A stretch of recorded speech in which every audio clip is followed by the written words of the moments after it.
Hey, what's up, everybody? My name is Kanjii Mbugua, and I have been on the longest, and I say longest, interview of my life.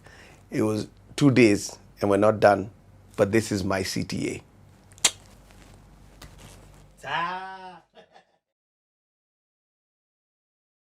So for him, he was like, whatever you pursue, he's like, I don't care what you pursue. Run with it. Just whatever you do, like be 100% committed to it and do it and become the absolute best at it. So growing up, I never thought of career the same way other kids thought about it, because for me, I had a completely blank slate. Wow.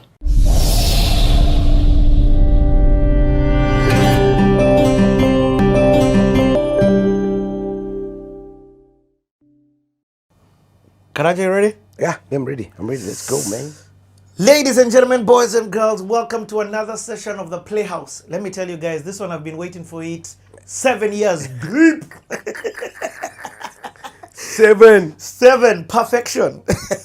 No, but for real, I've been waiting and asking about this CTA for a very long time. Yeah. And I'm glad that I get to curate this.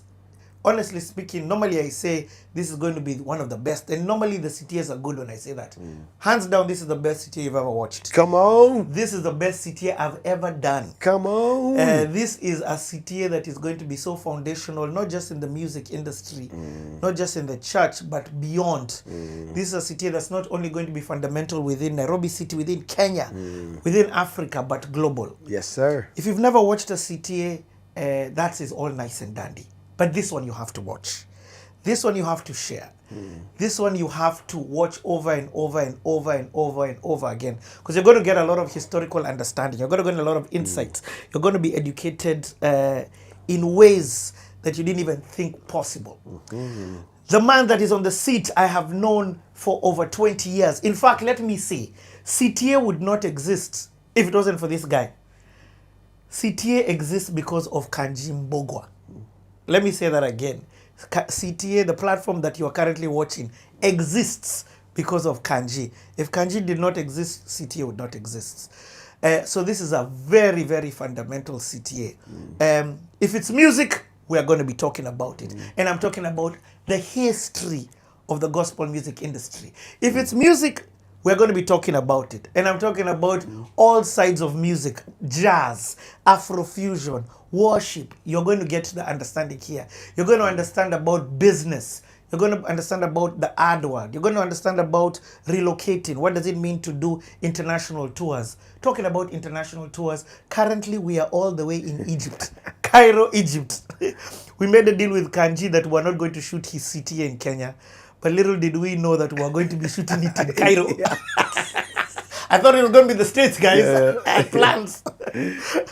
But funny. My intro is not doing justice, but this one I have to say.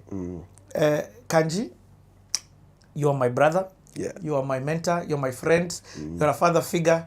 And I am because of you. Oh, wow. So for me, I am, super honored to give you your flowers right now. And I still have breath, even though my voice is attempting to go. For sure. And that's because of the praise that we've been doing. All of us, man. All of us.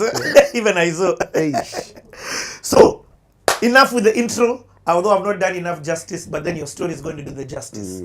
So, ladies and gentlemen, boys and girls, dudes and dudettes, people from all across the world, put your hands together for none other than Kanjii Mbugua!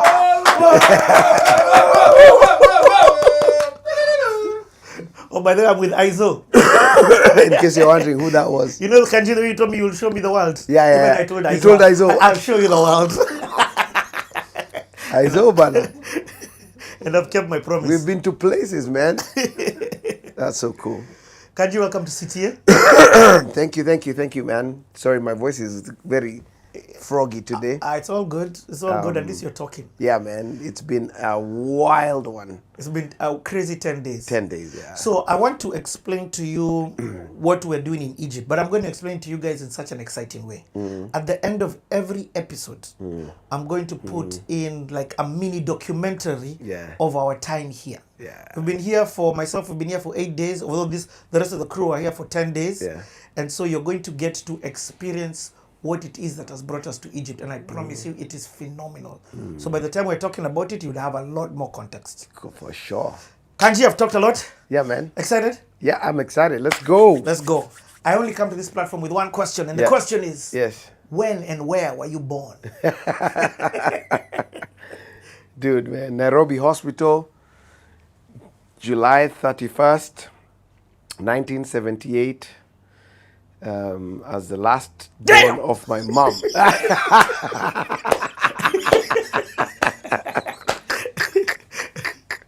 Yeah. Like, there's still, people born in the 70s are still alive. Yes. We're still here. 1878. Damn. That's funny. Yeah, man. You're the last born of my mom, yeah. How many siblings are you? So it's two siblings. My firstborn, Wanji, who, famous tennis player, and then Mudhoni is our middleborn, and then myself, and then I've got a half sister, McKenna, who's from my dad's side. Yeah. Okay. So I guess half sister can only be from your dad's side. Yeah. Can it? No, it can be from both. No, it can be from your mom's side. Yeah, it can. Yeah, literally, yeah. So give me where and tell me about your earliest childhood memories. So, my earliest childhood, that's such a good question. My earliest childhood memory would be, I remember kindergarten. Kindergarten is my first childhood memory. Yeah. So, and I went to St. Francis Xavier, which is, it's still there.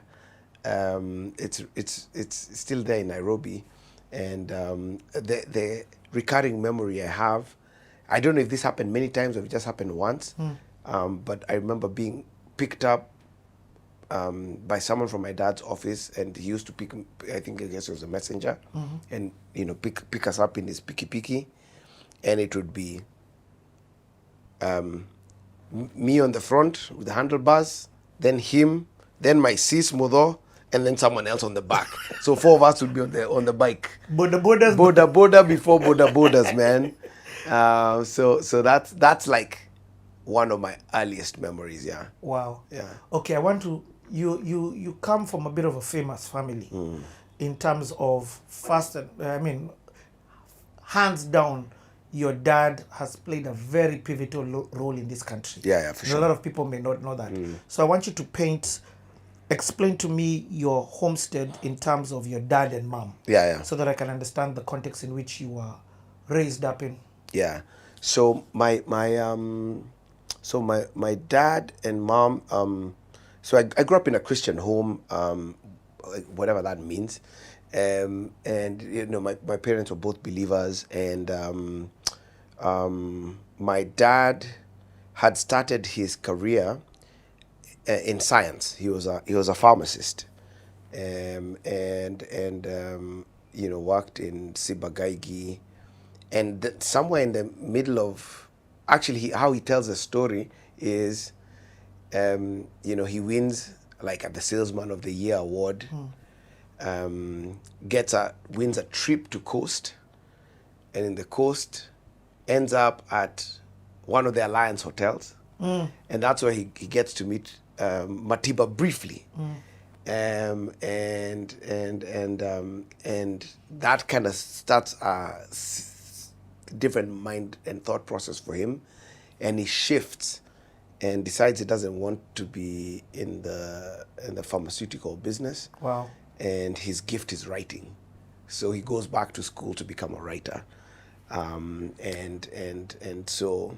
so growing up, like, there's this fluidity that he has, that I think all of us have, which is like, we've all had, all of us have had like interesting career, like things happen, all the kids. So you and your two sisters. Yeah, for sure. So, and then my mom, is steady Eddie. She's a pillar. She's very extremely consistent. So I think we had a kind of nice mix of of worlds. Yeah. Yeah. What was it like growing up in your home? Now, between you, your siblings, you're the only boy. I'm the only you're boy, last born. Yeah.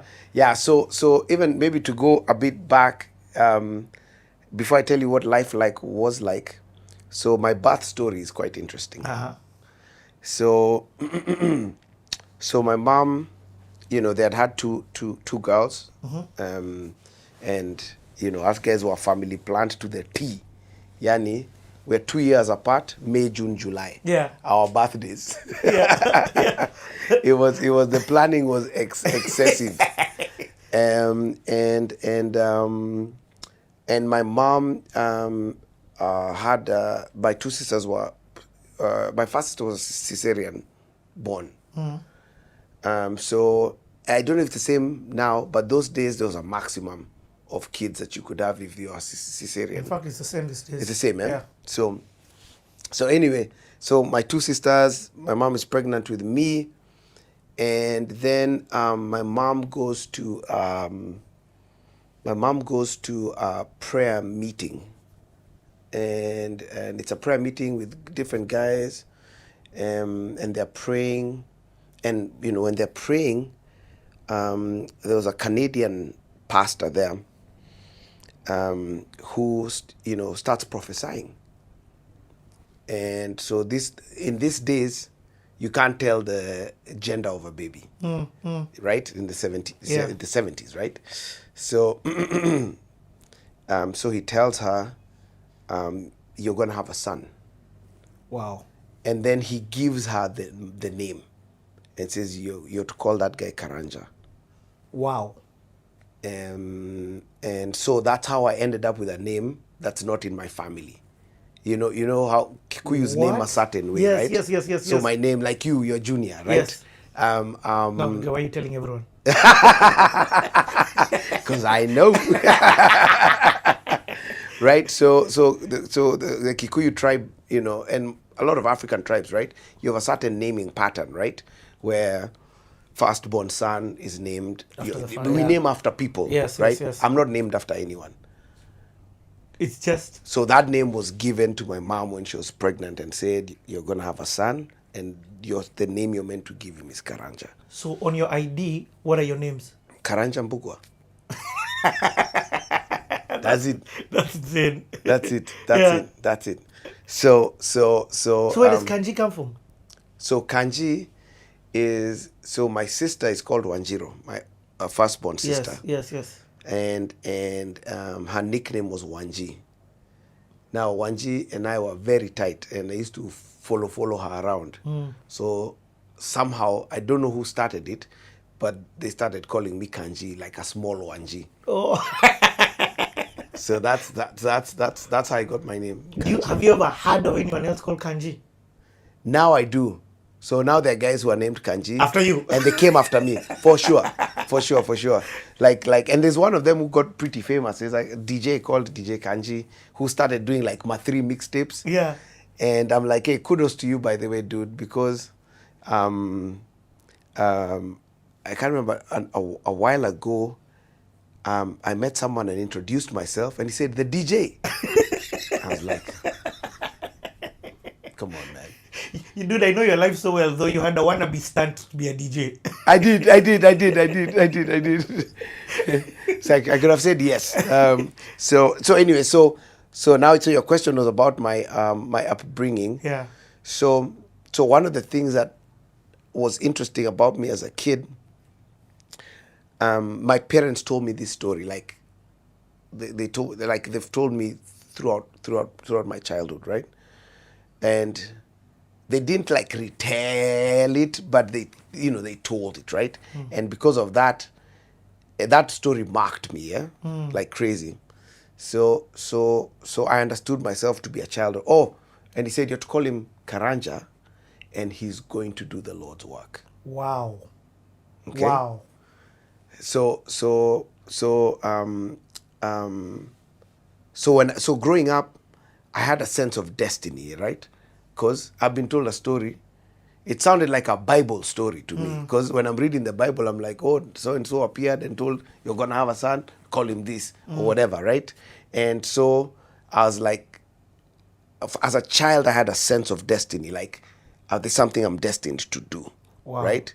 Because some guy came and said, you know, so I didn't know what that was. I didn't have the understanding of the world to figure that out. So as a kid, I thought I was going to become a pastor, a preacher. From like what age? From young, dude.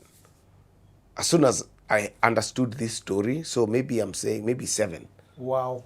So I thought I was going to become a pastor. I don't know any pastors. You know, my dad would preach occasionally, you know, when you know, we go to shags or whatever, and, you know, he'd be invited to speak in places, but I didn't know like any preachers in that sense. And at this time, have you experienced God? By the time you're already saying... No, not at all. So you've not experienced God, but you're saying you want to be a pastor? Yeah. Because in my mind, my life is I have a destiny. I was told I'm going to do God's work. Wow. So, I don't know what that means. So, so as a kid, I remember even one time asking my mzee if he could build me a pulpit so that I can start prakoing for my future. That's crazy. And I'm sure my mzee was like, what's wrong with this fella? Become a writer. Yeah. So anyway, so growing up, I did have this sense of destiny, which I still carry to this day. Like my life was marked by that prophecy, and you know, it keeps on playing in my head like every so often, you know. Wow. Yeah. So growing up, but then I was a naughty kid, very naughty, Yeah. very energetic. Very last born. Very last born. So even to this day, I like to think of myself as carefree, but my wife says you're careless.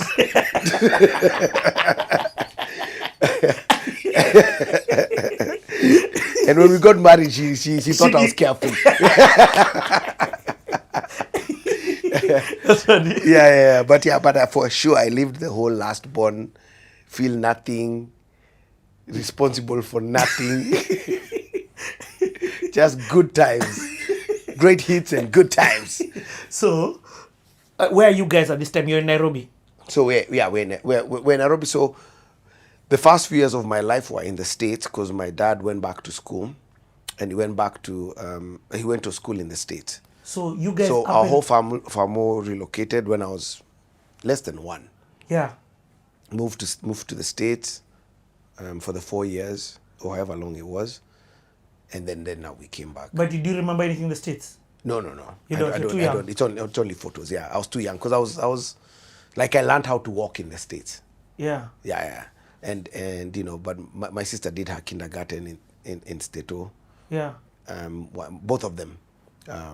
First of all, that's major. Yeah. I need to say this. At that time, if the mzee, if the patriarch of the house is leaving, Yeah. is going for education, Yeah. he doesn't go with the family. Yeah. He just goes. He goes. Yeah. He goes. I mean, look at Obama's dad. Yeah. That's and what do you call this thing? The flight. Those Yeah. The tomboya. Yeah. Whatever's. Yeah. It's not. It wasn't common for families to up and go. Yeah. It wasn't. And then up and go, and then also come back. And then come back. Yeah.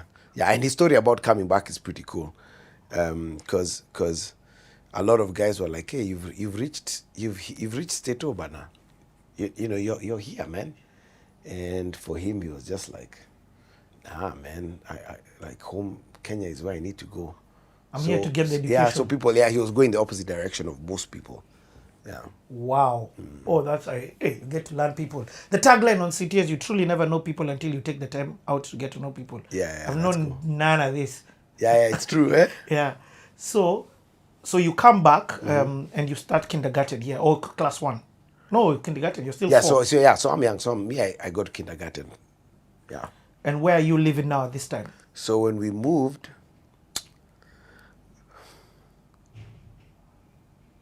I'd like to say Zimmerman. Yeah, I think Zimmerman was where we first lived. My sisters might correct me, Yeah. my parents. But yeah, but I think Zimmerman is where we first lived. And my dad comes and, picks a job. And even he's picking of a job. So there are all these stories. And that's what happens with your parents and, especially for boys, their fathers, right? Is you're observing, right? And there are stories that you hear that also start shaping how you view the world and how you think. So he was very purpose driven and very, I need to do something meaningful. So his story when he came from the States, with a journalism degree, communications, he's ready to now get into the working world. And he had a series of job offers. And if I'm not wrong, I think the number was 10. What? And I think one of them was like World Vision country director. And so there were different things. What? So for him, he was like, hey, Maze, I don't really know what to choose. So he created a job decision committee that was headed off by the late and great James Mageria. So he was the chairman of the committee. When you say job committee, he's called people He's called to guys, help him make a decision. Help me make a decision. Yeah, help me make a decision. And he ended up picking the lowest paying job out of the 10. But that job was to become the editor-in-chief of a brand new magazine that was put out by, I think, the NCCK, called Step magazine. And he was like, this is the one that will fulfill what the things I want to do. What? So, but it was the lowest paying job. So when you hear stories like that, like this, they kind of shape you, Yeah. You're like, oh, okay, so pursuit of money is not, okay, cool. That's something that gets stored in your soul somewhere, yeah.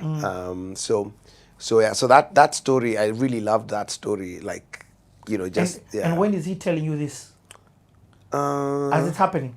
No. I mean, now I'm a baby, so I only know about this later. Yeah. So I'm knowing about this maybe in my 20s. But was your relationship with your dad one where he was like this open? I think as open as, very open for his generation, right? Yeah, definitely very open for his generation. But it's different from us guys. My generation. Us? Yeah. It's different, right? Okay. Like, yeah, but he was definitely super, super open-minded for his generation. I know he does. Because, Yeah. I mean, even I'm hearing the decisions he's making, they're all sounding against the grain. Yeah, for sure. You get, so I was trying to wonder from a parenting perspective, was your relationship on that end? What was that relationship like with your dad? Or was he on the grind? Yeah, he was on the grind, but we had a really good relationship. Okay. So Saturdays, for example, pretty much every Saturday that I can remember, he'd take us out that's where I got my love for sports. So every Saturday, and he'd be the one who'd take us because he'd be there with us. We'd go play tennis, we'd hit the pool, we would hang out, eat chips at YMCA. Okay. And then come back, like that was like every Saturday. Okay. So he was very involved, and he'd get in the pool with us. We'd be playing tennis together. So he was very involved in that way. That's not normal, eh? Yeah, it wasn't normal. Yeah. Not for any generation, but especially for his generation. Yeah. Yeah. and that's why I'm asking this question, because even when I look at your eldest sis 1G, the path that she has taken to get to more or less CEO of the Olympic Committee, Yeah. I mean tennis, Yeah. and what she's done in that field, Yeah. she's foundational when it Yeah. comes to tennis in Kenya and also Africa. For sure.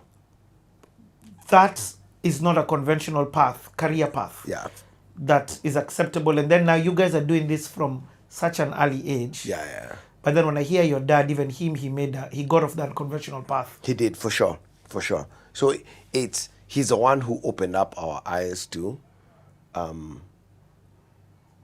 live your life in an uncommon way, but not for uncommon sake, but for the sake of you pursuing the whatever unique things that God has given you. Wow. You know? So it's not just different just for the sake of being different. It's like all of us have been created with something unique, and you dig and try and find that out. So my dad used to quote this JFK passage. I think it was a quote from JFK's dad, John F. Kennedy. I think it was his dad who quoted this, and he would tell them, I don't care what you do. What I care is, even if you become a ditch digger, become the best ditch digger in the world. So for him, he was like, whatever you pursue, he's like, I don't care what you pursue. Run with it. Just whatever you do, like be 100% committed to it and do it and become the absolute best at it. And so growing up, I never thought of career the same way other kids thought about it, because for me, I had a completely blank slate. Wow. In my mind, I was just like, I toyed with different things. So I was like, when I was young, I thought I was going to be a pastor. Then at some point, I was like, that thing kind of died out. And then at some point, I thought I was going to be a psychologist. At some point, I thought I was going to be a marketer. Wow. And you had the freedom to explore those worlds. I had the freedom to explore whatever it was. Okay, so when do you go to primary school? So Primo, I go to, I started Muthaiga Primary. So at this point, so we moved, maybe just slight backstory. So so we lived in Zimmerman, and that's where there was such a funny story. I don't know if it's still there, but it was like the goats in Zimmerman are so hardcore. They dish plastic. They can eat plastic by itself. And see a thing chewing a plastic paper bag, it's not even trying to get the juices in. Just the paper bag. The paper bag is good for me. That's how hardcore that gomogo. Anyway, so and then from there, my mom is at this point my mom was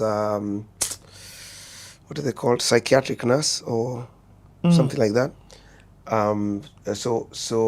So she ends up running the school, the mental health school at Mathare. Whoa. So us guys lived in Mathare, like inside the staff quarters, and like I remember, like my memory that keeps on recurring is nighttime hearing guys yelling and screaming, and just mentally unstable guys, like just expressing themselves. And so that's like something that I hear, Wow. So that was scary. And how long are you there? I don't know timelines. Okay. So anyway, so from there we moved to kind of like Ridgeways area. And at that point now I'm going to Muthaiga, so that was a school that was near. Okay. Muthaiga kindergarten or primary? Muthaiga Primary. Oh, okay. Now I'm from St. Francis Xavier to Muthaiga Primary. Okay. So Muthaiga Primary, I'm there until class 4. And how was that?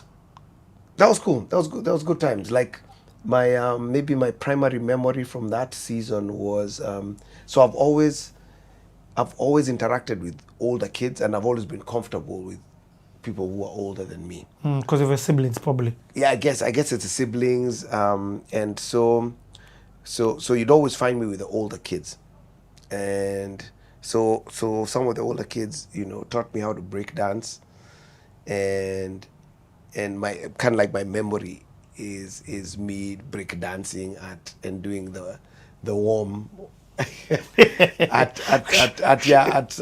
prize giving day or whatever it was. I don't know what it was. Like that's kind of like the memory that I have from there. But if you're talking breakdance, that's the era of that movie, Breakdance. Yeah. Shabadoo. Hey, that's a guy.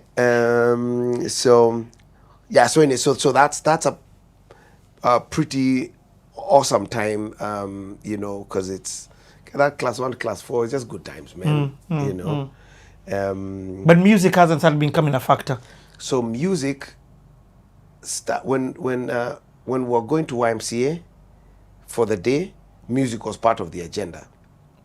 So we do music classes, then you do your tennis lesson, then you go and enjoy swimming time. So music classes, what to do? Piano? So I started with piano. So Okay. I'll do piano, and then a bit later on, my dad got us like a guy who would come to our house, called Lubembe, who was a pretty well-known like Congolese musician, and so he'd come to our digs every Saturday or whatever, and I'd do my voice lesson.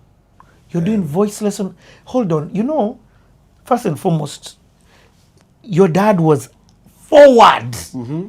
Forward and He was. and intentional. Yeah. You get what I mean? Yeah. The guy is like, and it's intentional with the unconventional things of the day. Yeah. So it's a time like that, a parent should be putting you for tuition and Yeah.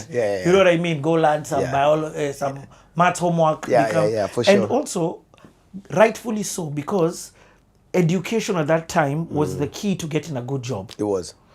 So I'm in awe of, he's not a musician, but he's throwing you guys into this world. Yeah. Into this world of sports, into this world of And the his arts. and his whole theory on that was because I once asked him, and he was like, for me it was almost a journey of discovery. So if you try different things, there's something that will stir your soul, and you're like, oh, that's your thing, So for Wanji, it was tennis for sure. That's what stirred her soul. Wow, and he landed on it. Yeah. It worked. Yep.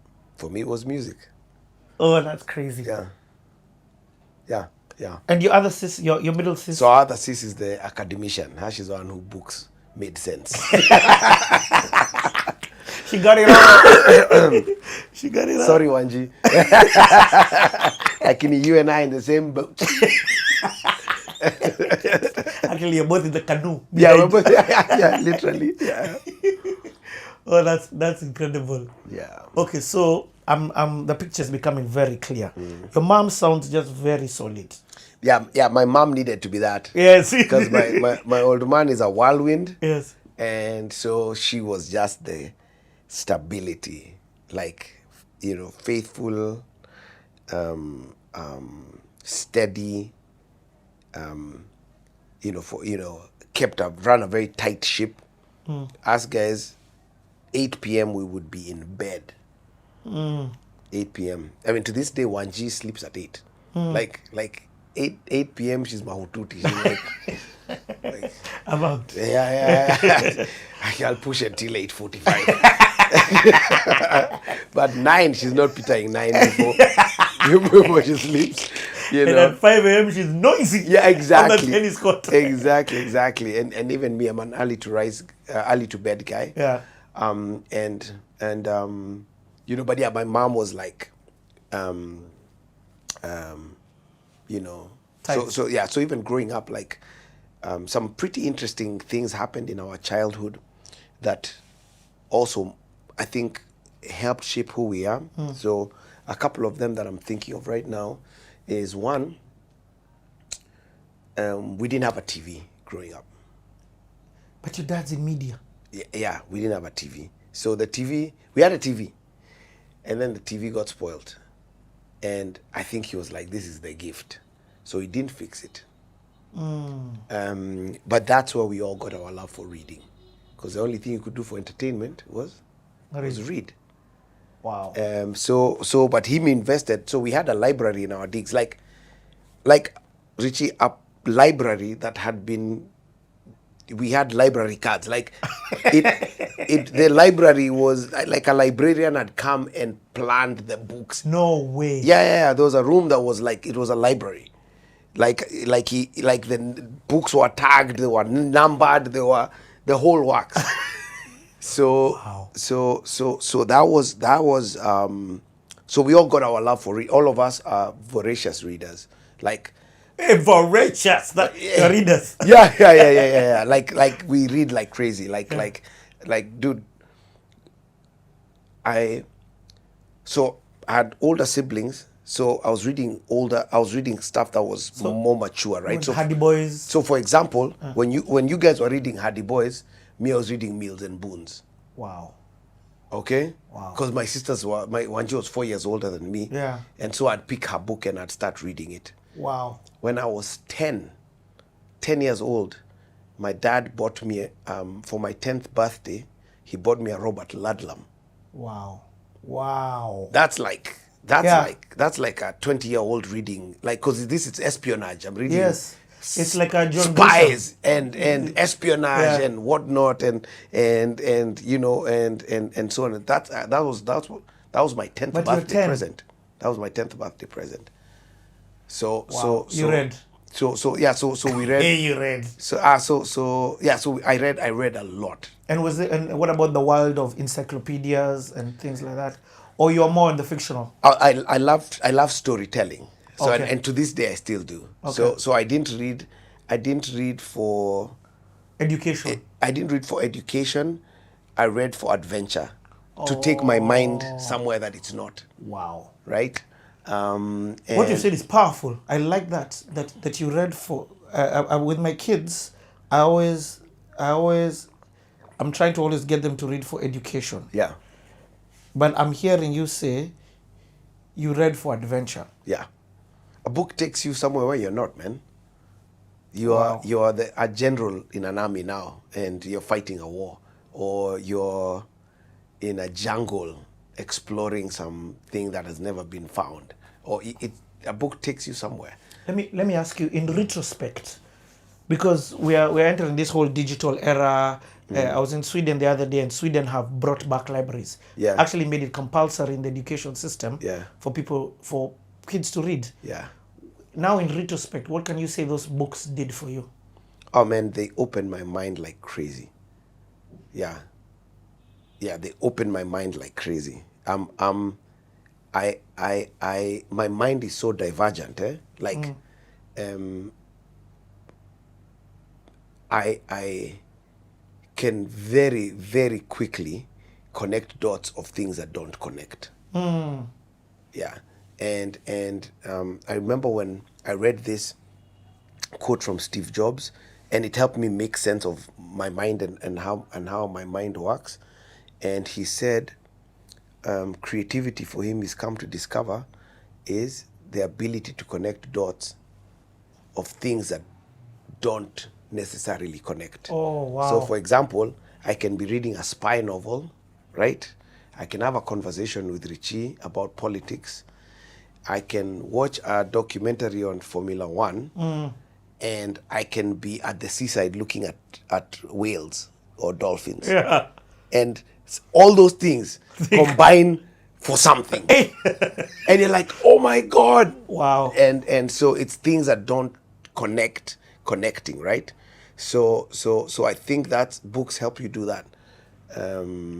Because you're just building a library of Oh my God. just things, of man, that was an inspirational speech that general gave his army. Okay, cool. That was this person's like key motivation for their life, for this story was his relationship with his dad. Okay, cool. And all of those things are in your head, and they'll find at the right time, in the right environment, you'll be pulling from something that that's just in the recesses of your mind, you know. You know, dude. Yeah, books are powerful. What's also so powerful with what you've said, it then, when all those things connect in such a unique way, it triggers pioneering. Yeah. It triggers you to be able to do that which has not been done. Yeah. Wow. Yeah. Which is your story. Yeah. Your life story, including us being in Egypt now. Yeah, for sure. Is there's no one else who's done this before. Yeah. But you're doing it like somebody else has. Yeah. Or you're doing it very comfortably. Yeah. Oh, that's powerful. It's literally that. And so I think that environment growing up and the TV breaking down was one of the greatest gifts we had. And then my mom being extremely disciplined. Yeah. So even when we eventually got a TV, like the TV time was so kidogo. So for example, here's a funny story. I don't remember I think you're not old enough to have seen Dallas. Bro, I was. But so Dallas. Yeah, so Dallas, I don't know. So I know the name Dallas, but now here's where the story gets interesting. So Dallas was the rage of our time growing up. Okay? I've never seen an episode of Dallas.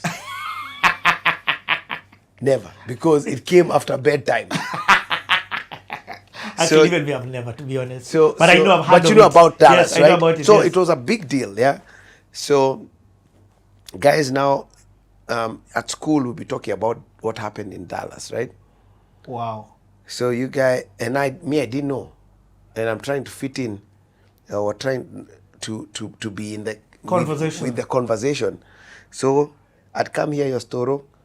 What happened? Here another couple of guys. I'm in the store. Yeah, Dallas. Yeah, banamaze. Hey, Bobby. Boss, I can't tell Bobby from a line of Bobbies. You know. But there's this thing that you're saying though. You know, so for me, I pick nuggets within everything, and I try and milk them for what they are. Yeah, for sure. Because of the different audiences of people watching this. Yeah. A creative on their own is absolutely wonderful, but it's absolutely chaos without the discipline. Oh, yeah, for sure. One of the things that you have had is very weird. In fact, I think you taught this to me just by observing you. You're the perfect mix between a disciplined, hardworking creative, where you then control the creativity, and the creativity doesn't control you. Yeah. For example, it's time to do a song. Yeah. It's not about us not being creative. Yeah. We've decided it's time to do a song. It's time to be creative. Yeah. But why I've brought that up is because of that's the household you're growing up in. It's allowing you to thrive in both worlds. Yeah, for sure. Okay, let's go. For sure. That's a great insight, Pichi. Yeah. Okay, let's take a break. When we come back, we take it from class 5. Okay, perfect.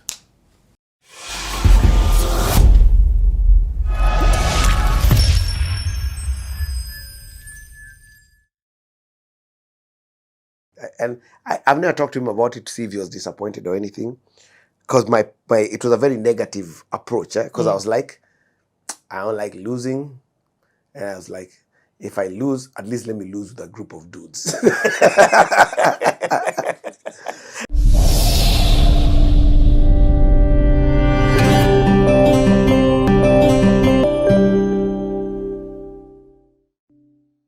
You'll see my voice, it'll come back just as soon as it takes about 3 hours for then it needs to hydrate.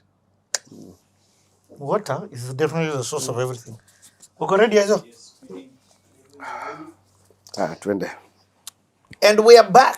You truly never know people until you take the time out to get to know people. I am having a bucket list CTA. This is one of those CTAs that, Yani, when guys ask me, so who do you want to sit down with? I'm like, Kanjii Mbugua. Yeah. Now I know where even Kanjii came from. Yeah. Imagine I've never known where Kanjii came from. Imagine that. One Kanjii Mbugua. The spoken one of, the one who was prophesied over or prophesied to be. Yes. So, where we are in this story, now you're in Muthaiga Primary, I've heard from class 1 to class 4, I've understood your context of home, you're around Ridgeways at this moment, Mm-hmm. and your dad is is He's writing for Step magazine. Yeah. And then eventually moves to the NCCK start a new magazine called Beyond. Yeah, NCCK stands for what? National Council of Christian Churches in Kenya. Oh, for real? Mm-hmm. That's who he was writing for. Mm-hmm. Wow. Yeah.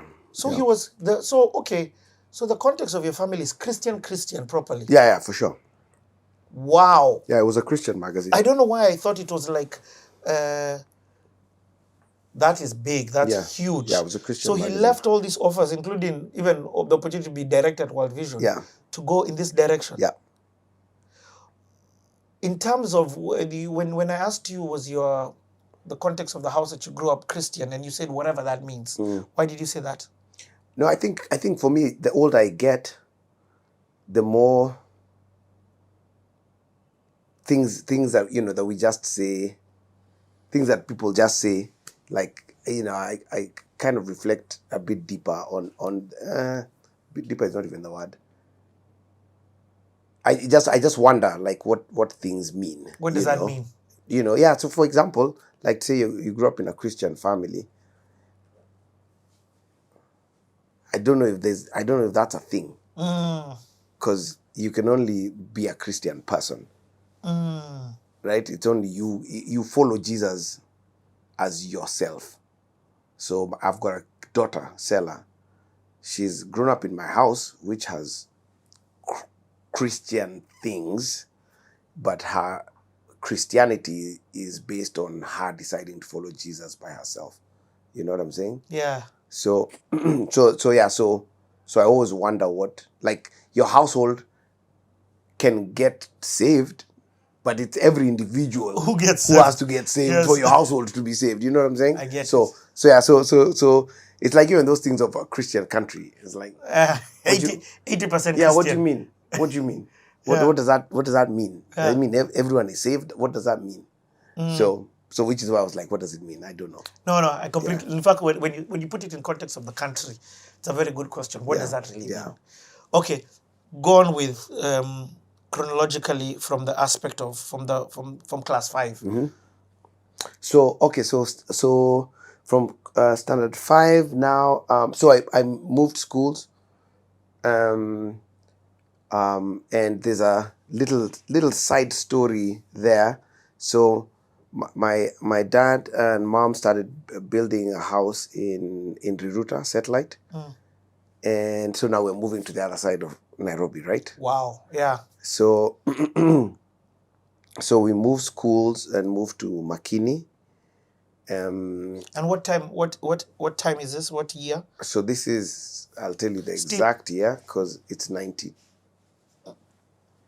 Has to be 92. Because I'm in standard. No, sorry, not 92. Be 92. It's 88. Yeah, it was the 80s. Yeah, 88 because I'm in standard 4. Okay. Yeah. Damn! Yeah. And the girls were there like, that's crazy, man. So it was 88. So moved to Makini. And between Ridgeways and Riruta, the house wasn't ready yet, but I think we had to move out of this one. So we moved in with another family for, I don't know, a couple of months. Yeah. As our house is getting ready. And that family is the Enjoyers. Reverend Timothy Enjoyer's family. Wow. So we lived with them. I don't know, a couple of months. Must have, at least it felt like that. And that's also a really cool, like, little experience, because Reverend Joya, freedom fighter extraordinaire. Yeah. He's the one who... His daughter Wandia is just as wild as he was. I see her fighting the government, on her Twitter, on her X. Yes. So that was a cool little thing, and I'll do a little side story. Just for context, Joya, there's a photo of him. Yeah. Reverend Joya. Yeah. Where I think cops are beating him. Reverend Joya was one of the foremost figures in Kenya's second liberation. This Saba Saba movement that we're talking Saba about. Saba, In fact, that's where the photo is. that's him. That's him. That's Reverend Joya. Yeah, incredible human, like incredible human being. Yeah. Kanjii, I'm going to come. There's a lot of interjections because of the rabbit holes that you. There's so many, right? Yes. Yeah. So, what you've talked about there is a thing that lacks in today's day and age. You're talking about the forefront of the people behind the Saba Saba movement is the church. Yeah. And they were the catalysts. They were the ones on the front lines. For sure. In fact, the photo that you see when I think of Kim, I think of him in context of that photo. For sure. You know. Oh yeah. No. He got beat up. He was like, but spoke against the Moi regime on the pulpit. Like he was next level. Him, and I'd say the most vocal, even from being an attacked point of view, I'd say was Alexander Muge, Bishop Muge, and Reverend Njoya. Those were the two, and I'm sure there are many others, right? Yes. And I'm not an expert on that topic, so that one you need to talk to my dad. But those ones were very, very, very. I mean, Muge was killed. It was a car accident. Yes. Yeah. But where I think then you can speak in is the space of church and revolution. Yeah. What are your thoughts of that? And even from the perspective of what you do musically, and we'll get to your music. Yeah, because musically you're so diverse. Yeah, when you talk about common hymnal. Yeah, common hymnal, yeah. And what that is worship leading. Yeah. And social justice. Yeah. So just because you've brought up that name, what are some of your thoughts on that? Yeah, so I think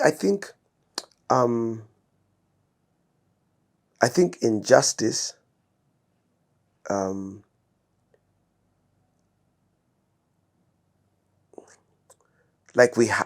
think as followers of Jesus, injustice has to move us, right? And it's got to move us. And here's the thing: is that it's not just that I think about it. My actions also must follow what my thoughts are. And so I just find that that if there's an unjust thing that's happening, that I think there's as part of the human race, number one, but number two, most importantly, as being followers of a God who says, like, his throne is mercy and justice. Like how could we not, So I think and now in terms of how it's done, like, I'm not an expert. This is not my field of expertise. I don't know if it's standing up and preaching about it, or if it's writing a song, or going to the taking to the streets. I don't know how you do it, but I think that it's important to God, so it should be important to us. Okay. Yeah. So you move in with. Yeah, so we move in with Enjoyers for a couple of months.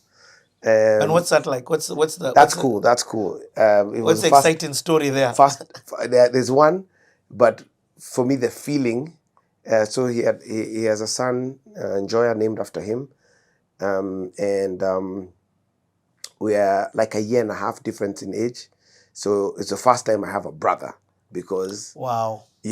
So we are playing, man. There's no, I don't feel like playing. It's like, boys, we stop when we're told to stop. So I think that's a little respite in my life where that's been filled by, ladies. Yeah. Where I'm like, oh my goodness, this is what it means to have a brother. Because, we lived together, I mean, I have brother figures, like, from my childhood. But this one where we're together every day. Hey, how was school? What happened in school? Hey, hey, which girl do you like? I don't like it. I mean, that was such a cool little space for me. Yeah. But the funny story, from that time was so there was a mouse in the house. Mouse in the house. There's a mouse in the house. So Reverend Joya comes to me and Joya. So it's it's whatever, all up in the kitchen. And so we kind of corner it. So we're the three of us. I can't remember if there was anyone else, but I remember the three of us. And this is the guy who has told Moi Banamaze, bring it. Right? So we're there. We are now playing defense. Three guys trying to trap a rat. You guys, the rat fainted one way, came towards Reverend Joya's side. I saw Reverend Joya jump. And the guy said, "Ew!" meaning there it is, but I'm like, hey, boss, I thought we were Together. that thing, I died. It was so funny, man. I was like, it was the first time to see a hero, like with fear. Yeah.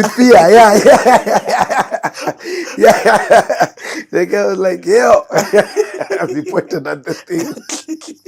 Hey, that was too funny, man. So that was my funny story there. Are you going to church? Yeah. So yeah, we're going to church. Well, no, in Ridgeways, it was. Were you going to? So at this point, we've been going to Nairobi Baptist. Oh. So Nairobi Baptist was where we went.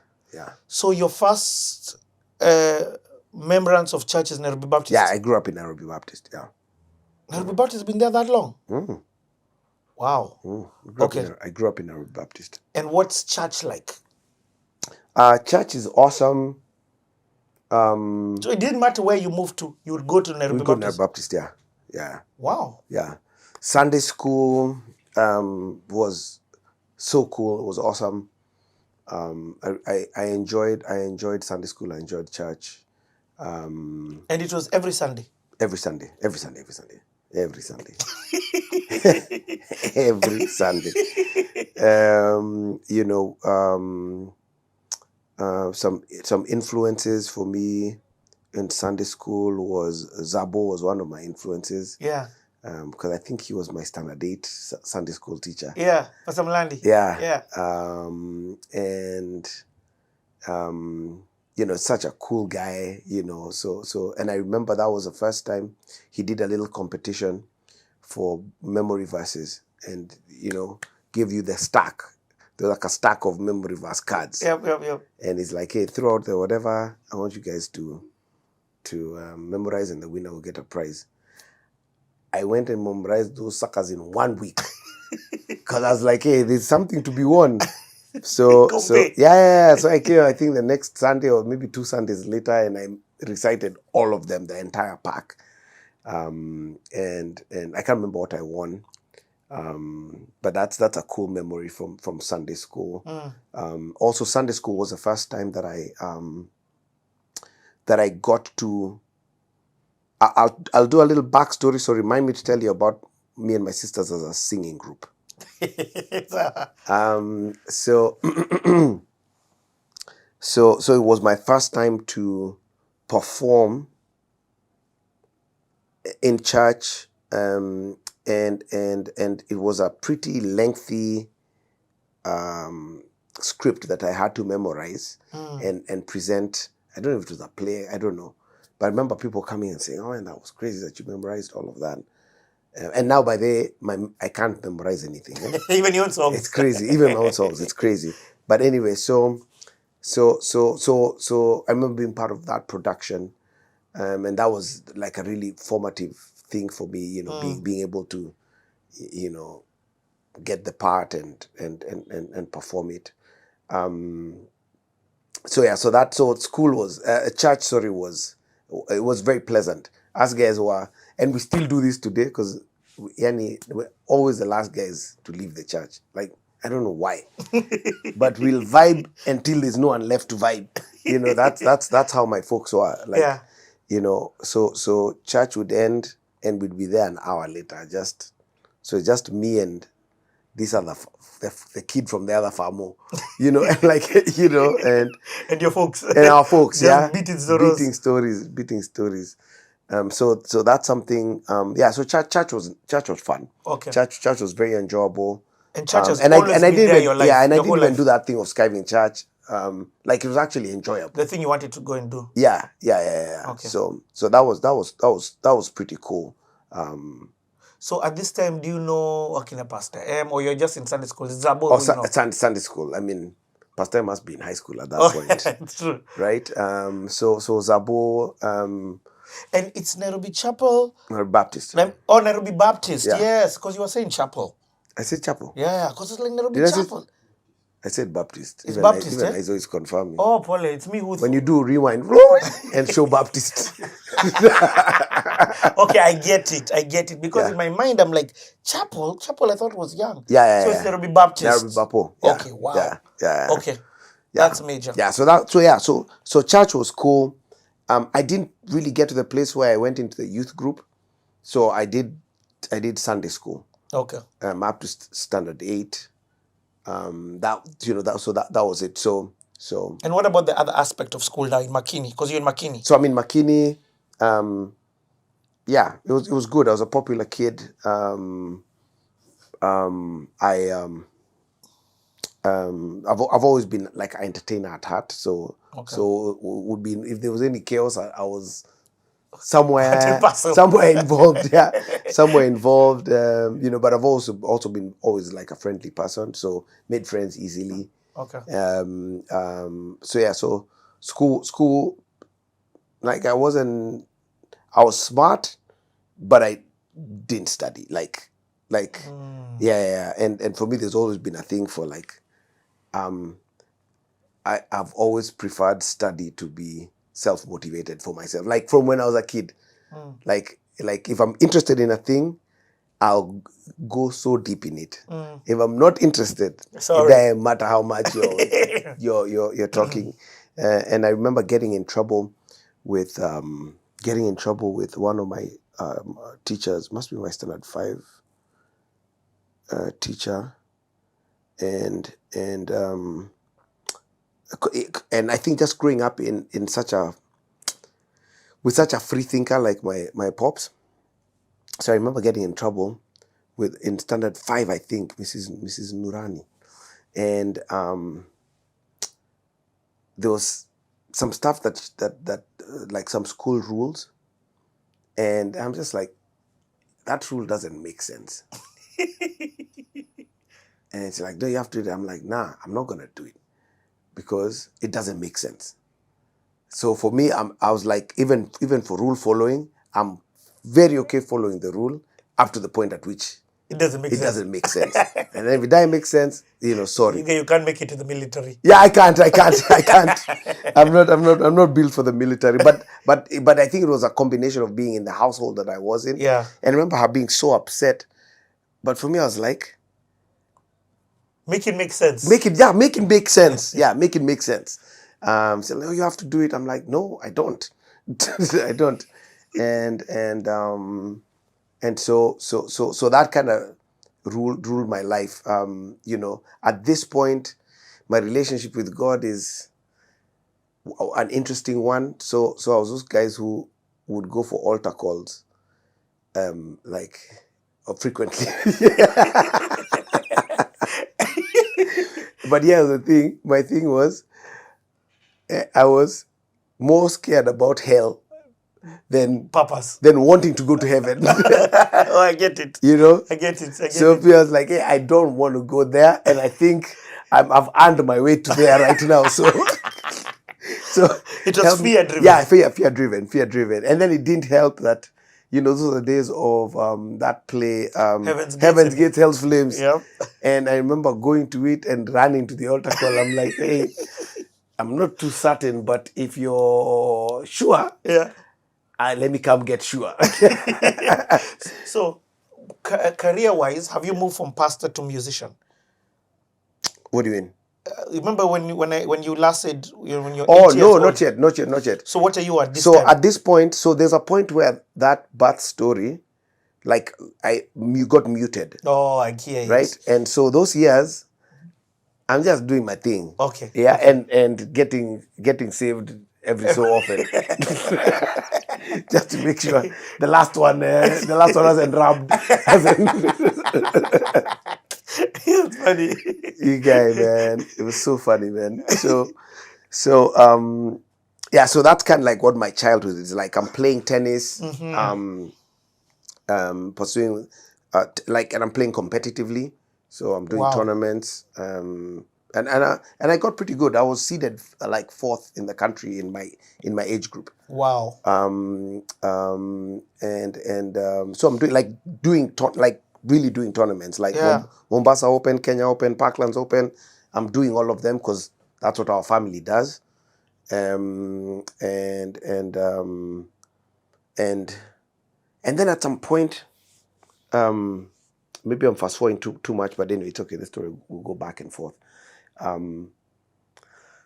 So my athletic pursuits was my main interest at that point.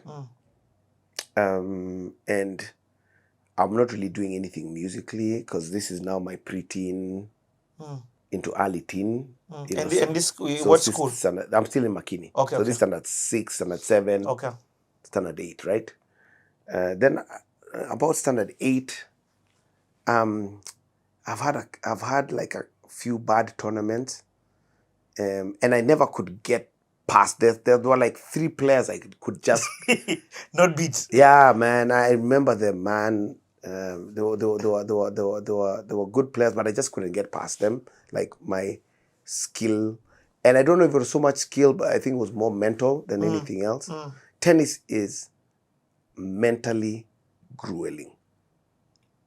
Tennis, I think, more than most sports, is extremely mental. You know. Wow. Even more than golf. I think golf is up there. First of all, any sport where it's just you, boxing, where it's just you and the opponent, is next level, right? Yes. Yep. Then because the strategy, the you know, tennis. Like I saw this crazy statistic.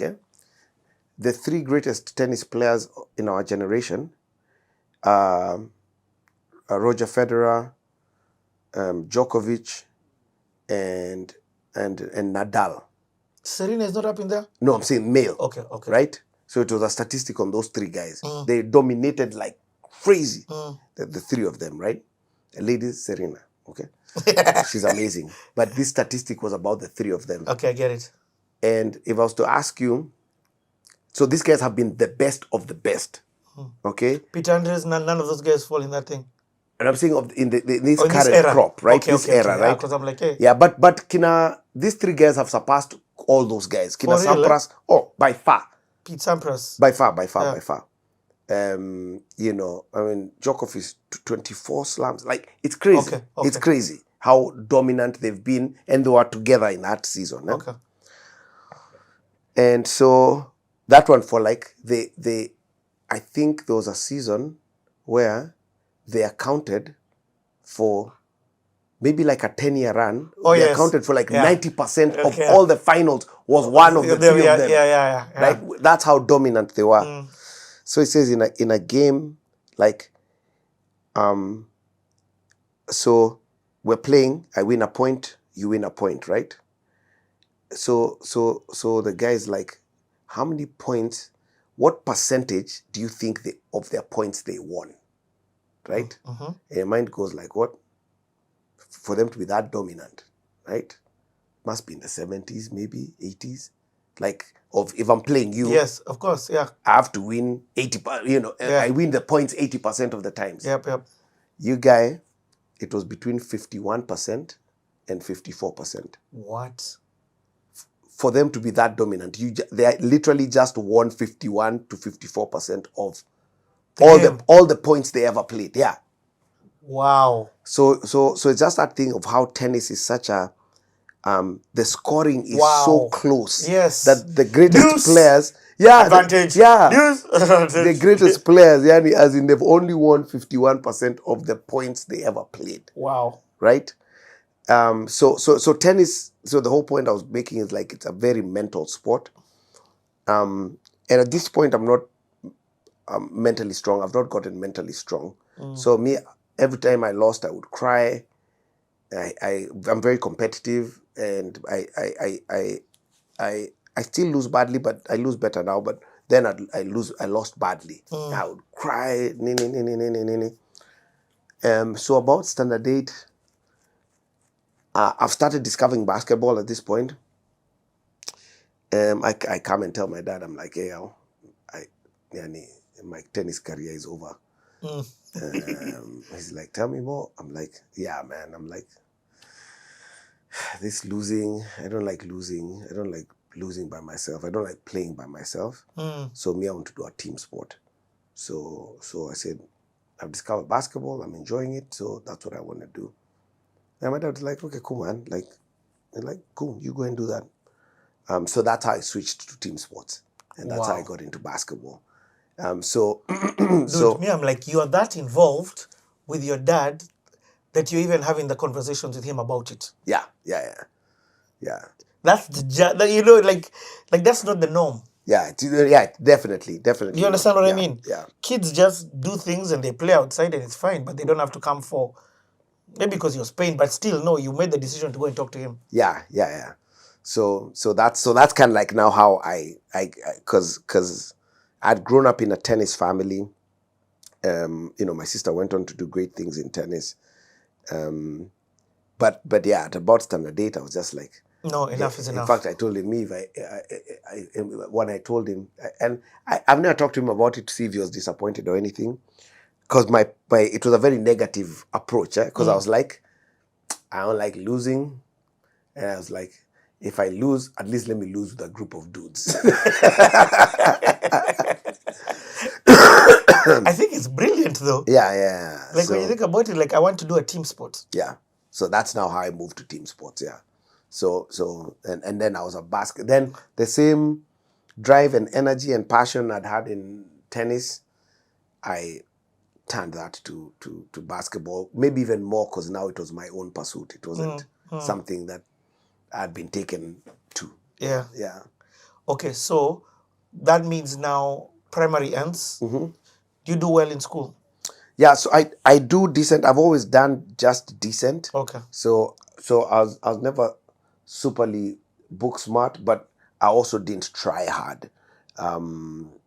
So for me, I always felt like that's something I have to do, not something I want to do. I get it. Right?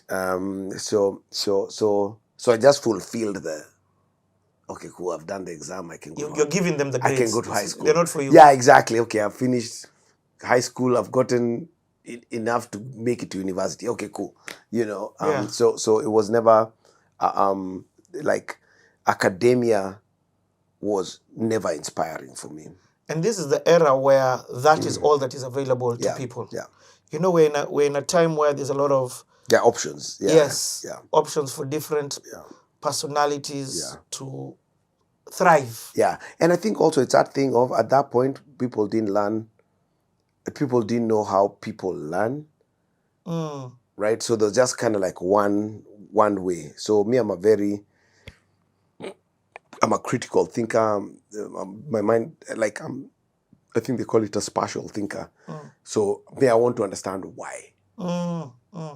Right? And then at that point, you didn't ask why. Yes. That was rebellion. But when I'm asking why, I'm not asking because I'm rebelling. I'm asking because when I talk, I'm understanding. I get it. Yeah. Wow. Okay, so where do you go? And wait. Before this time, music doesn't sound at all core. Music is not core. So I'm doing music. So there's a little era in my childhood when my sisters and I were a singing group. So, Lubembe, the coach, would come, teach us songs. And then, when my dad would travel, he was like an itinerant speaker. He'd go and speak in whatever. We'd go and sing and open for him. Like, I have even photos of us guys. So we grew up kind of performing, singing, etc.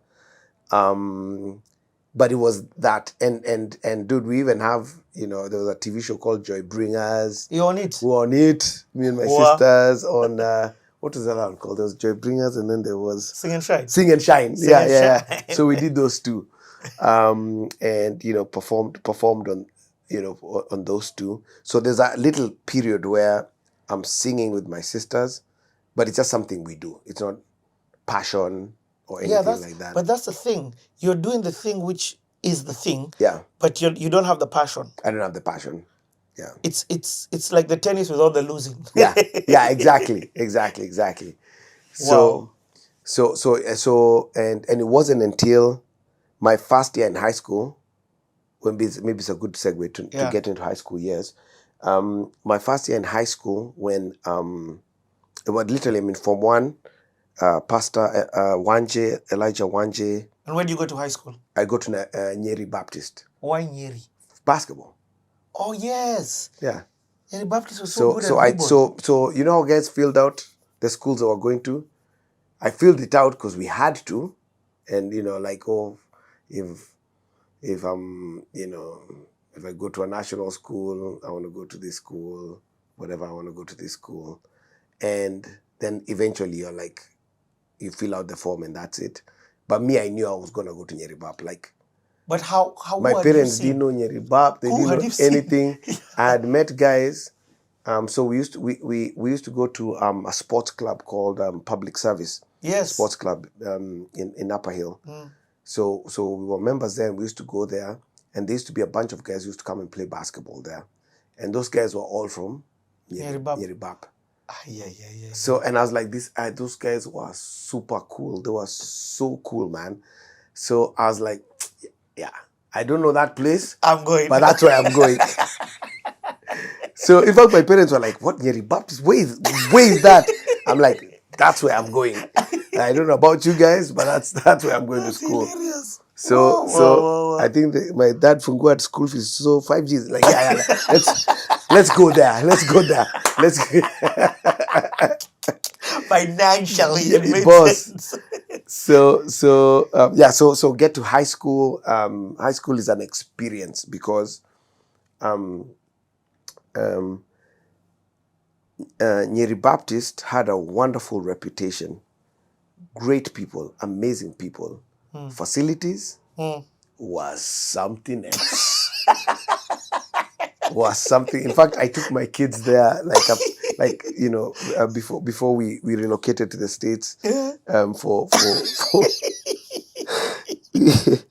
I took my kids there, and it was so rough. It became a threat. Like, hey, you play around, I'm going to take you in Nyeri Baptist. They were like, how did you go to school over here? I mean, I'm like, that was the best school. So I would repeat that again. Made such wonderful friends. That's crazy. High school for me was some of the best years of my life. Wow. I loved Nyeri Bap to death. The facilities, not so much. It was rough. It was rough life. But I went for basketball. Yeah. But I got more than basketball. Because obviously basketball was a big deal. It was a big basketball school.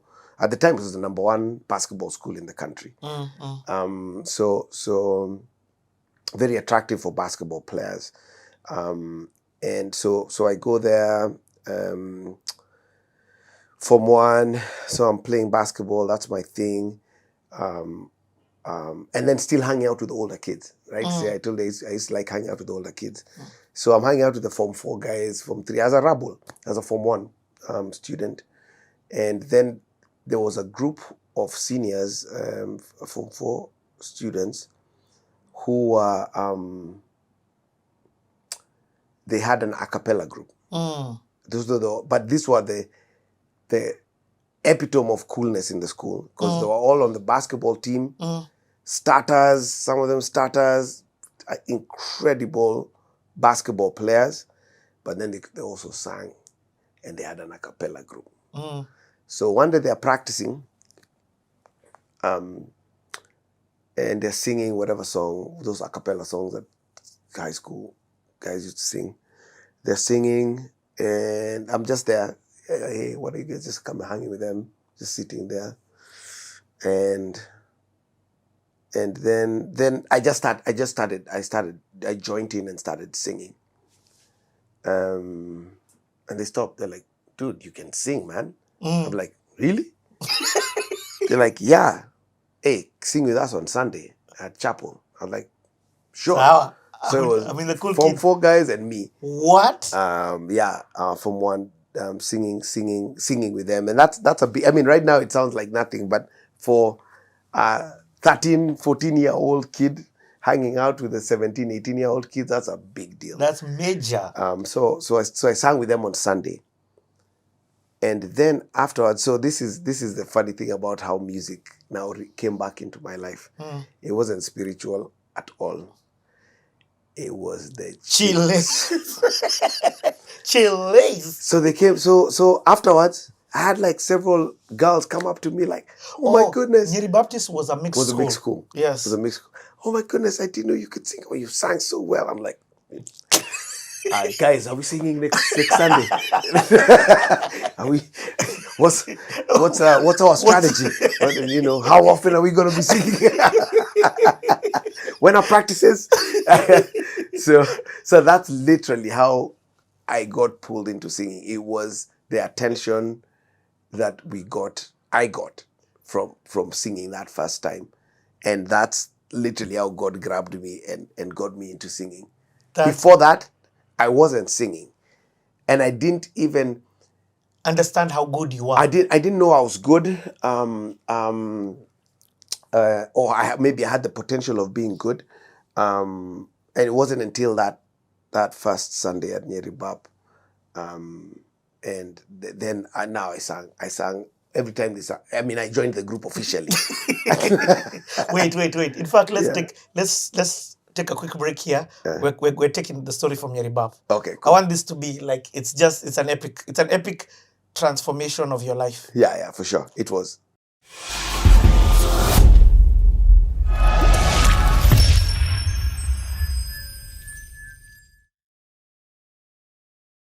So first of all, he didn't scare me. He inspired me. Yeah. And it's almost like he was like calling me to a higher level of living. I remember listening to the guy and like everything slowed down, and I'm like, Mazi, just focused on this guy hearing these words to me that are like, I've never heard this,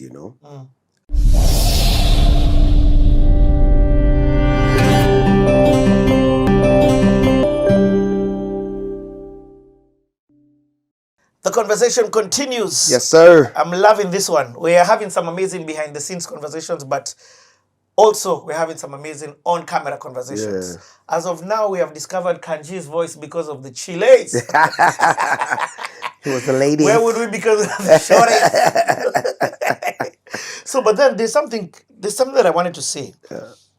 All this time, this gift is there.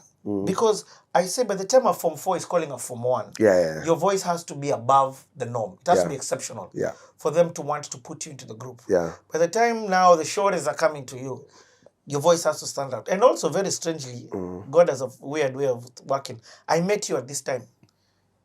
Maybe not in a Form 1. No way, in high school. Yeah. You used to come to Mount Kenya Academy. Yes, I did. In fact, you probably came with this group. Yeah, I did. But I remember when you guys were in a big a cappella group. Yeah. And not just, anyway. That is crazy. That's crazy. Dude, that's close to 30 years ago. Yeah, MK was how we went to see how the other half was living. Where infrastructure. And it was good. Where infrastructure wasn't a problem. I think guys used to sign up to do Sunday school just to scam see. But it's so amazing. I think of when you guys would come to our school, because you'd come to lead Sunday school. Yeah. Mr. Dillard was in your... Yeah, Mr. Dillard. As we had Miss Dillard. Yes. I know she passed on last year. Oh, no way. I didn't know that. Amazing. Introduced me to music. No way. That's crazy. We literally had the same family teaching us. Imagine. And I loved Mr. Dillard was awesome. Okay, That's crazy. How insane is That's that? wild. That's insane. Yeah. How? Also, wait. So now let's go back to you and in this period. So Yeah, so let me say something about music and Yeah. and kind of like how I've got like maybe there's several like key points in terms of getting musical feedback that kind of gave me information about my music. your gift. Yeah. So one was my music teacher Lubembe. I remember he had upset me once, and I'd come from and I'd cried. But then he was like, "Hey, let's continue the singing lesson." So continued singing, and then so I think I was singing now with anger, that sadness of crying, and the guy was like, "Oh my goodness, you can actually sing." Emotion now. Yeah. He said, "Yeah, you should get angry all the time." I was like, "Whatever." So that was one point, and then another point was in standard 8 when we were doing music was one of the like subjects at that arts music. I can't remember Art what and it craft was. and music. Yeah, and we had to do like a little sing something. I can't remember what it was as part of our class work or test or whatever it was. And I remember the music teacher going like, "You have a nice voice." So like all these points are like points for me because they all lead up to now me eventually going like, "Okay, God, I think you gave me something." And then now this one, the group, the singing group, and the guys going like, "Dude, you can sing." And then the lovely ladies. So all of these points, it's almost like God is building this affirmation for me, just telling me, "Hey, you guy, you can do this. This is something that you can do." Yeah. What did you think leading up to this? I didn't think about it. Wow. I was playing basketball. I was trying to make my way to the league, and that's the NBA. To be sure what league I'm talking about. That's funny. So I was playing basketball. Interesting happened with my height. So I've been yeah, I've been this height since Form 1. What? So I was a tall Form 1. What? So me, I knew I was gonna crack 6 foot. This was a done deal, even though my parents are both like mbilikimos, they're both super short. But I was like, I knew it. I'm like one of the tallest kids in Form 1. But my growth part was early. You hit max. It maxed out. So in my mind I was like, man, I'm gonna get some height. I'm a good ball handler. Yeah, I played point guard. I was like, yeah, man. So and then because Nyeri Baptist was a mission school, a Baptist Southern Baptist mission school, we would get these American like missionaries, even short-term guys. So some of them would be basketball players, guys who play college. And I was like, and look at him and like, yeah, I think I could get to that level. So in my mind, this is real. It's not make believe. I'm doing the math and I'm like, I'm going to end up in the NBA. I'm gonna end up in the NBA. Like I think I'm gonna end up in the NBA. And Sunday they used to play that thing on KBC. Exactly. So but I mean, Yeribap was so deep. Like us guys, they would because of the American missionaries, they would film games, and then be sent the videotapes of the games. So us guys would watch the All-Star game. Would watch Yeah. like it was it was a big basketball school. So and a VHS, by the way, was this tape. The one on the screen. That one that you can see, and literally it stored video, and that's how you watched video. Isn't it crazy that you have to explain that? Oh yeah. My kids don't know, and they have, in fact, they know cassette. They know because we've talked about cassette, CD. I've not even entered the world of video for them. It's wild. I remember Sela holding like a non-touch screen phone. That Sela is my daughter. She's a wonderful 17-year-old.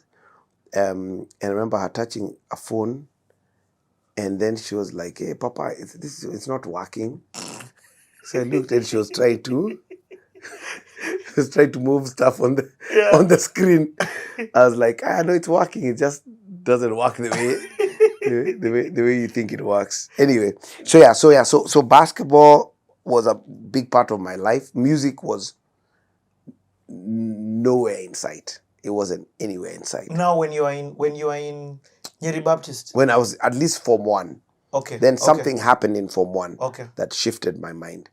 At least did my first major shift. I've got 2 major shifts that land me in music. Okay. So this is the first one. So this is my Form 1, maybe second term. We get to, those visiting preachers would come to church.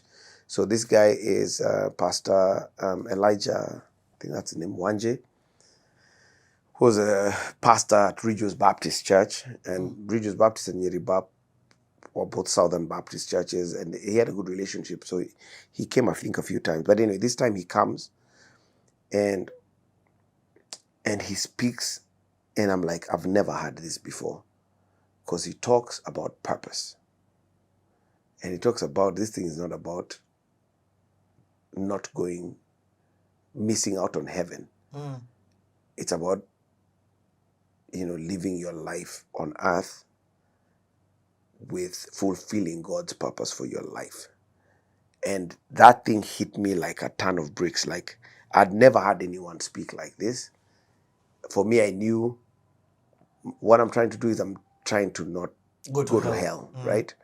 And even like my crazy season, like I had a crazy season where, clubbing and all of that, but it was very early because all my friends were older.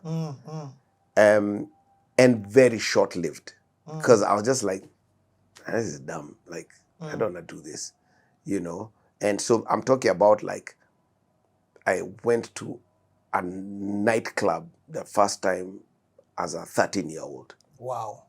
In Standard 8. Like, I was so young, the bouncer saw me and started laughing.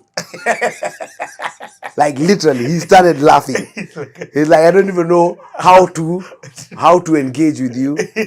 And like, I was so young. There's no amount of fake ID that's going to come. Yeah, exactly. So and I was with my cousin bro Johnny, and Johnny paid him off or whatever, and let me in, but I was so young that so I was talking to a girl in the club.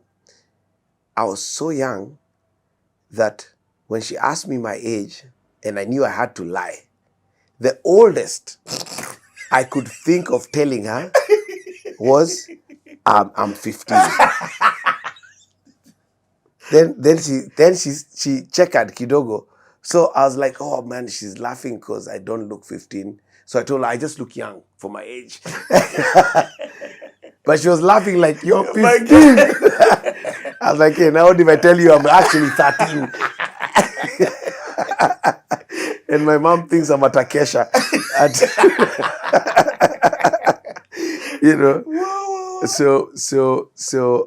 So music wasn't part of my life. I was just wanting to have a good time. But anyway, so all my craziness was very short-lived, very intense, very short-lived. And at some point I was just like, and I think it's that thing for me that's always tried to want to be different. Because I was like, now when my age mates were getting activated, like, yo man, me, I'm like, nah, I'm not gonna do that. What made you stop? You didn't have fun? Not I didn't have fun. It wasn't fun. I think first of all, I think it was God, number one. Okay. I wasn't scared. I wasn't scared to go. I was having a good time. No, the hell thing, going to hell. Going to hell? I don't think so.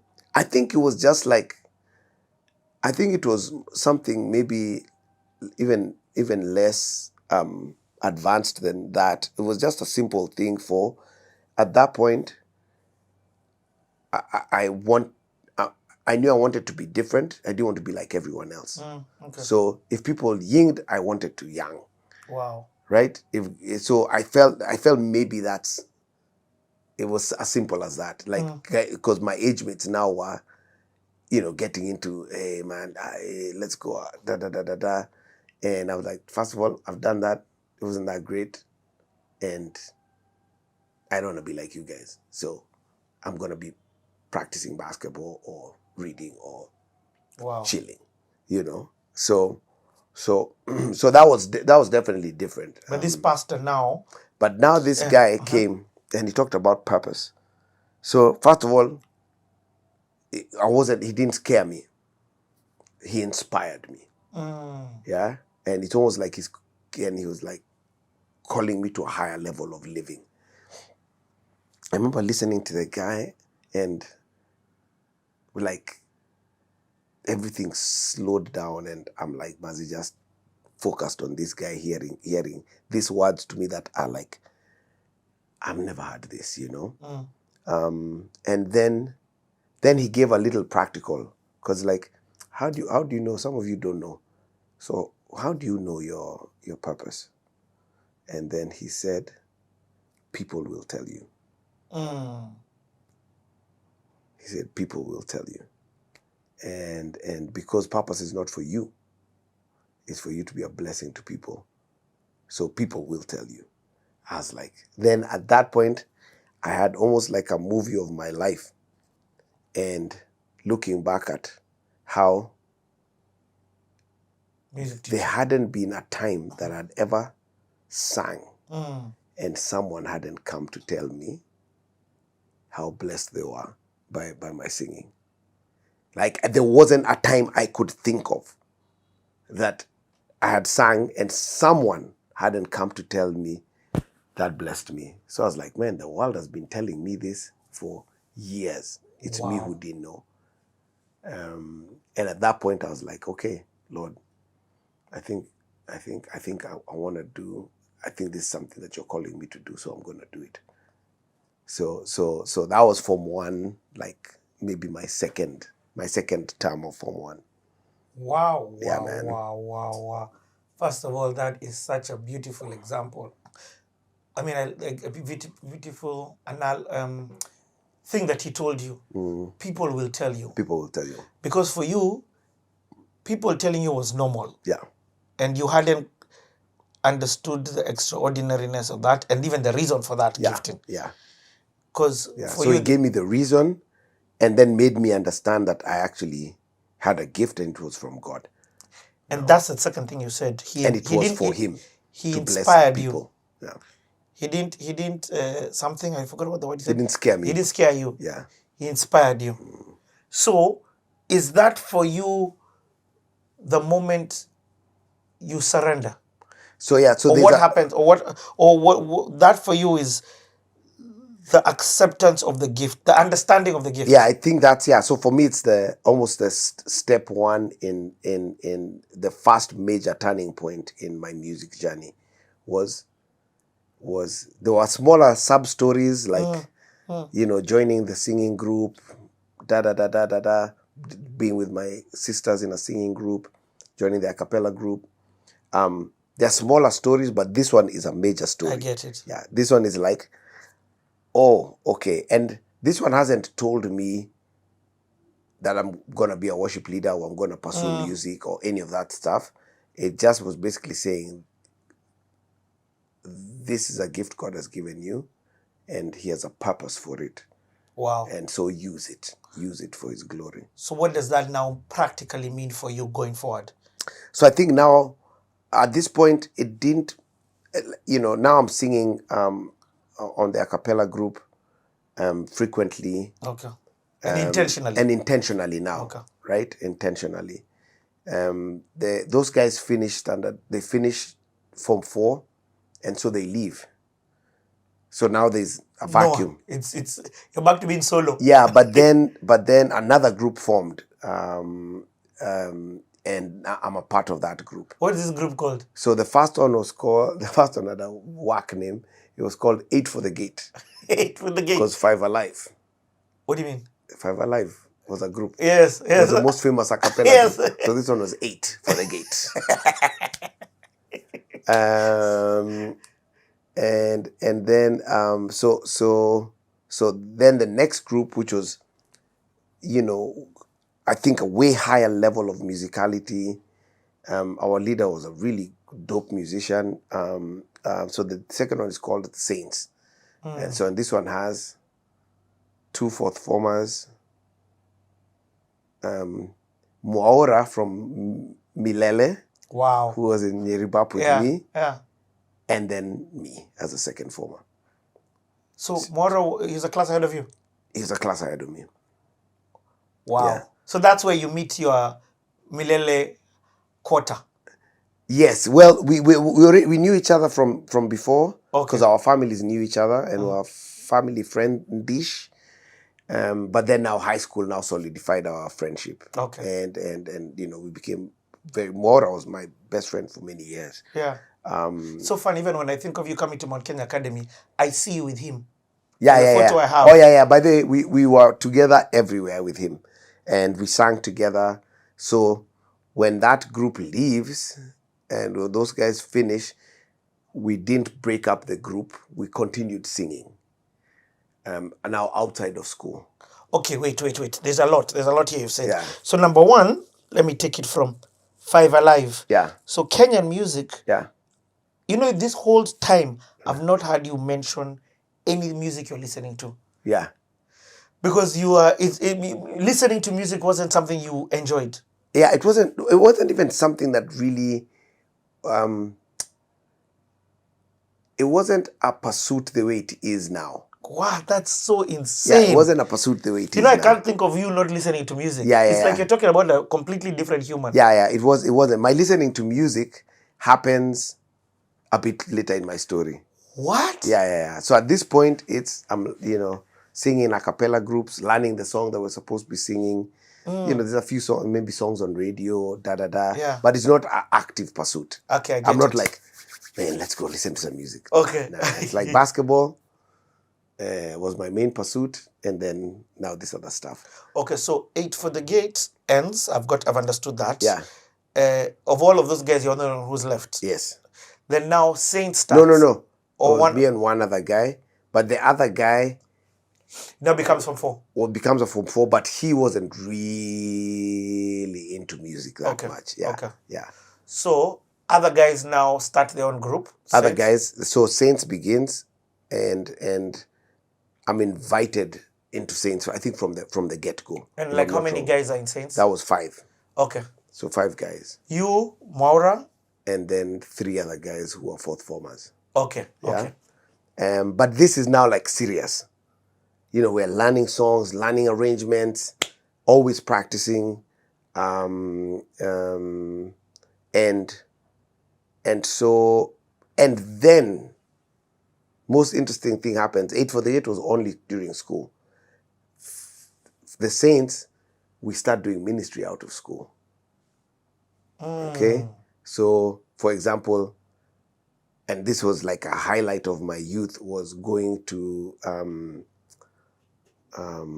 State House Girls Wow.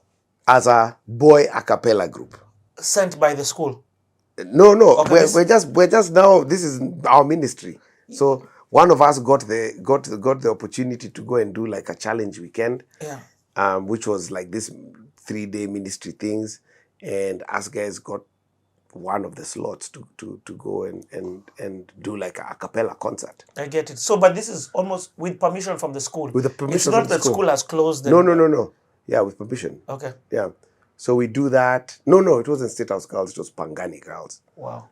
What's the reception like? That's crazy. That's wild.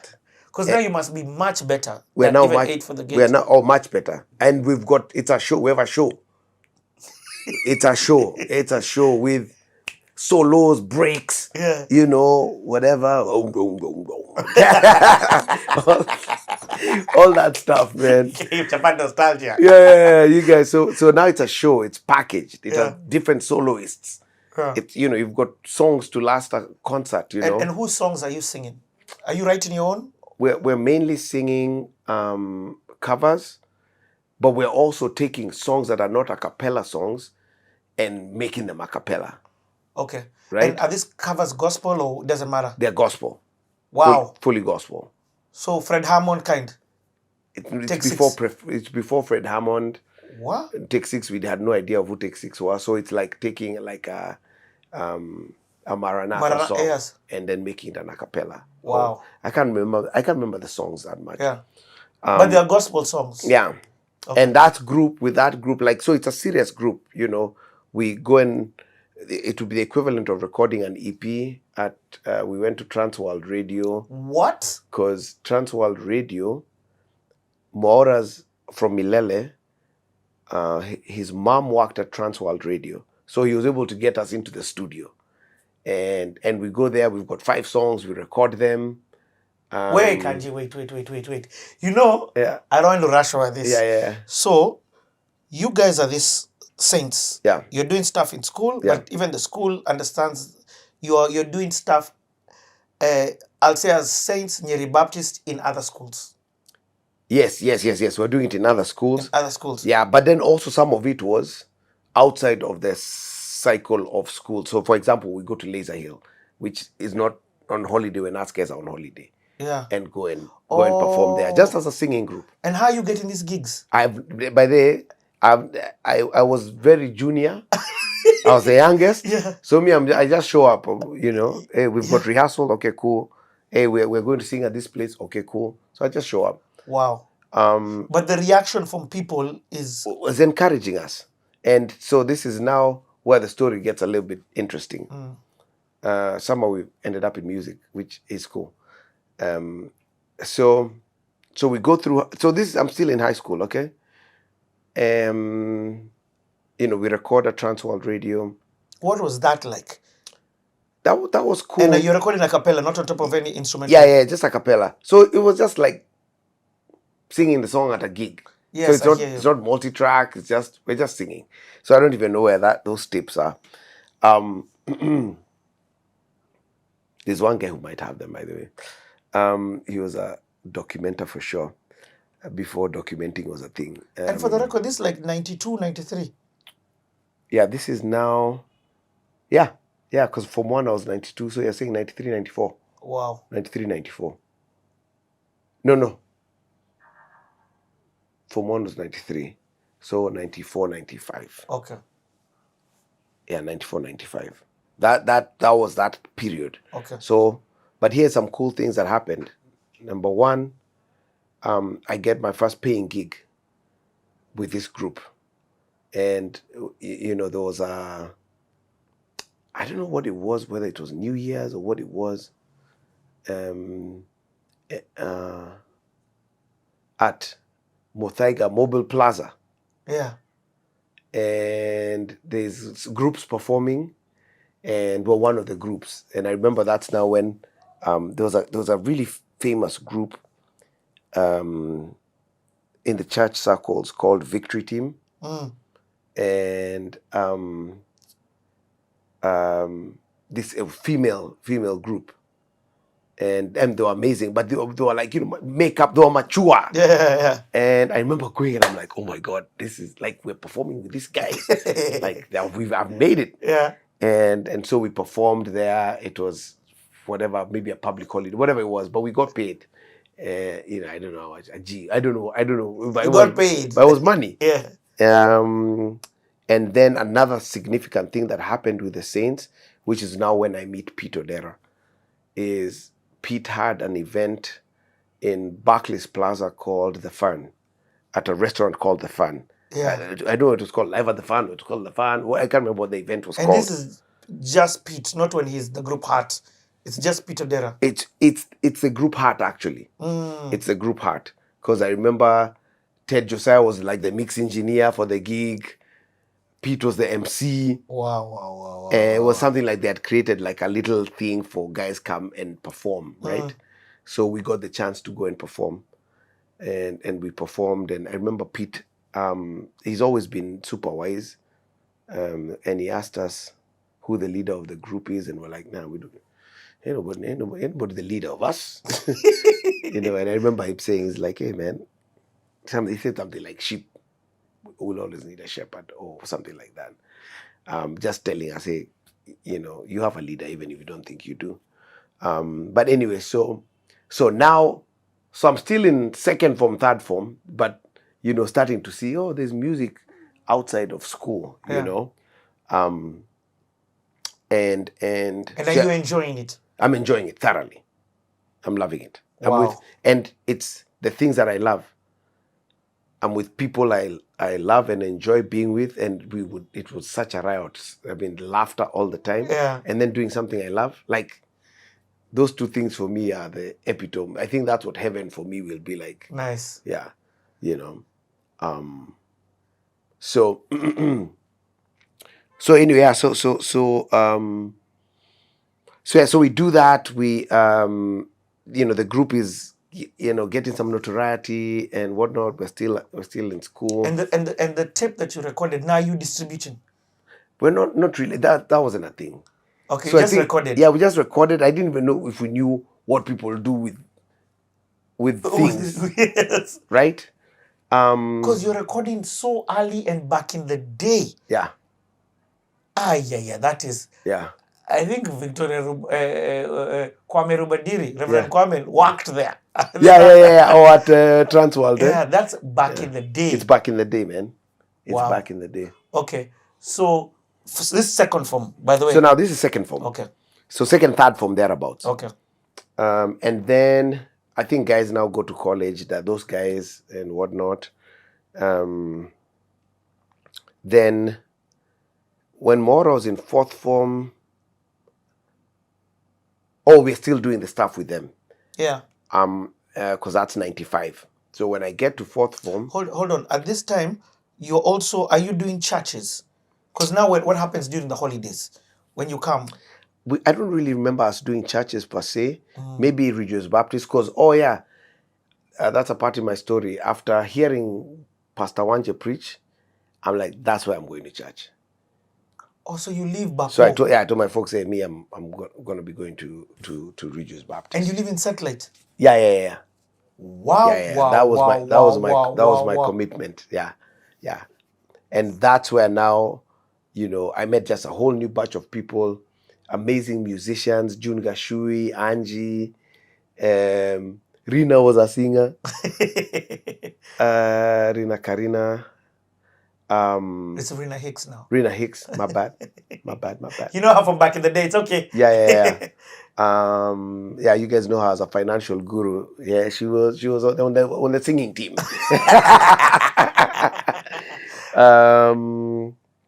That's when I kind of get to meet this Regious crowd guys. Kanjii, that was you were leaving Ruta Satellite. Yeah.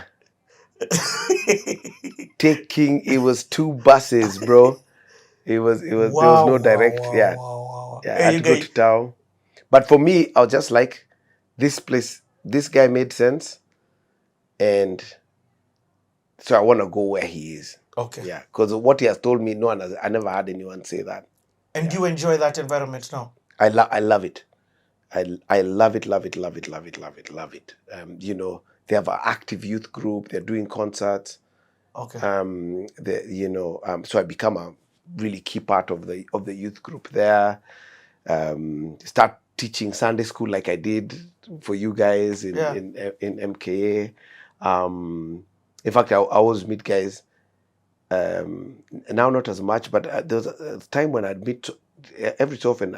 I'll meet someone who goes like, "Hey, you taught me Sunday school." But that's the thing. Why are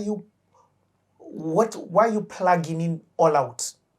I don't know. I think for me it's number one. I think it's how I'm wired, but it's fun. Okay. Yeah, it's fun. It's not.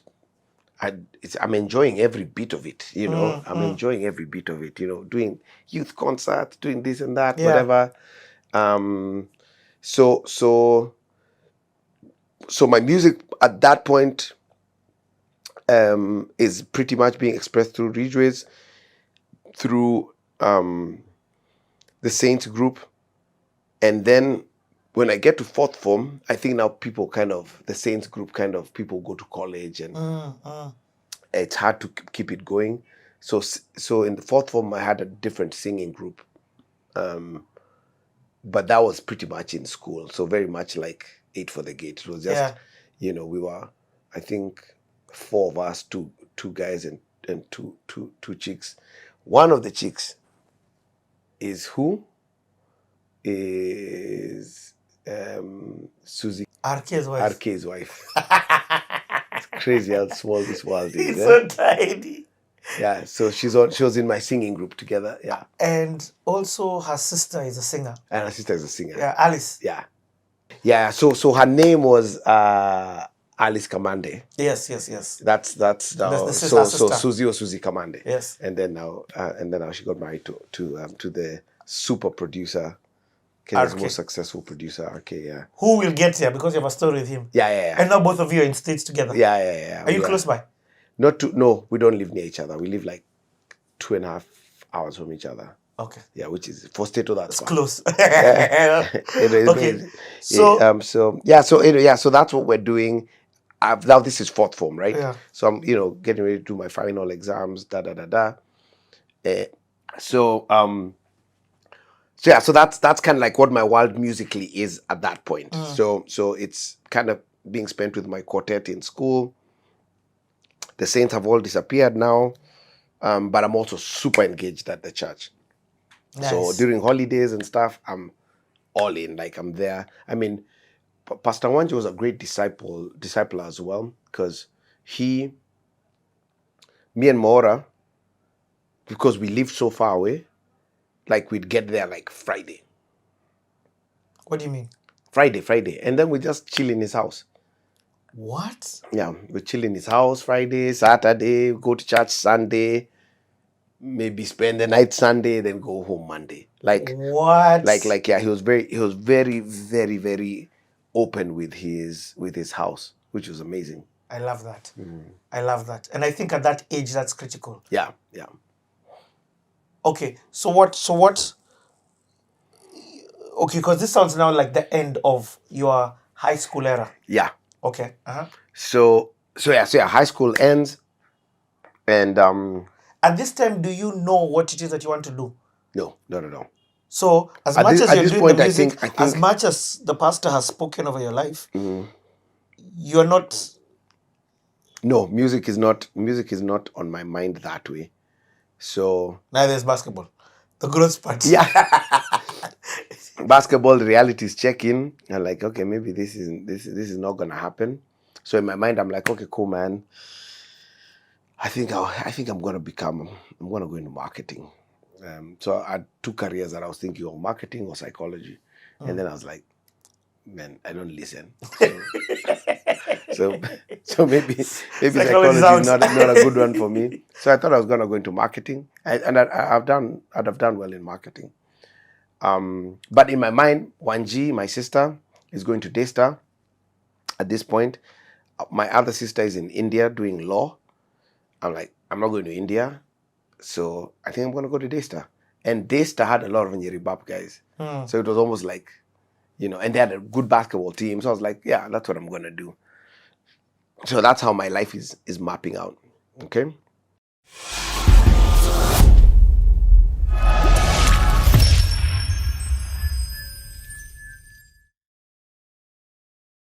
What you're referencing to is my dad going against the regime, not once but twice, and getting thrown into jail those 2 times.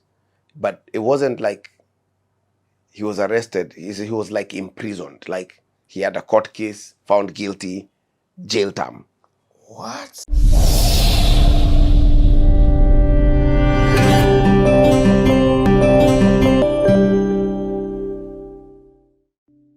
So I thought I was going to go into marketing, and I'd have done well in marketing. But in my mind, Wanji, my sister, is going to Daystar at this point. My other sister is in India doing law. I'm like, I'm not going to India, so I think I'm going to go to Daystar. And Daystar had a lot of Nyeribab guys. So it was almost like, and they had a good basketball team. So I was like, yeah, that's what I'm going to do. So that's how my life is mapping out. Okay. So I finish high school and do my driving test, get my license, which is the first thing to do. And then after that, yo, how are you spending your time? You're not gonna just chill in the digs. And I don't know if it was a conversation with my dad, but I just knew it wasn't an option. So so I was like, yeah, man, I think I wanna learn more music.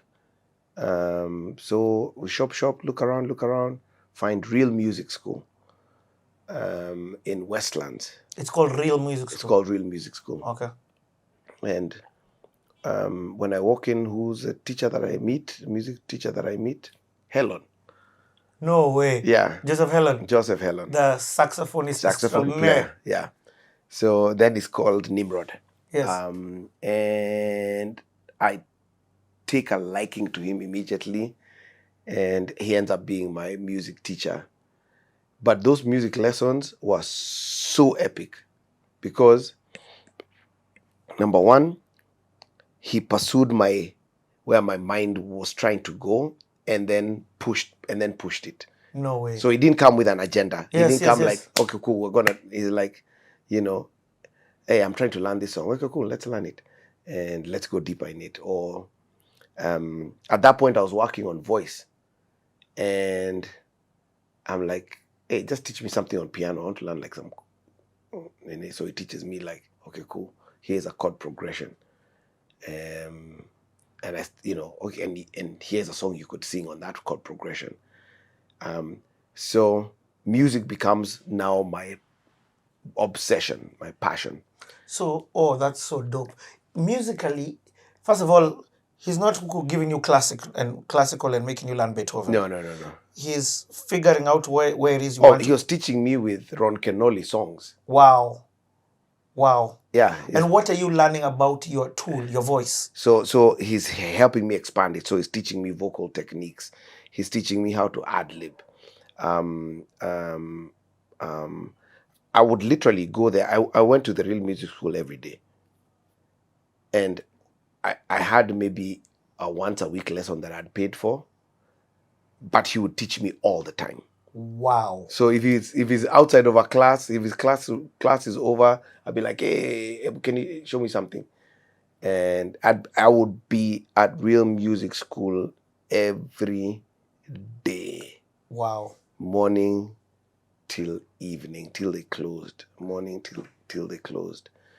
So now you're obsessed. I'm obsessed now. Music, and now he's making me listen to songs. Hey, listen to this, listen to that, So you are listening to music from now education. Yeah. Like it's like you're listen to the harmonies, listening to the to vocals, try and learn how to sing it or whatever, and this and that. And then I don't know how this showed up, but he's like, you and I, let's do a concert. So I was like, heck yeah, let's do it. We'll do it at Ridgeways. Yeah. Since I'm influential there, and so we put together a concert with some original songs, and it was called "Give Me Love." And so we do the "Give Me Love" concert at Ridgeways Baptist. Bananas. And so the guys are in the choir. Kina Angie, Kina June are singing together with all of us. Kina Rina. Yeah. I didn't know Rina was there. Maybe she was in school then. But guys, we sing, and so this is my first concert. Wow. And then so this now starts shifting, my mindset, because I'm like, oh man, I think I could do this. I think I could possibly do this. And seeing how people responded and all of that. Were you scared that there's no future in music? I'm not thinking future in music. For me, I'm just thinking, I found a cool thing. Let me just keep doing it. I'm not thinking strategically. Okay. No, I'm asking because you see, once the Pasi spoke, Yeah. Your story, you're an all-in guy. Yeah. Do you get what I mean? Yeah. There's no you go 100. Yeah, for sure. So I'm wondering, you've done that, you've done Saints, but you're still not telling me music. Yeah, I still don't. I think there was just no understanding in my world at that time. It's not today. I get it. Yeah. So there's no understanding that music. There are no examples of musicians. Oh man, that is crazy. None. Oh, there were no examples. Oh, Yeah. whoa. Yeah. Eric Wenena hasn't Eric chomoka. Wenena hasn't happened. And in fact, I remember That's crazy. I remember the story of Eric going to music school was like a news item. I mean, not news on news, but it was like a in the music, social network, yes. not music scene. Just like There's there's no a music guy scene. who's going to study music. What the heck? What is that? Wow. And I still didn't think that was my path. So that it was just something I knew. It wasn't inspiring. It didn't make me change my mind. It didn't whatever. So No, Kanji, I just want to dwell there a bit. yeah, There was no examples. there are no examples. There are no examples. So even these songs that you're doing, Yeah. there's no Kenyan examples that you have. None. There was There's no none. Kenyan songs you are singing. No. And you see, so I think Kenya has, and all these guys who are historians, I think can give you a better take on it. But there's definitely like a dead season, right? We had a golden era. Yep. Then I think we have a silent era, and then we have now the resurgence, and the resurgence was heart of urban music. Yes. I think And you're right. It's because the musicians of, even just from a Peter Dera conversation, that 90s era of Moi, you leave. Yeah. You leave. Yeah, you leave. So that's so there's like a silent era where we're not even Kenyan music when it wasn't a thing. There's nothing that I would know of. Okay. So Heart the band is like revolutionary, like nothing, because that's like what. And then so you've got Heart the band. Five Alive. You've got Five Alive. Five Alive do an album. Again, revolutionary stuff. So you're starting to think. So maybe that's making. I don't know what at that point I was thinking. But I think it's fascinating. But I don't think it's making me at this point in my life go like, okay, cool. I wanna do that. I want to do what Pete does. Yeah. Because I still don't. It's still not something that's. I don't know if it's something pursuable. I hear you. Right? Like that thing. It's thinking about it today. It's even. It's hard to explain. It hurts your head. Yeah, because you're like it's hard to explain. Somebody watching this. There's examples. Yeah. There's people who've bought houses. The people beer is touring the world. Yeah. Like it's insane. Yeah. You are, and they can look and say, hey, I've seen Kanjii as an example. Yeah. There's one thing I want to come back a bit to. In fact, I'm so glad I almost missed this. And you don't have to speak about it if you're not comfortable. But your dad, because when he talked about the Moi era, I'm like, hold up. Your dad is a revolutionist. For sure. And what I mean that he's put in. Yeah. So how does that? I've heard about your school, but on a personal level, this is happening. Yeah, I think yeah. So what you're referencing to is my dad going against the regime, not once but twice, and getting thrown into jail those 2 times. But it wasn't like he was arrested. He was like imprisoned. Like he had a court case, found guilty, jail term. What? Yeah. So it's not the one we have of abductions. Yeah. This was like he had a court case and was sent to prison. Wow. And so that, I think how that marked me is I think it gave me a view of courage and about being courageous. And courage is one of my highest values. Is courage. And courage, in fact, I was telling a friend of mine that I don't think there's anything that moves me to tears quicker than acts of courage. Right? And it doesn't matter. And I'm not even talking about like resistance to I'm talking about like Selah at the age of 3 marching up the steps of Mavuno Church in Bellevue to come and sing in front of people. In front of people. Like that moves me to tears, right? So it's basically you doing what you think you can't do, right? And then but still going for it, right? So I think that was modeled to me by my dad.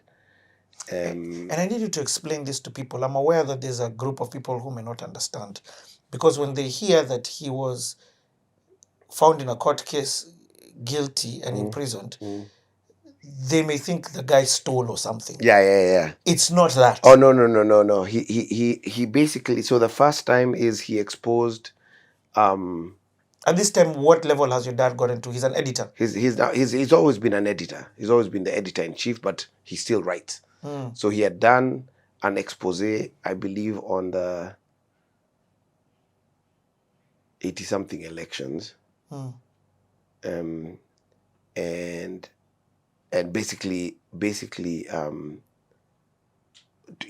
talked about the malpractice of election and the election being stolen, or Wow. I don't know if stolen was the right word then. Rigged. Yeah, rigged was the word. Yeah. And so, and at that point you didn't say stuff like that to the governor, about the governor. So so he has this court case and gets imprisoned. And then the second time, I can't remember the second time what he wrote about Moi or whatever it was. And again, same thing. And then get sent to prison. But it was all political. It was all political. Wow. But it was him being like, hey, me, I'm a writer, and I'm seeing injustice happening, and I'm gonna say it. I'm going to speak truth. Yeah, with no regard to the consequences. In spite of fear. Yeah. Or in spite of the consequences. Exactly. But, so for him, him, like his life at some point was a movie, man. Like, you know, because those days, if you got, it's similar to now with the abductions, where if you got arrested, okay, your life was way more in danger. So the game was to be hidden until your court date. Wow. So meaning he wasn't our digs. He was moving from house to house, being put in, like, hidden in a boot, moved to another location. Like that was how he'd operate until the court date. So the court date, now you can come and show up and have your alive and have your day in court, yeah. Because there's a chance that the court will find you innocent. Exactly. Yeah. Wow. Yeah. So how does that affect you though? Oh, is this Ukrainians? Can we take a pause? Yeah, correct.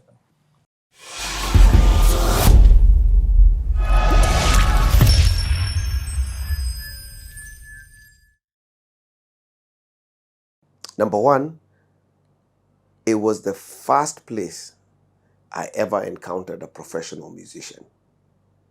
Wow. So I'm talking with a guy, he's our accompanist, and I'm like, oh yeah, so what do you do? He was like, I'm a piano player. I was like, wait, that's a thing.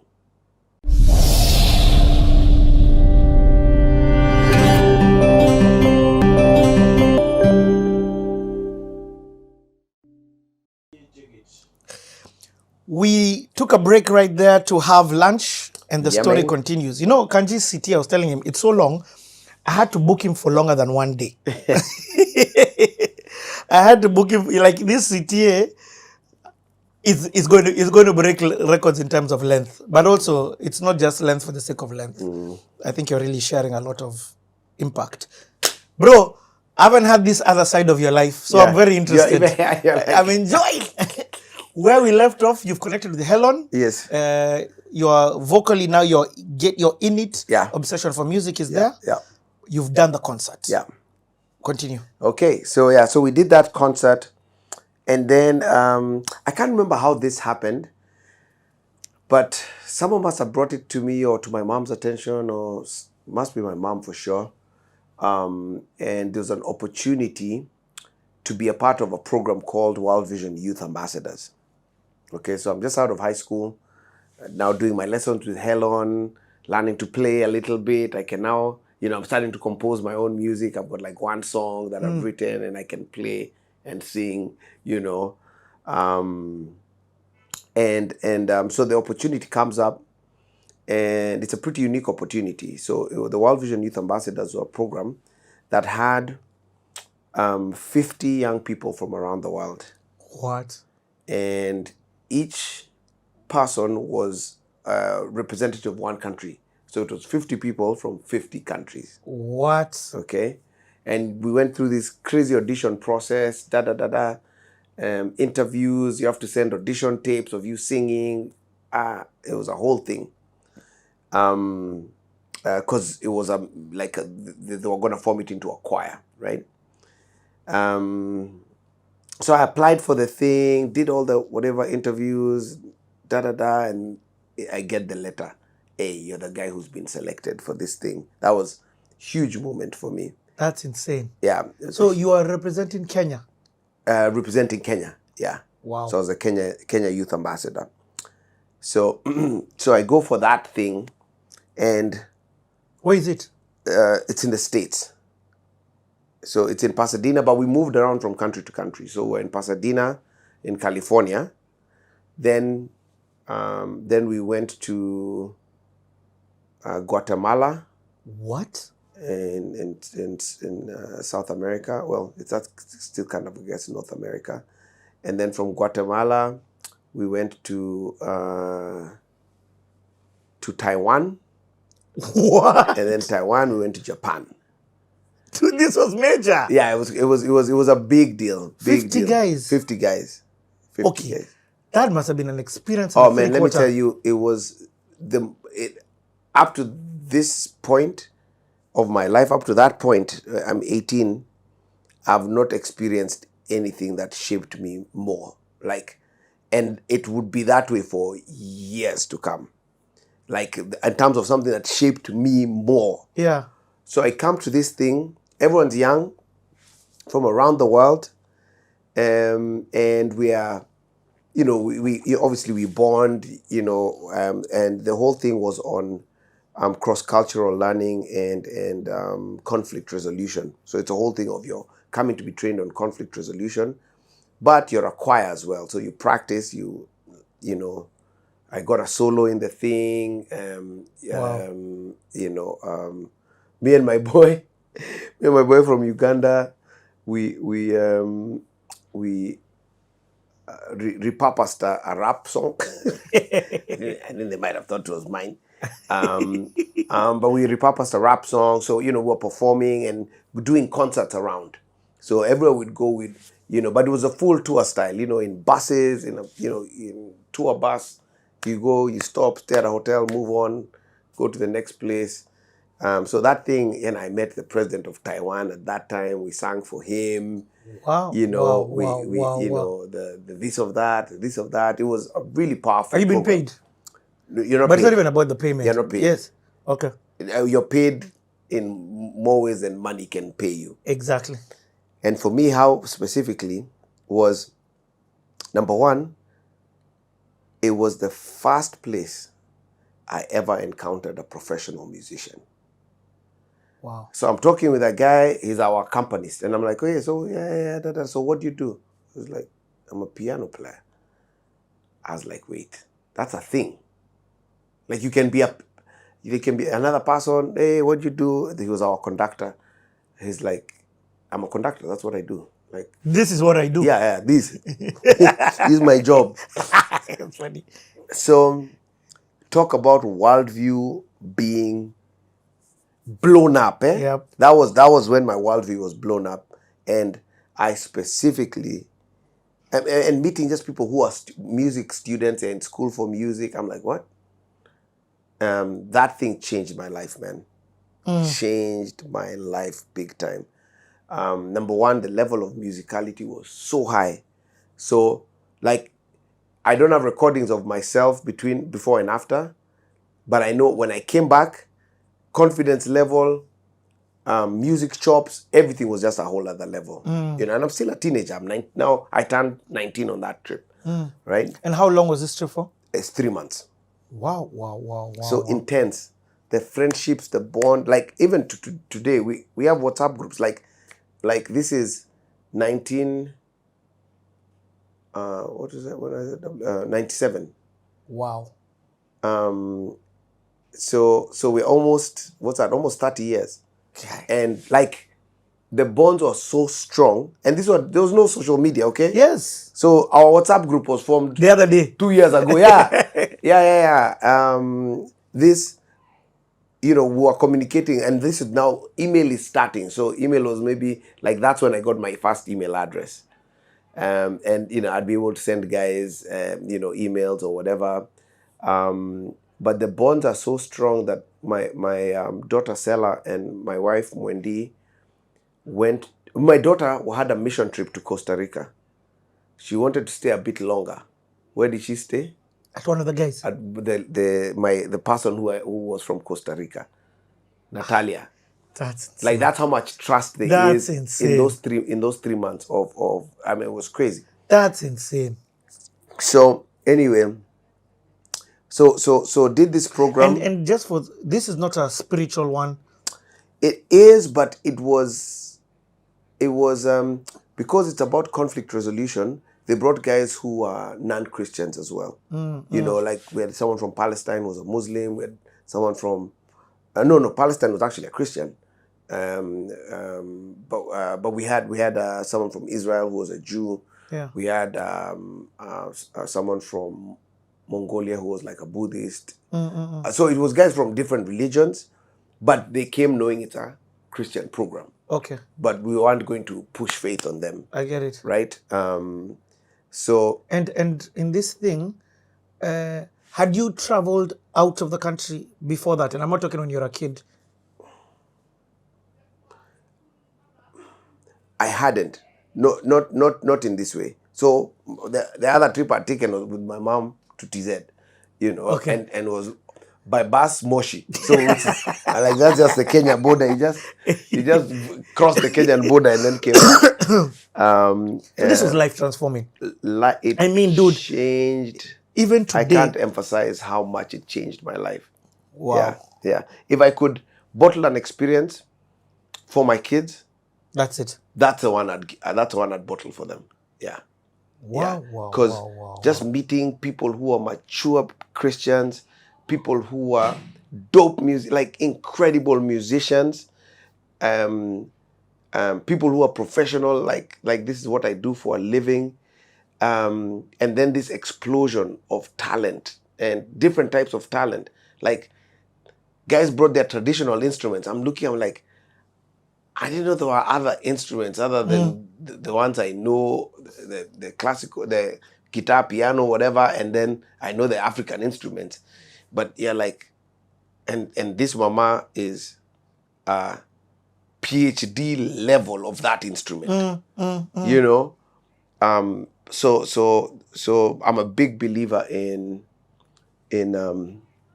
gap years or gap year like experiences I get it. for kids, because I'm like, there's no 4 years of university that could have taught me that. Yep. None. Our school of life. Yeah. So that thing. So I literally made the decision on that trip that I wanted to become a musician. Wow. That's when I decided. Wow. Yeah. That's when I was like, okay, this is what I want to do. Yeah. That's crazy. Yeah. So. That's crazy. Because, all before this, like, I'm like, okay, you're going to Daystar still. Like, you get what I mean? Yeah. It's not, the math is not, the sense is not, I'm not understanding. Yeah, I was going to Daystar to study marketing up until I went on this World Vision trip. And then at that point, I was a different animal. I was completely different. I wanted different things. I saw myself differently. I saw the world differently. I had international friends. I had friends from 49 different countries. Yeah. Guys I had bonded with, fought with. 3 months is long enough for you to fight. Yes. And once you fight, then the friendship now is the next level. What an experience. What an experience, man. It was, bro, that thing was unbelievable. And Japan, same thing. Yeah. And we do, and it was like major venues, like we would play, like I've sang the national anthem at a Major League Baseball game. Like it was with that choir. Yeah, like it was some crazy experiences, man. That's insane. Yeah, which we didn't know. As guys were just going along. It's only now when you look backwards, you're like, oh my God, that was intense. Yeah, that was crazy. Yeah, so when I came back to Kenya, to now I guess continuing with the music story, since that's kind of like where we are on right now. Yeah.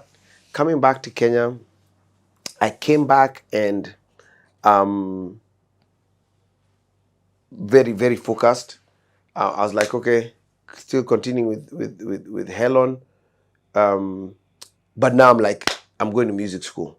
And even that, during that trip, I went to visit one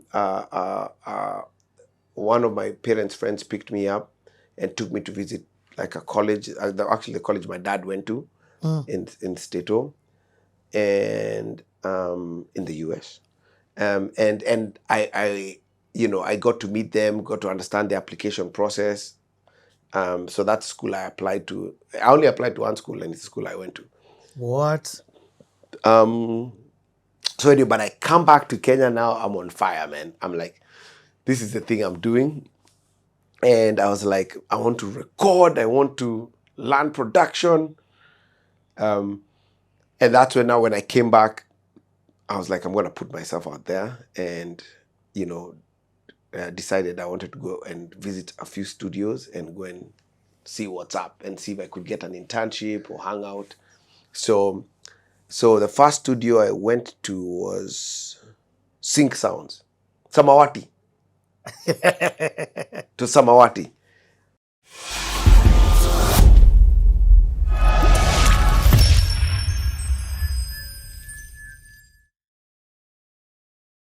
And it's, again, a lot of this stuff sounds like strategy. It's not. It's literally just going. I get it. It's following the path that your heart is leading you, right? And for me, it was leading me. I was deeply curious about that world. So I'm not thinking, oh, I want to become a recording artist. I mean, I didn't even know what that was anyway. So for me, I'm just like, I'm in a world I didn't even imagine. Like Wow. the radios, the songs that you hear on radio, someone makes them. Yes. I was like, let me go and think about that.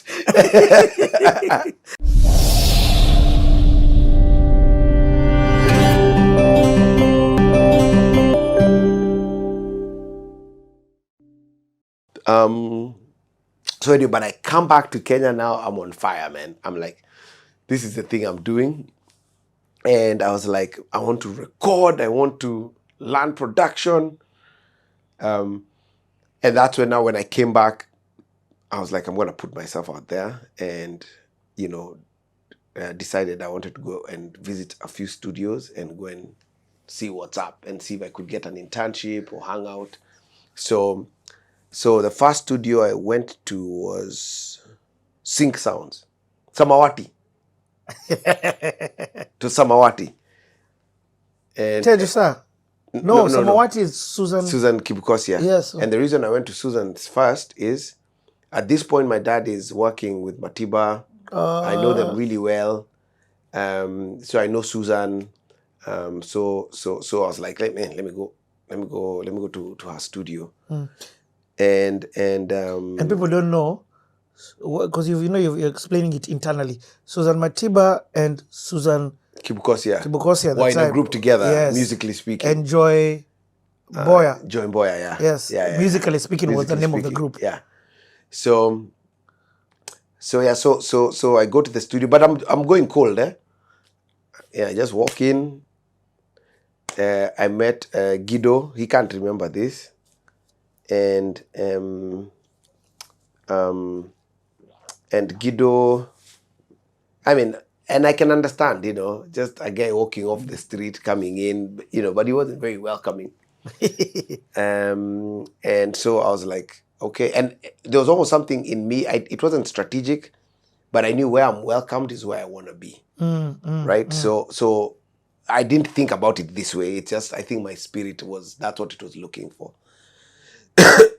So So then after that went to Amina. What was his name? Nurani. Anyway, Amina was I don't know. They ended up getting married with Chris from Five Alive. Anyway, so she had a studio. And how are you knowing all these guys? How are you knowing about the studio things? So I think this kind of like the networks. I think maybe Susan. Maybe Susan. I don't know. I don't know. Yeah, but you're on the hustle. But I knew I'm on the hustle now. I'm like, I want to go and intern at a studio. I want to learn studio work. Okay. So I went to see her, and that didn't pan out.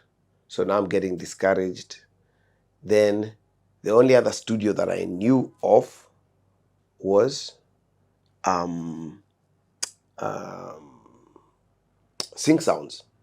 And Sync Sounds, like Ted is such a wonderful guy, but we fear there was a fear factor for Ted. So I'm like I know it. yeah, so I'm like I say but I didn't even bother going. Yeah, I was like laying at that one. Then I don't know who told me to go check out a small studio that was at is it Next? It wasn't called Next then. The campus In Karen.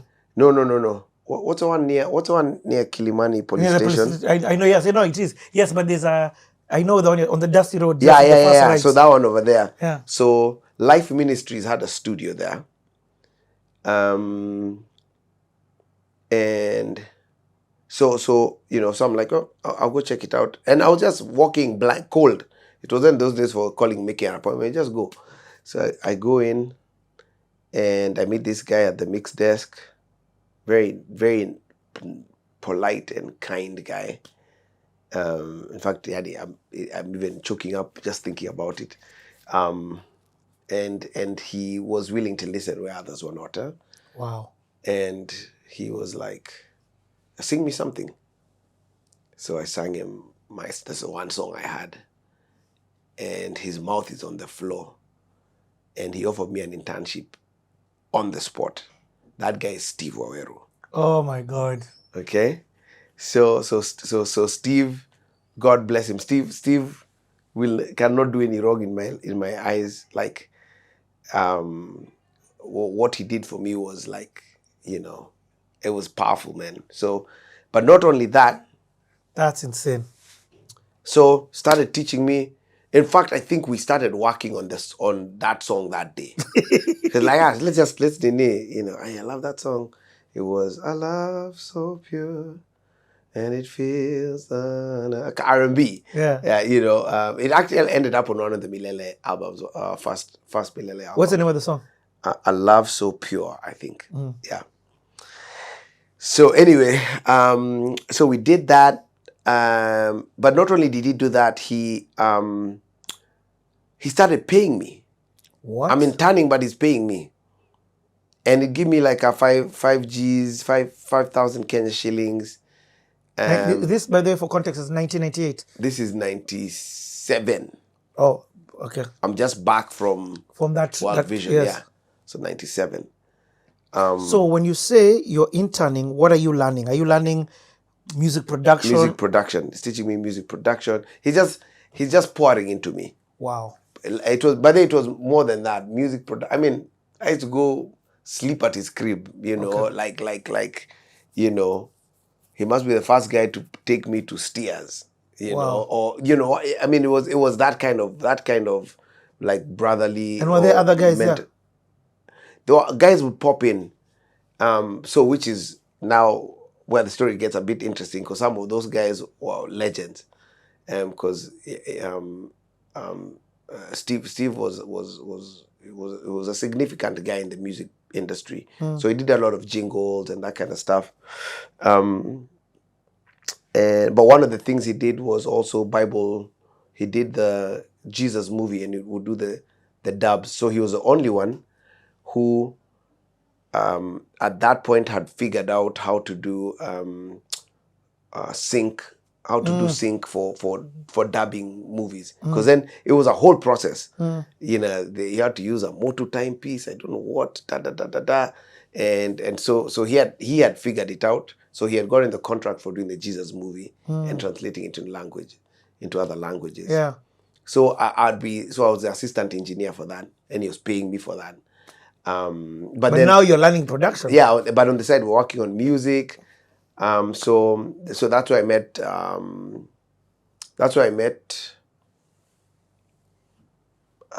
Jack Odongo. Wow. So Jack Odongo was a good friend with Steve and would swing by. And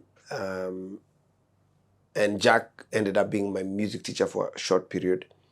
Then there was Jack. That's where I met Pete Odera. That's where I met FJ Felix, who was an incredible musical genius who ended up going to Berkeley and he's still in the States. So I was meeting all these like cool people, musicians, but most importantly, that's where I met Boami Walumona. And Boami was phenomenal musician from Congo, but Kenyan. And Boami was part of the group Le Manglepa. He's a guitar player and a singer. And he would just play these beautiful African songs. And I'm like, dude. So one day I was like, Boami, you need to write me a song. So he wrote me a song. And that song went, Sanjalama Yawe Nanga, Sanjalama. And that became Milele's hit song. But this is years later. Years later. So Sanjolama, what I'm hearing, Yeah. which is one of Milele's biggest jams. Yeah, that's mine. It's all mine. I loaned it to Milele. Well, and you were given by Boami. Actually, it's all mine. Boami Walumona was an incredible musician from the 80s, eh?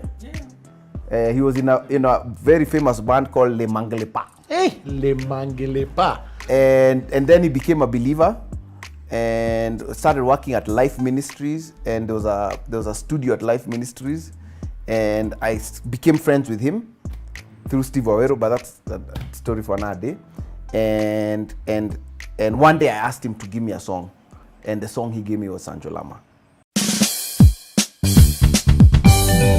Sanjolama, Yahweh Nangai. Don't say.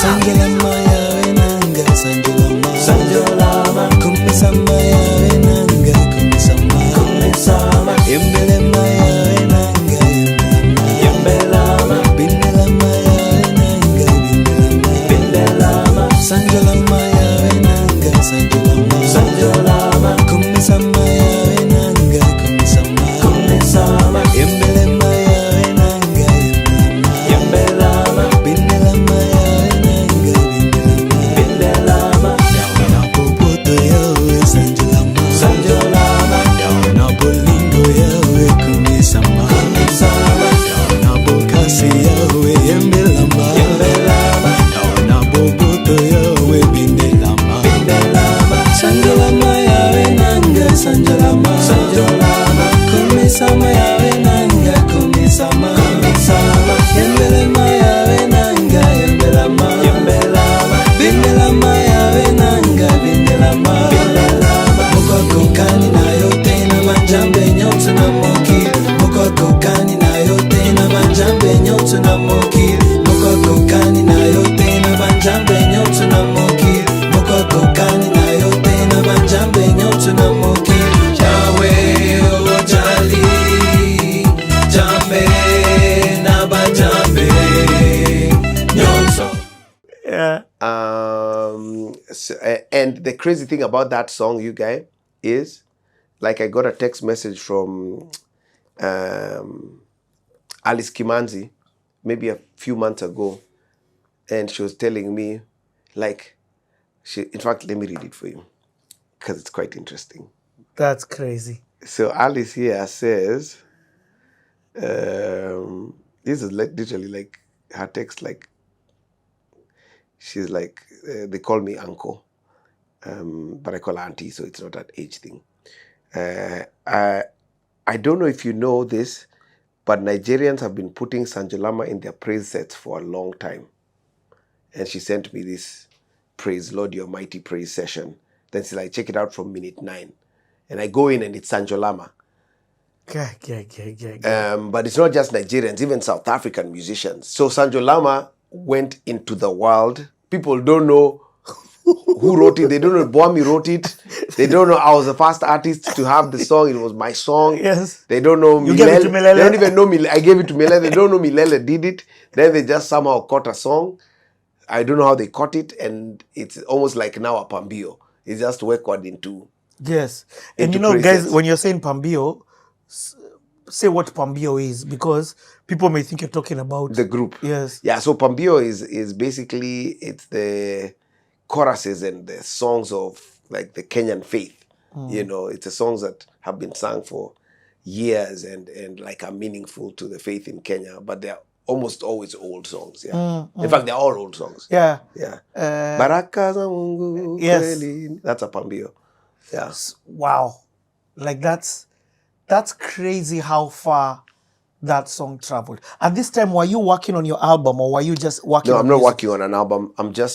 I think I'm just working music. I'm just experimenting. And you've communicated you're not going to Daystar.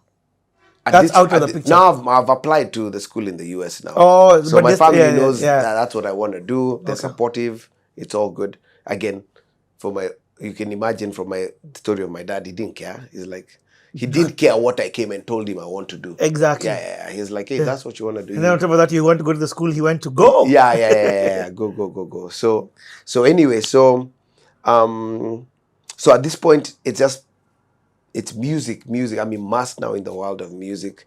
I'm still spending some time with Hello, not as much. Now I'm deeply in the production world. And now all the people that I'm meeting through Steve Wawero and just getting to understand and appreciate the music world even more. You know what's shocking me?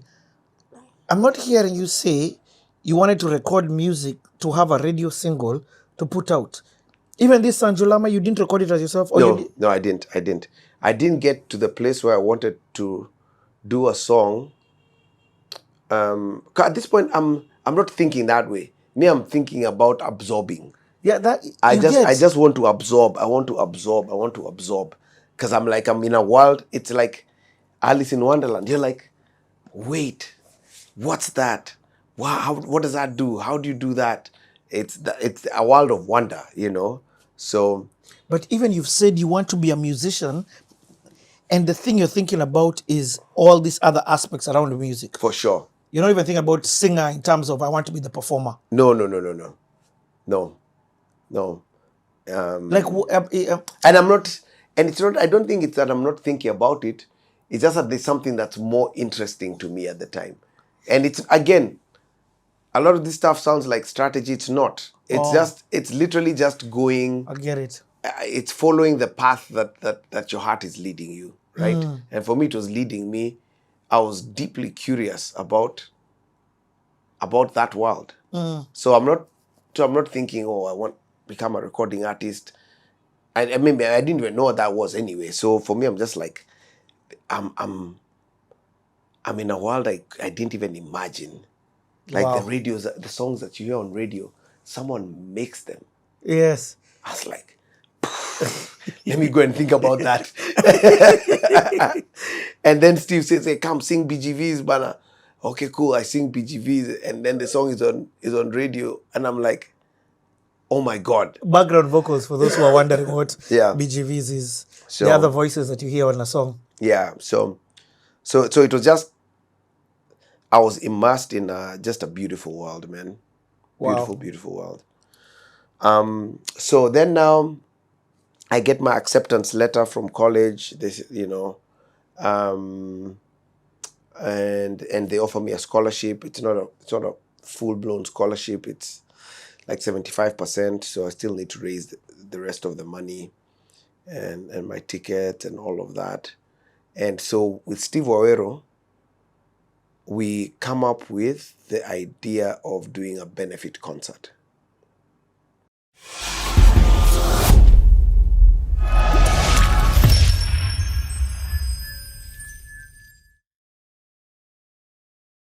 So I told him, hey, now this is where things have reached. I can't, even we say, let's go to Germany, I'm not going to make the deadline. What? Yeah. So he listened. Then he said, do you want to go to school or don't you want to go to school? I said, I want to go. He said, so you go then.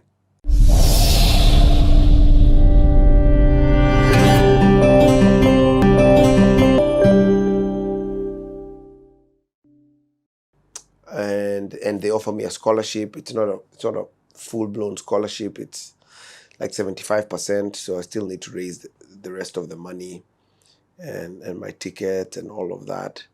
And so with Steve Wawero, we come up with the idea of doing a benefit concert. So now that's when I get deep into my songs now. So a benefit concert meaning? Like to fundraise for my school. Oh, nice. Right? But I'm sure we'll be able to show people the flyer for the gig. Yeah. This one. Yeah. And that flyer basically says, I can't remember, something, come support me, blah blah blah blah. And what I promise is, I promise I'll sing my heart out or something like that. So it was like, I didn't want to do a harambe or any of that stuff. I was like, and I had different categories for the ticket. 5K, for just because it's support, right? It's support raising. Yeah. And then now I got people now to help with the concert. And because now Steve had now exposed me to another world, right? So now I've met Pete. I've met Aizo, the rapper. I've met Wahoo. I've met MCLC. So these what are those guys called? Community. Rap community. Rap community. Yeah, Yes. rap community. I never engaged with them too much. I knew of them, and at this point, I think they're kind of like they're not like such a big one unit. Okay. At least in my world, they weren't. Yeah. Maybe they still are out there. But you're meeting them individually. I was meeting guys individually, and all of them were through Pete. Okay. So Steve, yes. So Steve was my music world, and down the music line, and and then Pete was the artist. And got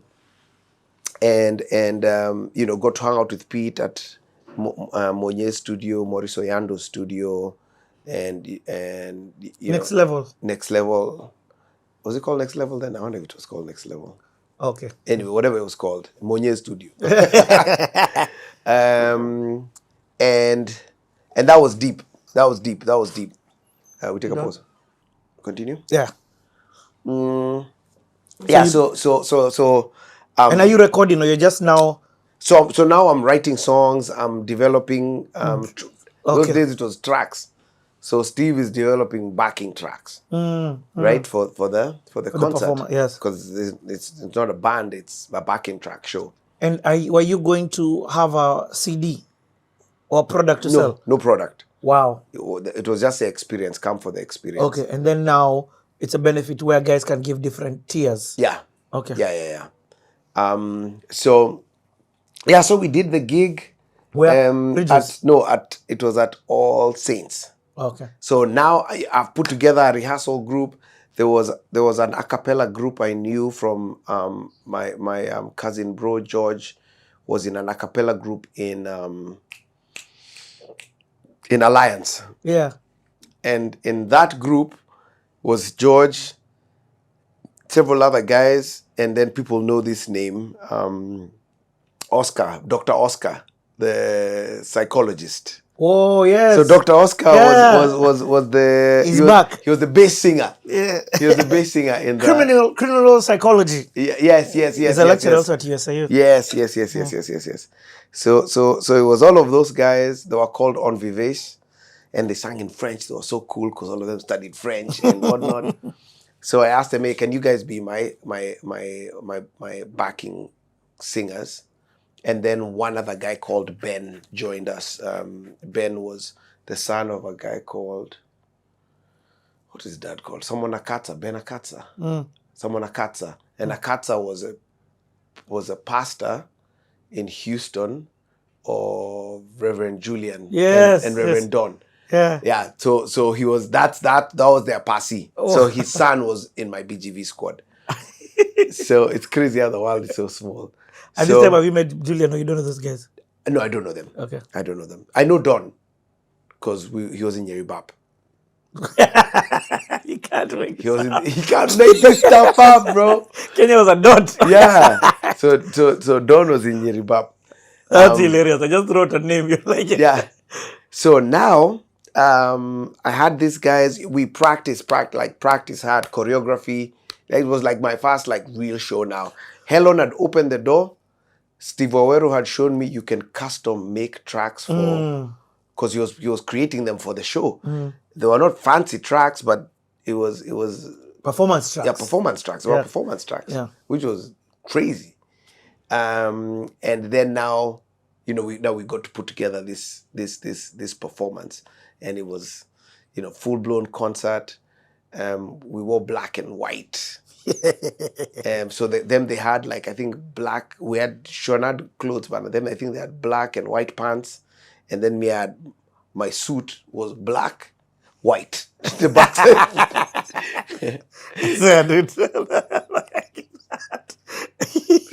But that's creative. That was creative. I give it its props. It was creative.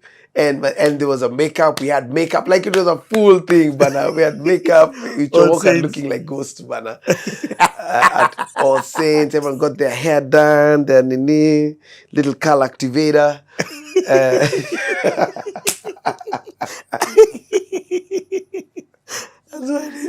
Oh man. Anyway, so we had that concert. That was great because it was my first experience at show production, which became a deep love and passion of mine. Yeah. Because it was putting all the pieces, the stories, the whatnot, putting all of that together. So we had that, and who performed at the gig, who were in the gig, my curtain raisers was Pete. Wahoo. Curtain raisers, my guy. Pete, Wahoo, LC, and I think Izo from Rap Community. Wow. Yeah, so they're the ones who opened, and now the moment you've been waiting for. But that time you're going by the name Kanjii. Yeah. Okay. So I've always gone by Kanjii, because Kanjii, I adopted the name after Wanchi. Yeah, when I was, I don't know, 5, 6. I was really young. Okay. So it's Kanjii, Papa, came, did my thing, performed. I'm trying to remember what comment Pete told me after the event.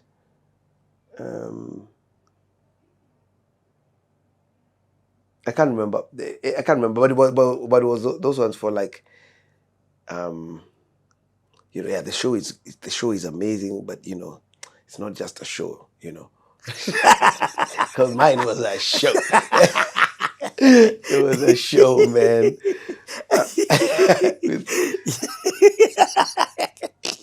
Yes. No. I love it. So he was like, hey, it's Christian ministry also, my guy. Yeah, like Michael Jackson ain't gonna go. Yeah. So did you raise the money? I raised the money. The money came in miraculously. The concert raised a lot of money. I don't know if it raised everything, but it raised a lot. Guys gave, guys showed, and the guys came. The place was packed. And Steve was my ride or die. He was my guy, Steve Owero. Wow. Steve Owero was doing sound. He set up, making sure, that's why he holds such a special place in my heart, man. For that season, that moment, That's my taking off moment, and he was the fuel to get me to take off. Wow. And that you don't forget that ever, ever, ever, ever, ever. My mom is having her 80th birthday, and I've a small list of people that I can invite, and he's one of the guys I invited. Wow. That's And powerful. we don't even have like much of a relationship now, like because life. Yeah. But every time we meet, it's like, man, just gratitude, man. I've never really. Can you remember that time when you did that thing? Hey, you guy, I know so much about what you've done. Remember that thing that you went back saying thank you to guys? Yes. Can you remember that Yes, video yes, clips? yes, yes. The thank you. Here, I've already Yeah. played it. Yeah. So that's why. Yeah. I never understood why. That's why. Wow, that's huge. He was most critical person to help me launch my musical career. Yeah. When you say the money came in miraculously, what do you mean? It was just different ways. So obviously guys gave a lot for the concert, but then guys gave even outside of the concert. I think guys were just so jazzed by the approach, and maybe there was a belief in what I was hoping to accomplish. Yeah. But there was just so much love, man. So much That's love. powerful. Yeah. And then it hit me, you, the person who opened up your eyes to this music thing, wasn't even per se Eric Wainaina in terms of, it wasn't local. No. It was that trip. It was that trip. Wow. Yeah, it was that trip. Okay. It was that trip. Because at this point, I don't know Eric at this point. I know of him, I don't know him. Yeah. So anyway, got the scholarship, raised the money, head off to the States, man. When do you leave for the States? So I left. Oh, that's another miraculous story. The way I've just gone through that. So here's a crazy story, man. So I get my letter, my everything I need, application, I'm now planning to go to the embassy to book. I don't think you did. You didn't even do appointments those days. Yeah, you went to make a line. You just go make a line, and then what happens? The embassy gets blown. This is that time when you're going? Yeah. This is that time. I'm getting ready to go. What? The embassy gets blown. This is 98 then? Yeah, now we're 98. Yeah. So, because I believe the concert must have been 98, like maybe early 98, maybe maybe April, maybe the flyer says it. Yeah. I don't know. So, and also, just something quick to note, putting together the concert was also my first experience with how people are awesome, and people can bring different skills to aid one thing, right? So it was my first experience of that. Like, Yeah. before that, I didn't know that, because my cousin Bro John, he designed my poster and my flyer and did all the Wanji helped with this. Her friend Martin Ndiwa, who was an events guy, helped me with logistics. So I had a little committee to help me work out the gig, logistics of the gig. I was on doing the running around, but I had a guys to help advising, out. telling you. Advising it, Okay, cool. Go here, do that. You don't worry about that. I'll talk to so and so. Like, it was, one of those. Which is why teamwork for me is such a big deal. Like, everything I do in team. So anyway. So we did. Where am I? Bomb blast. Oh, bomb blast. Yes. So the embassy gets blown up. The American embassy in Kenya, in Nairobi, gets blown up. Terrible day. I can never forget that day. Can't forget where I was. It was just terrible day. But then it also represents a dynamic now for my travel. Wow. Right? Because you've not gotten your visa. I'm not getting my visa. So I talked to the school, and they say, hey, this date here is the last possible date for you to be able to come to the school. Oh my If not, you'll need God. to reapply for your whatever's again. And they say, we're sorry, but here's our rule. So this date, whatever, I can't remember what date it was. They had a date, okay? And then at that time, people were going to South Tanzania, to South Africa. Tanzania, no. Tanzania had also blown up. Or maybe it was Uganda. Maybe it was Uganda. To South Africa, to Germany. Like you're just trying to go somewhere to get your visa appointment, right? To get your visa meeting done. I looked at the time. Now it's crunch time now. I looked at it. I was like, none of these options are going to work.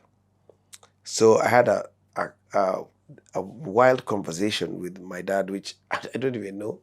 I don't even know how this conversation happened. Maybe the world was just different then. So I told him, hey, now this is where things have reached. I can't, even we say, let's go to Germany, I'm not going to make the deadline. What? Yeah. So he listened. Then he said, do you want to go to school or don't you want to go to school? I said, I want to go. He said, so you go then. You're joking. And you go to Stato? Yeah. So I had my visitor visa Yeah. from the previous year. Yes. So I said, okay, cool. I'm out. Get my ticket. Tell guys, says I'm out of here. Travel to Stato. I reach LA.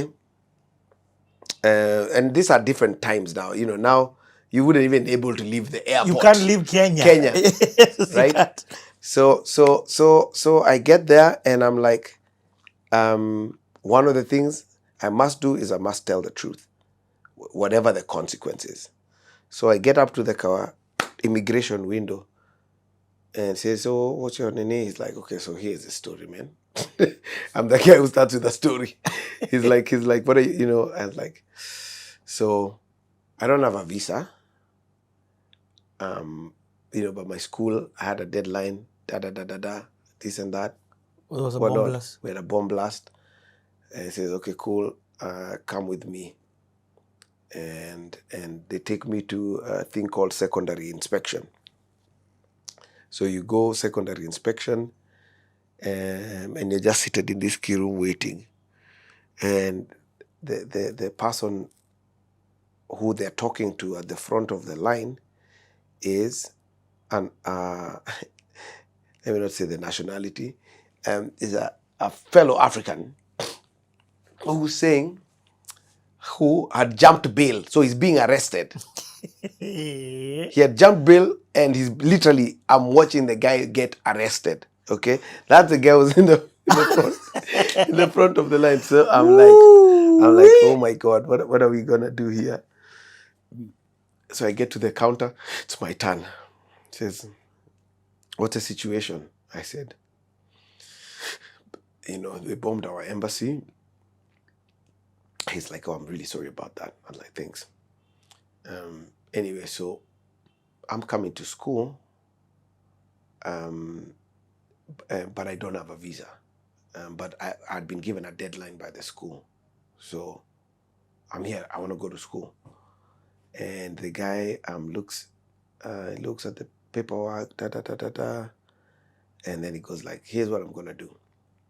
I'm going to give you a student. I can't give you a visa here because I'm not an embassy, but I can give you a student status for 5 years. What? So he stamped my passport. They told me, welcome to the States. And his whole thing was like, hey, but if you leave, you can stay here for 5 years, but if you leave, you'll need to go to an embassy and get your passport, the visa stamped on your passport. But if you stay for 5 years, you're good. And that's literally how I entered State. I entered Stato. That is bananas. Yeah. That's literally, yeah. That's a miracle. It For is. real. It is. And I think, so Richie, like the big lesson of my life, that was one of the big lessons of my life. And it was this. is, which I think has helped guide my thinking and my approach to life, which is the things God wants to get done are going to happen, right? So it really built my faith, because you know, I say now it's just a story that you're telling people. At that point, it was like, Life or death. what am I like? What am I doing? Like, you know, but like, yeah, God things happen on God time and with God power, right? Not your power, and so it's a thing that I've just applied to my life from that point on, where it's like, you know, I can't be afraid of situations because I've seen God do impossible things. So it's not impossible for him. It's just, is this what he wants to do, or does he not want to do it? And if he wants to do it, it's gonna happen. You know. So yeah. So that was That's the crazy story of how you entered into States. That's how I got into the States, man. Let's take a quick break. Yeah. We're coming back in a few.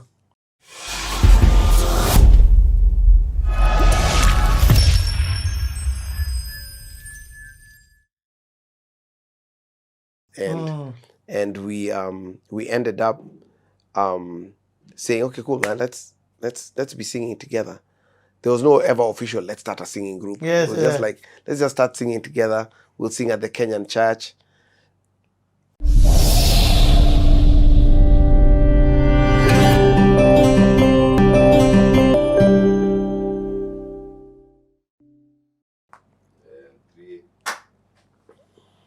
Yani, you know, I love this city. I love hearing the story of someone's life. Yeah. Especially me. Yeah, like, yeah. People think I do CTA not as the audience. Yeah. For you, Me, I'm the you're first interested guy. in the story. Yeah, I'm the first guy. In fact, I don't have questions because I'm so interested in the story. Yeah. I want to figure out every step. Yeah. You get what I mean? Yeah. So, like, your entry into Stato just sounds. I never knew that. Yeah. It was a miracle how I got into the States to go to school. Complete. Yeah. But I think what that did for me, it gave me and I understand this better now because of all the different types of interactions I've had with God over the years. But it just gave me a settled sense of knowing that I'm where I'm meant to be, because something in the natural broke. Something extraordinary happened to get me there. Right? Something out of human beings, out of the norm. Out of the norm. It was completely out of the norm. It was extra. And that extra for me is something that just, you know, you're able to reflect on, and it helps shikilia you know. So that's how I get into the States. Guys are like, I'm in. I'm in, and those are not even days of calling, Bana. It's conquered. I can't even remember how the family knew I got in, man. He just didn't come back. Yeah. And he's either in jail, So, Hugo, or he's on his way back. exactly. So yeah. And those days, by the way, I mean, I'm sure you've had a lot of your interviewers say, but you know, pre-texting, leave pre-social media. That's a whole other thing. Yes. Pre-texting, pre-mobile phones, Exactly. was a whole other world. Yeah. And We were ninjas for surviving that. Eh? I mean, you are sent abroad, but now with, you know, let's just hope for the best, my guy. Like, you might come back, you might not, but that's a risk we're willing to take. When you're headed to States, is your mind thinking about coming back home? Yeah, so my mind was always wired that way. Okay. Like You didn't have a one-way ticket. That's what I mean. no, I did have a one-way ticket. Yeah. Because mentally. But yeah, mentally I didn't. Like I think hearing my dad's story, and you remember I told you courage is one of my highest values. So I found my dad's move courageous, right? And so for me, courage is something that I long for, I desire for, I try and pursue as much as I can. So I knew the easy thing is to try and make a soft life in the States. I knew the courageous thing was to come back home. Wow. So I immediately knew I wanted to do the courageous thing. Like, and there's a pastor who I heard say this that years ago, and it really influenced me. And I say it quite often. And he said, courage is doing the thing today that you want to tell a story about tomorrow. Nice. Right? So if you're faced, like, which is the story you want to tell? Yeah. Do you want to say, hey, guys were in the street fighting for their rights, but that day I was at home chilling. Yeah. Or do you want to say Yeah, I was yeah, in the cool, and that tear I was gas in the one. street? Exactly. It's a story. The pink one, that one was a bit more conk. Yeah. So courage is doing the thing today that you want to tell the story about tomorrow. It also sounds close to stupidity. It does, by the way. It does. Yeah. So Okay, when you get into the States, do you have family that you're going to stay with? So I don't, well, yes and no. So it's not family, but it's another round circle moment where when my parents were in the States, when my family was in the States, there's a family that became really good friends with them. And this family lived next to my university, Biola. And they're the guys who actually took me to go see the school. So when she heard that I was planning to come, I've been talking to her, emailing. She goes like,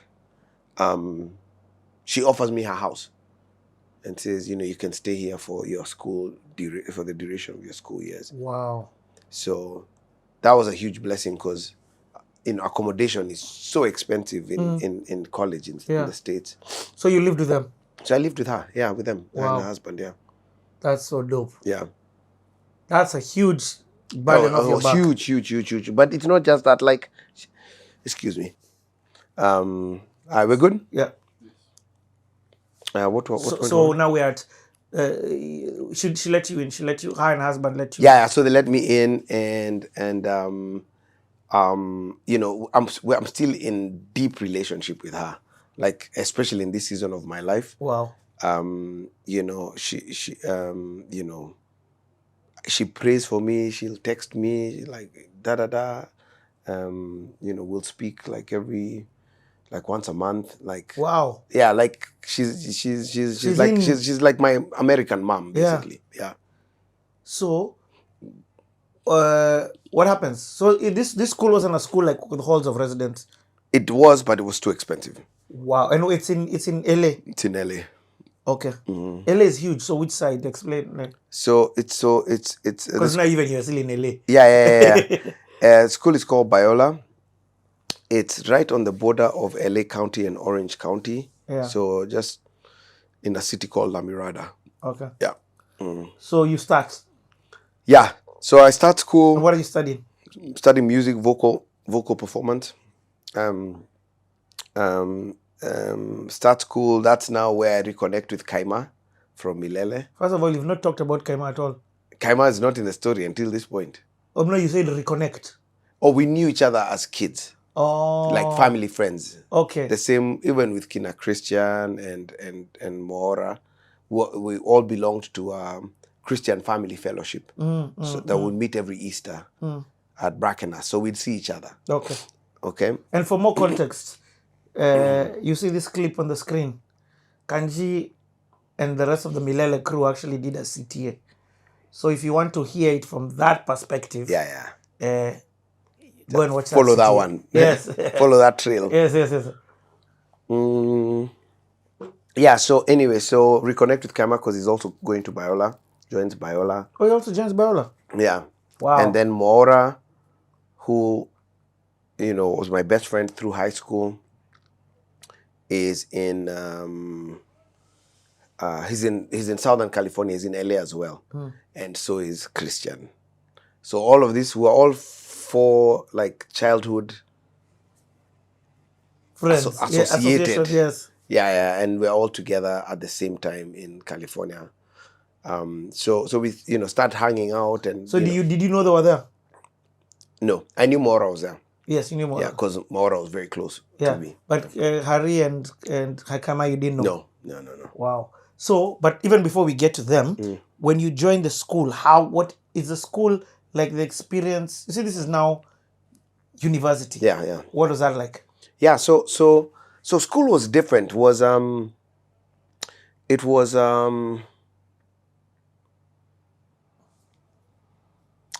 interesting. It was almost like a mix of two worlds for me. One, it was the learning that you have to do, which I don't take easily to, and then was learning that I want. Okay. Right, and I had to live in that tension, right? And my time there, it was a good time. It was a good time. It wasn't super successful. It wasn't super successful because I ended up dropping out to go to a different school, and the reason was that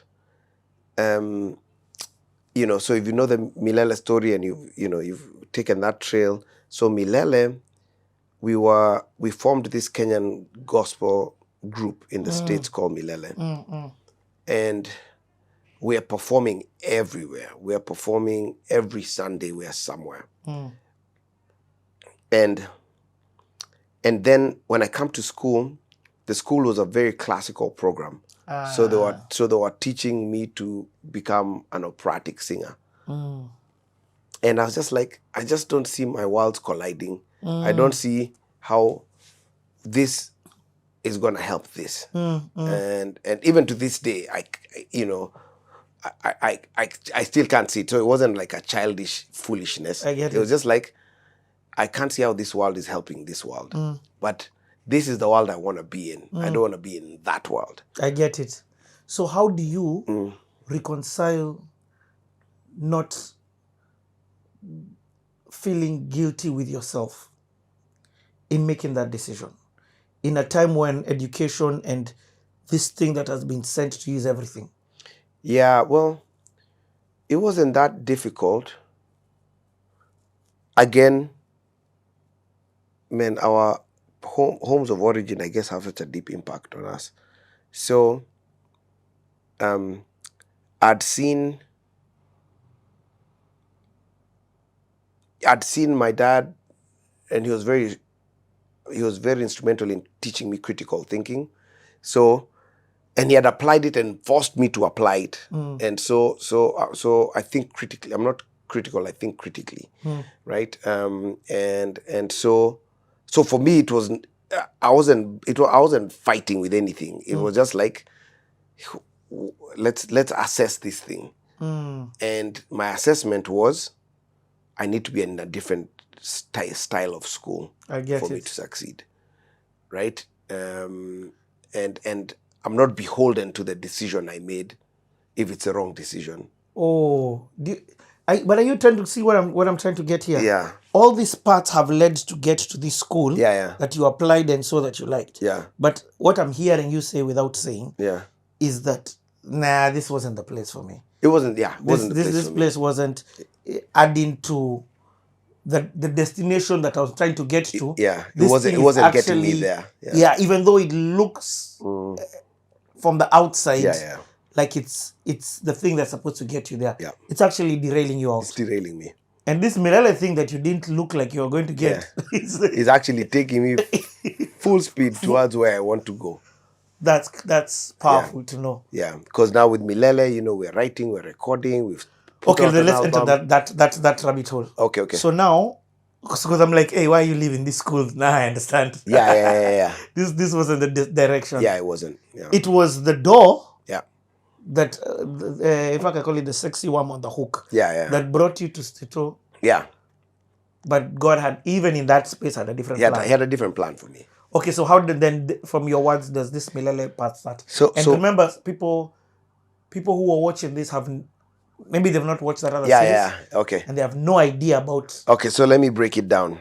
So I get to the States, I think my first Saturday, Maura comes, picks me up, says there's a Kenyan thing happening. Let's go. So we go. And when I get there, it's like a fellowship, Kenyan fellowship in the States. And there's some young people. But then I'm like, that's Hari, now called Christian. I'm like, dang. Then I'm like, wait, that's Kaima, then called Daniel. I'm like, dang, these are my guys, Bana. I mean, at least I know they're not my guys, but I know them. Yeah. So we got to hang out and chat and this and so on and so forth, and I mean, they were just intriguing people for me because, they're in Stato. And they're all older than you. Everyone's, I'm the youngest in Milele, but not by much. Like Kaima and Mora, like a year and a half, 2 years older than me. Yeah.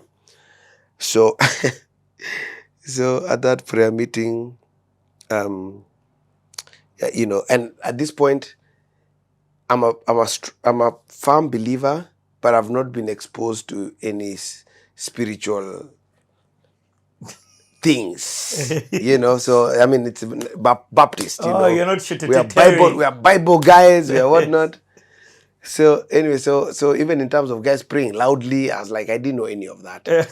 So anyway, so in this meeting, the people start praying, and so guys are praying, they're praying,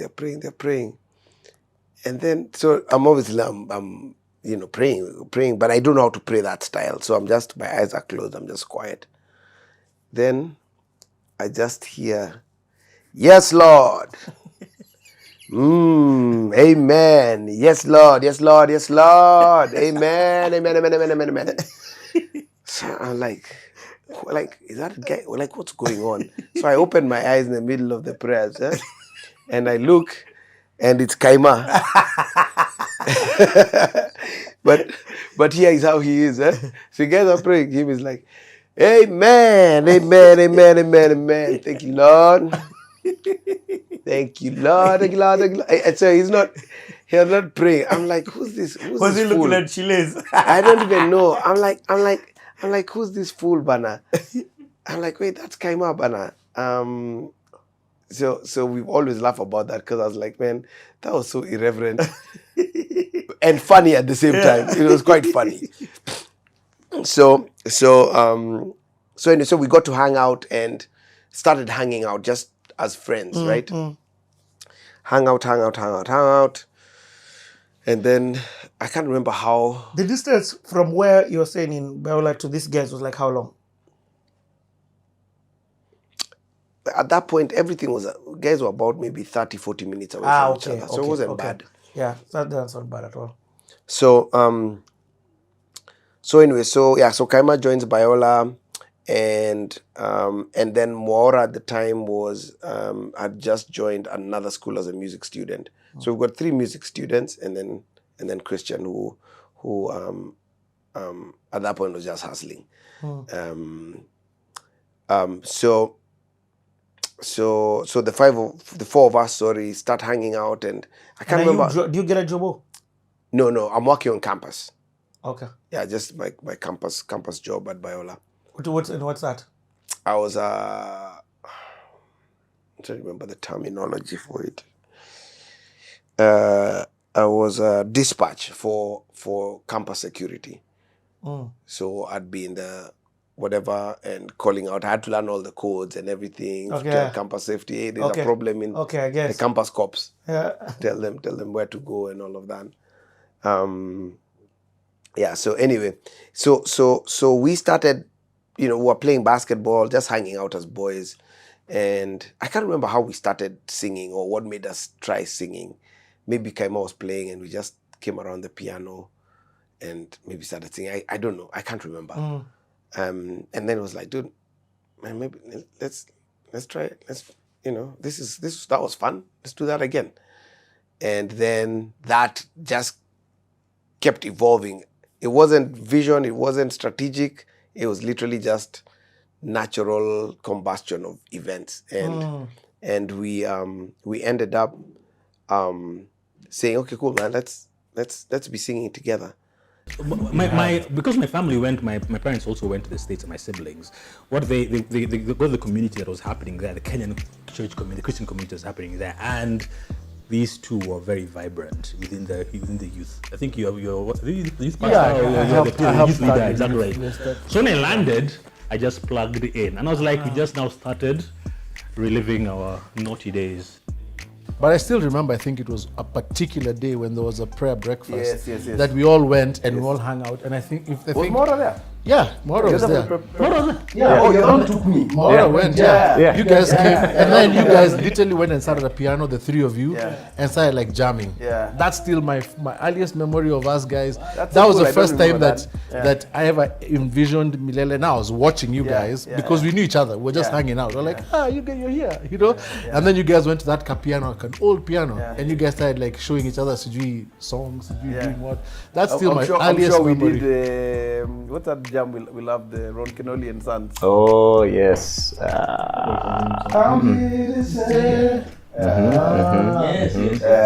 was like Yeah, good.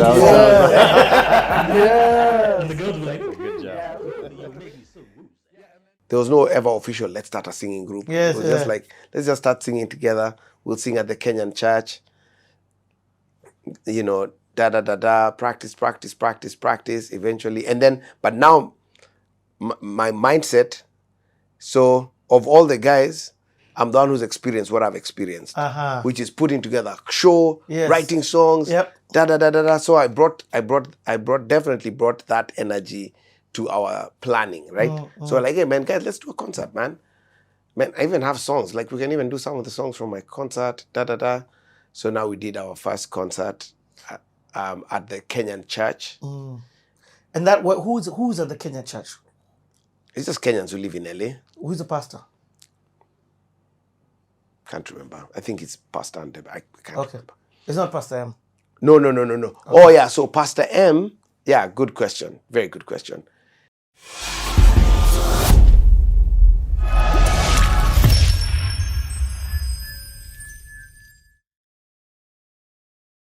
Wow. And so Steve was the critical component for recording our first album, because we didn't know anything about recording albums. So Steve literally walked us through the whole thing, top to bottom.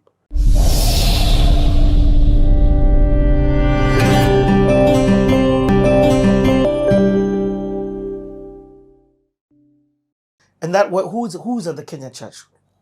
It's just Kenyans who live in LA. Who's the pastor? Can't remember. I think it's Pastor Ande. I can't remember. It's not Pastor M. No. Okay. Oh yeah, so Pastor M.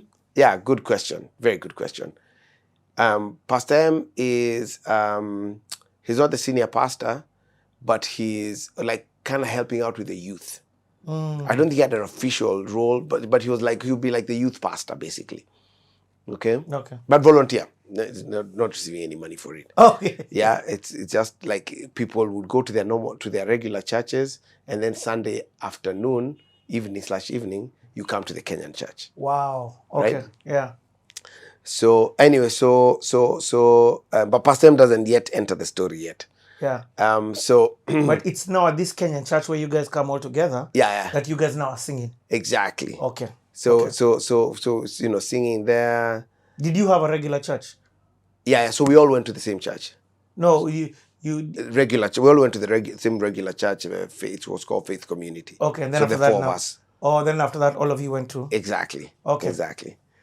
So anyway, so we did that for a minute, and then now we get into relationship with the youth pastor, and because the youth pastor, sees some four guys, trying to do ministry or whatever, and he just kind of pulled us in, and now this is Pastor M. Now enter Pastor M. Okay. Then called Andrew. I'm toboying, guys, series, but that's because I don't got none of my own. Daniel. I'm feeling like Cat Williams right now. I ain't got none of my own.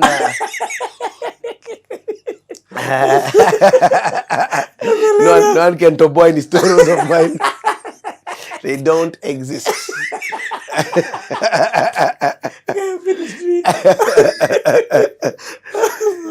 So anyway, so Andrew. But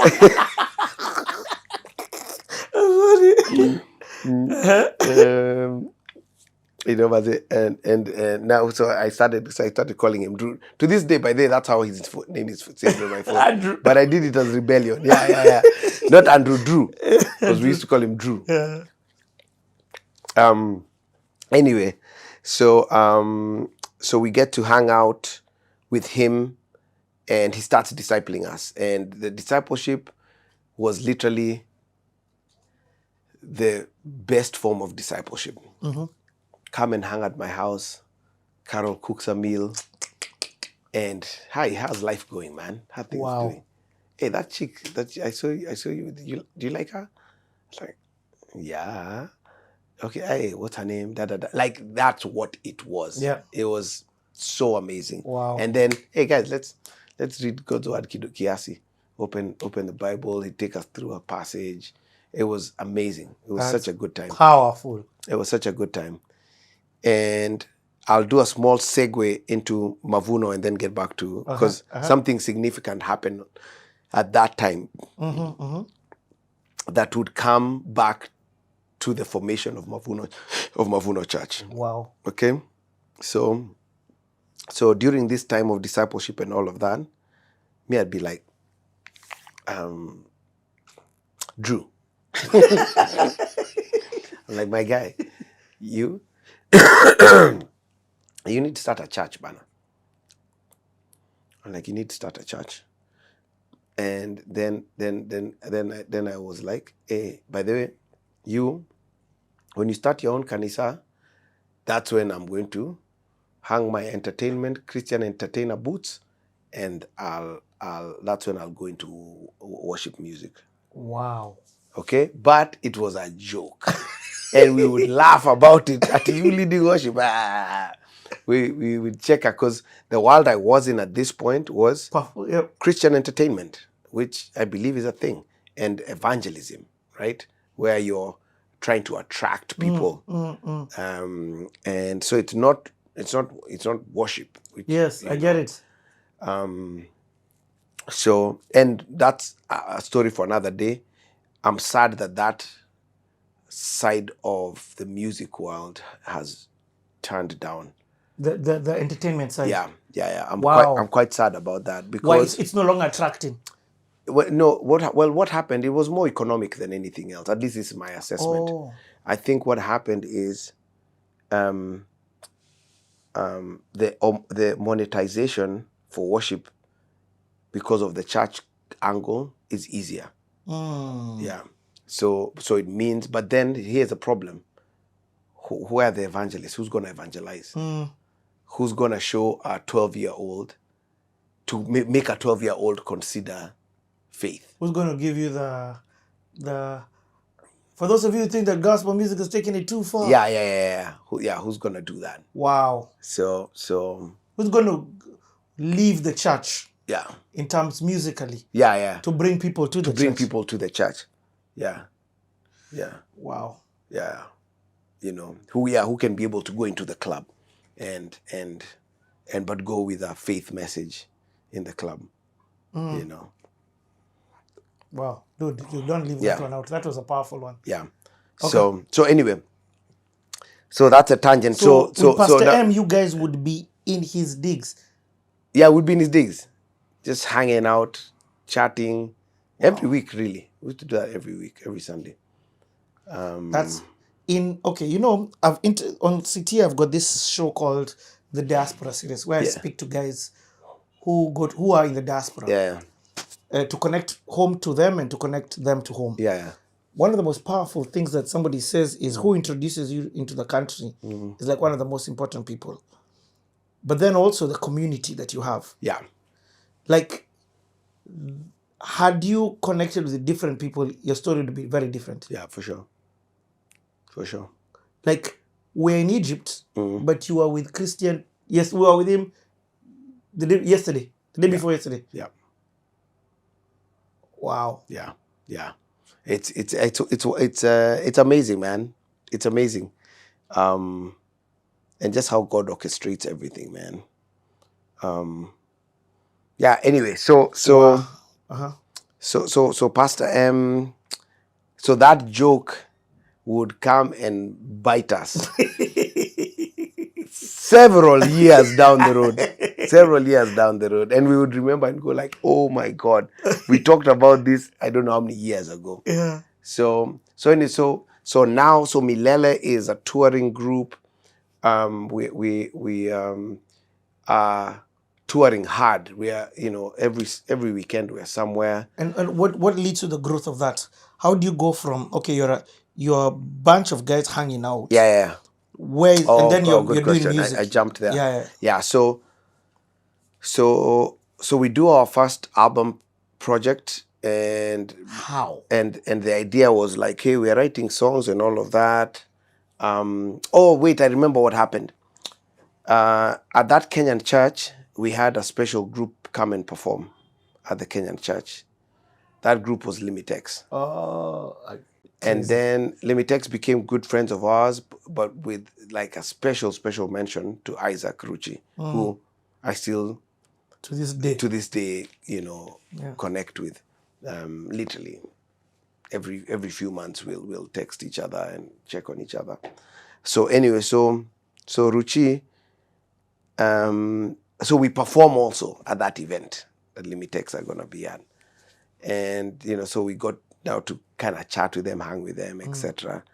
And that's where now Ruchi says, you guys, I think he tells us you guys need to record.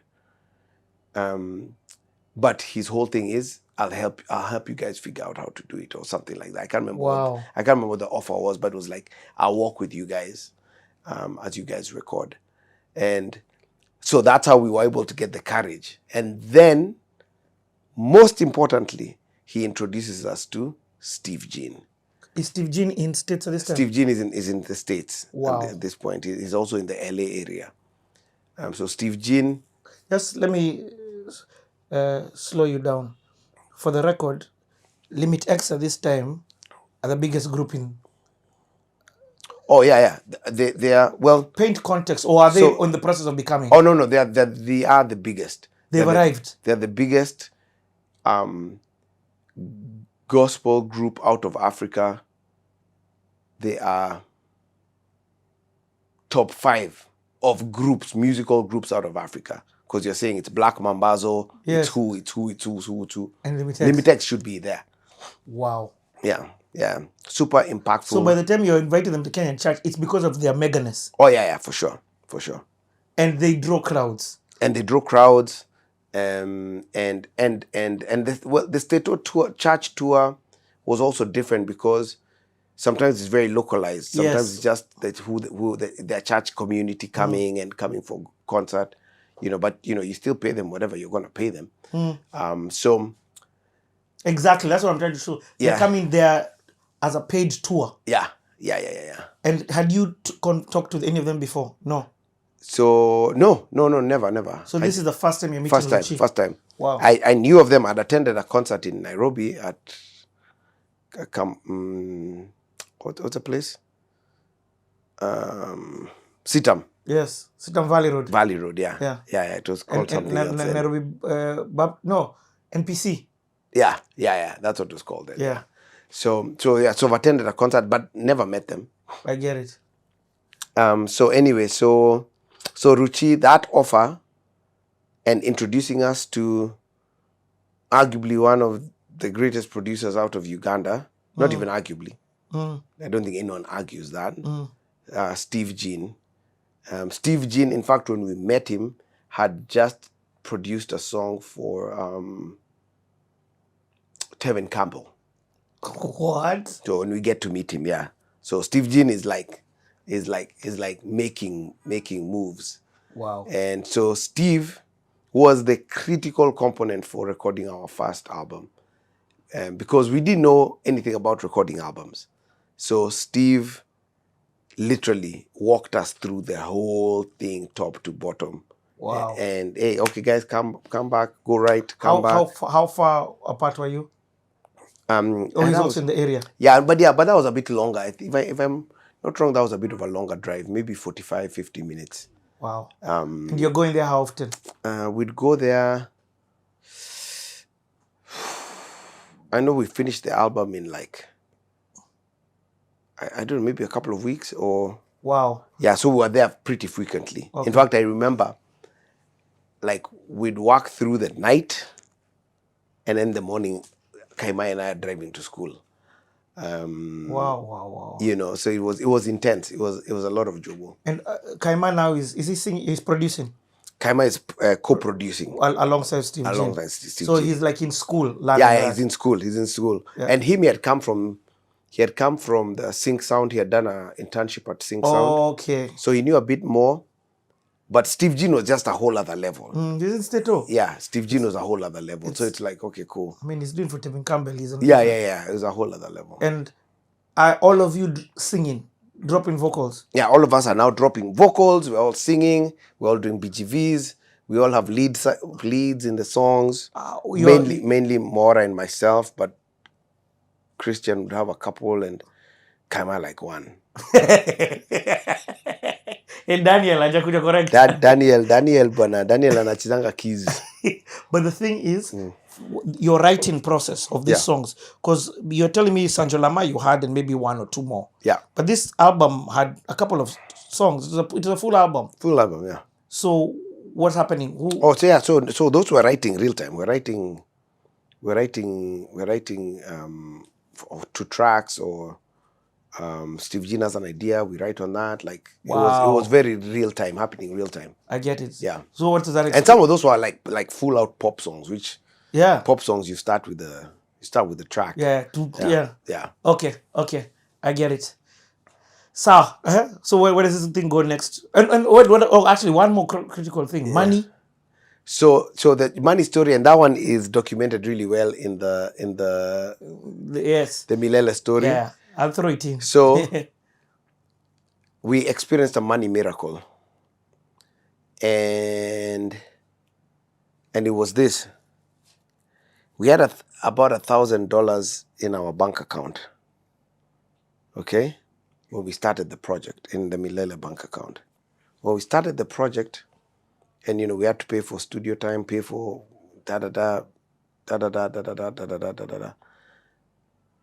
our all the way to printing CDs, right? Our bank balance never dipped below 1,000. So somehow we would need something. We spend money, something comes in, we spend some money from somewhere, comes in, we're still at $1,000.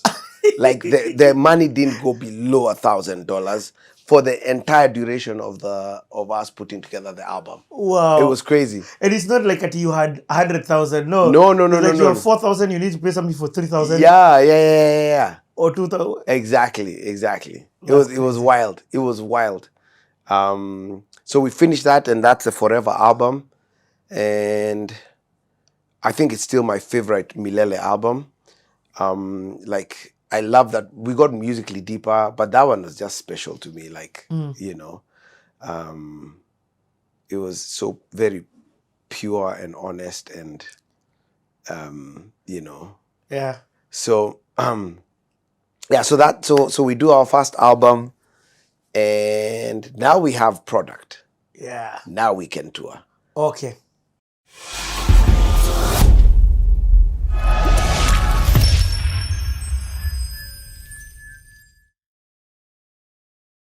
Yeah, so all of us, when it was the show, everyone was following my lead. Okay? When it was, hey, guys, this gig is at this time, show up at this time, we've got this, we've got an interview, we have that. I've organized our website, we need photos, we need a photo shoot. When that was happening, Maura was the king. He was leading us. So everyone... when it came to the music side of things, as far as What are we doing with harmonies? What are we doing with music arrangements? How is the band being arranged?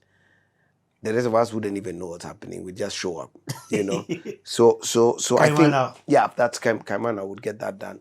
So, and then obviously Kingangi's role, Christian's role was super valuable because he's the one who makes sure that our why clicks for our audience.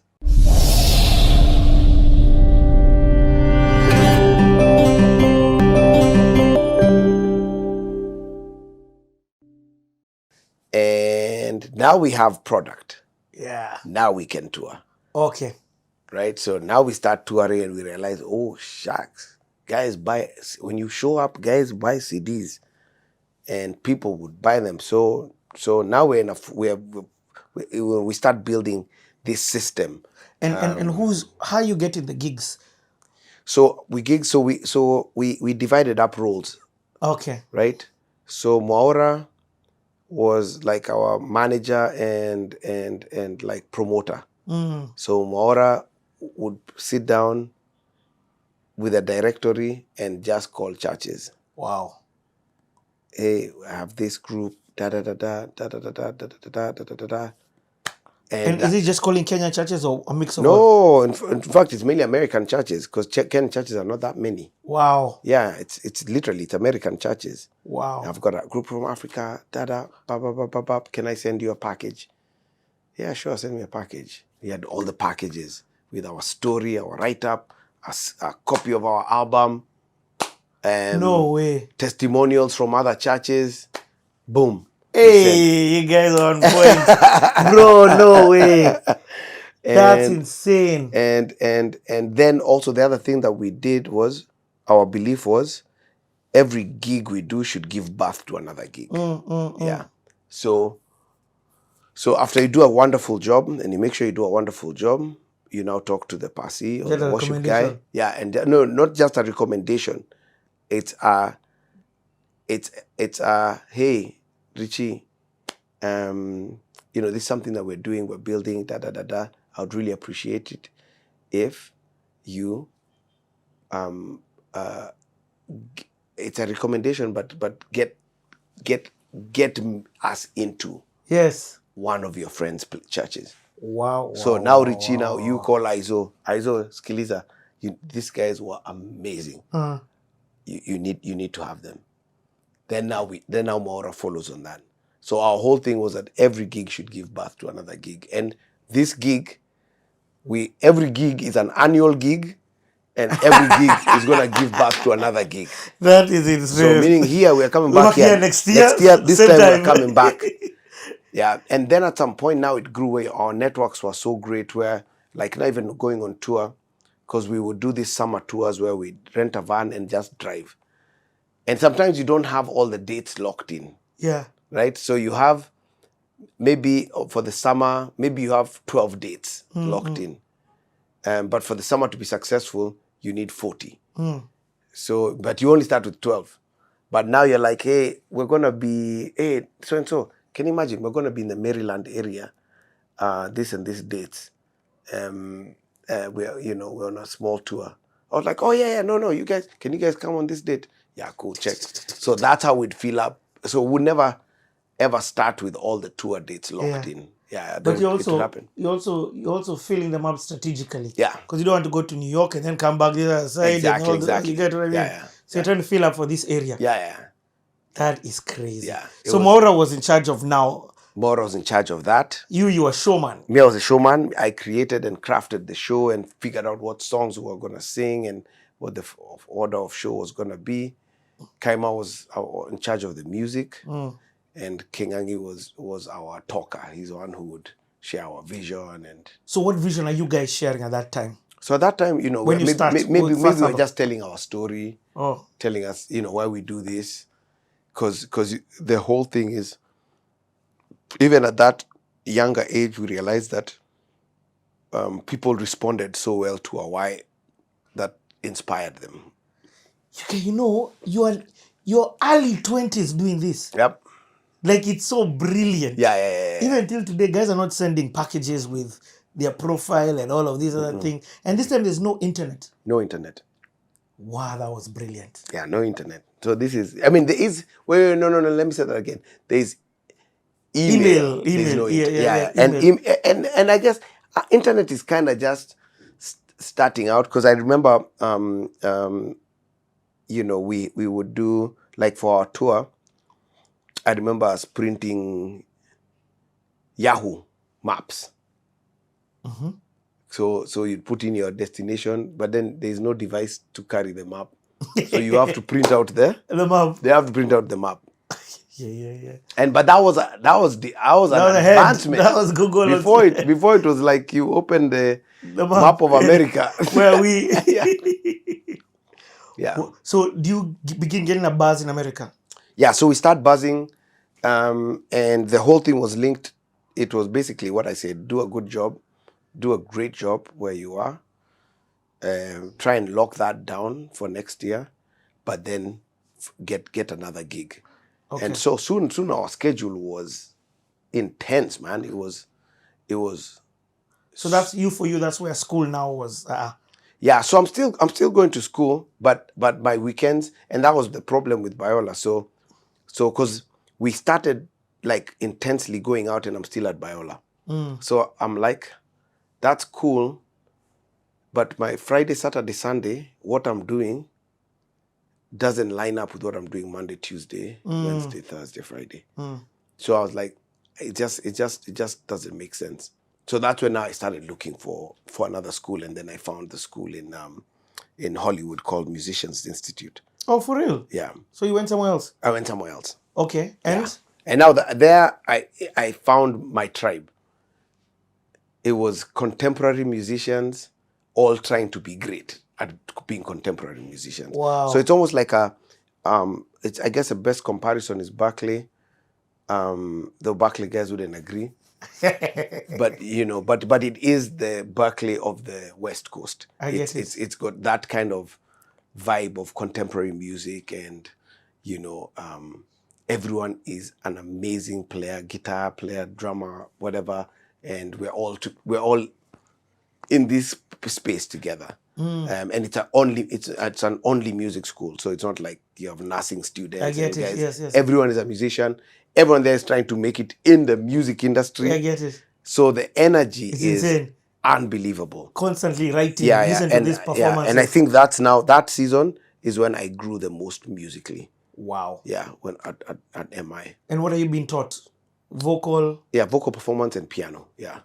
So even that's how my piano chops like just improved. Yeah. And vocally, like, just give me an example of it for you. What did you feel like you learned there vocally that you didn't know vocally? Well, I think it's all manner of, I mean, because you're studying the different, say, even vocal styles. You know, you're doing, gospel or blues or R&B, Wow. which is different from rock. How to approach, creating vocal journey or when you're singing. How to preserve your voice. How to preserve your voice. How to grow your range. How to grow your ability to ad-lib. That was cool. I mean, for me, I was like, when walking into a class, and instead of desks, there are keyboards. That I was like, this is heaven. I like, this is literally, I've entered heaven, and someone needs to pinch me, And there's a drummer bass there, and it's like, okay, cool, man. So guys, we're gonna do a little groove. Here are the chords. All right, and everyone's gonna take a solo. Okay, let's go. I mean, for me, I was just like, that was cool. And how long did you do that? So I was there for a year and a half. Wow. Yeah. Loved every minute. Every minute. It was wonderful. It was definitely very, very wonderful. My faith was stretched the most as well there. Yeah. Why? I think that the environment you're in also shapes you, or so there it was just I mean, agnostics and very extremely secular environment. And you didn't have this other shelteredness of your brothers. Exactly. In fact, this is the thing that I was asking. Yeah. If you entered a space like this, Yeah. where now you're alone, Yeah. but the environment is nothing to do with what it is, what you're used to. Yeah, for sure. That was one of those. I was like, that's now when I think maybe I owned my faith for myself. Yeah. Because I had to now make a decision. Like, are you following Jesus or not? What did you find others like you? Not there. Actually, that's so strange. Your story, you make lifelong friends. Mm-hmm. In your story, like if you listen to your story before this, there are guys who like, you're still throwing their name somewhere. Yeah. In this era, there are some guys who are. That's such a great observation. Like I've not heard you mention a single person. Kaima. It is still. Yeah, Biola and MI. That's interesting. Yeah. There were. It was a season where, I've never thought about that. Yeah, it was definitely space where you're like, okay, I'm here to get something, but I'm not here to. This is not the place for people. Yeah, it's not the place for people. Yeah, I have my tribe. I have my people as far as. This was my musical tribe, but the guys I want to do life with are somewhere else. Wow, that means that sounds like values became a very big thing for you.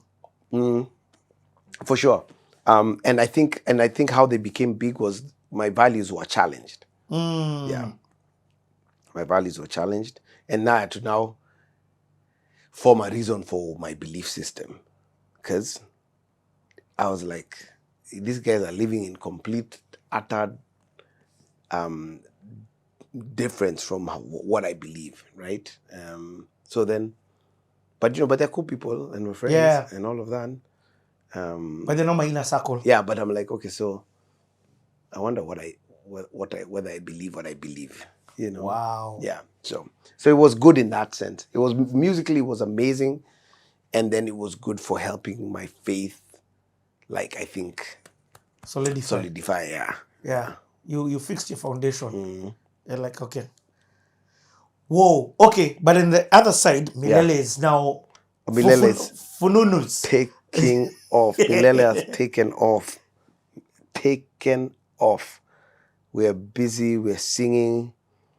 I'm being able to pay my bills. I didn't have, out of my campus job, I never had any other job. That's insane. Yeah. That is crazy. Yeah. Like Milele sorted you. Yeah. I was good. And did you feel? Did you have a dream now? Were you like musically? Where were you at? Were you at like, okay, aren't we the biggest? Because you're very driven. Yeah. I'm trying to understand with this first album of Milele and with all that's happening, that the speed that it's happening at, and then also you guys were so tight, not friendship. Yeah. I'm just talking about even from the business perspective. You have a manager, you have the show performance, there's the music director, you've got the storyteller. Yeah. Like that is Thanos. Yeah. By the for real, like, and we kept on. In fact, one of our Milele jokes, I'm sure it's in that episode. We must have mentioned it with Milele. Was we felt like God together. We feel like we're the perfect human being. Like when you bring, all of us are deeply flawed, but if each of us bring our strengths into play, we're like this person has to succeed. Because everyone brought something so unique to the table that just created this combustion, of just the right moves. All the moves were the right move because, we were doing it together, It was, and then obviously now God accelerated that and added his own stuff to it. And Milele that was a combustive season of life. Just this one is maybe I want you to speak in for groups. Remember that time when you talked about Pitodera and you said you guys need a leader. Yeah. So in this aspect, do you get a leader but then for different things? Yeah, so all of us, when it was the show, everyone was following my lead. Okay? When it was, hey guys, this gig is at this time, show up at this time, we've got this, we've got an interview, we have that. I've organized our website, we need photos, we need a photo shoot. When that was happening, Mwaura was the king. He was leading us. So everyone, when it came to the music side of things, as far as what are we doing with harmonies, what are we doing with music arrangements, how is the band being arranged, the rest of us wouldn't even know what's happening. We just show up, you know. So I think, that's Kaimana would get that done. So, and then obviously Kingangi's role, Christian's role was super valuable because he's the one who makes sure that our why clicks for our audience. And if it clicks, you're gonna get your next gig, you're gonna be reinvited here, and maybe you get people who are willing. I mean, there are guys who'd come and our CDs were $15, and a guy comes and gives $100 bill and says, no, that's okay. It's not a product they're buying. It's not. It's the why. So his job was to deliver that why.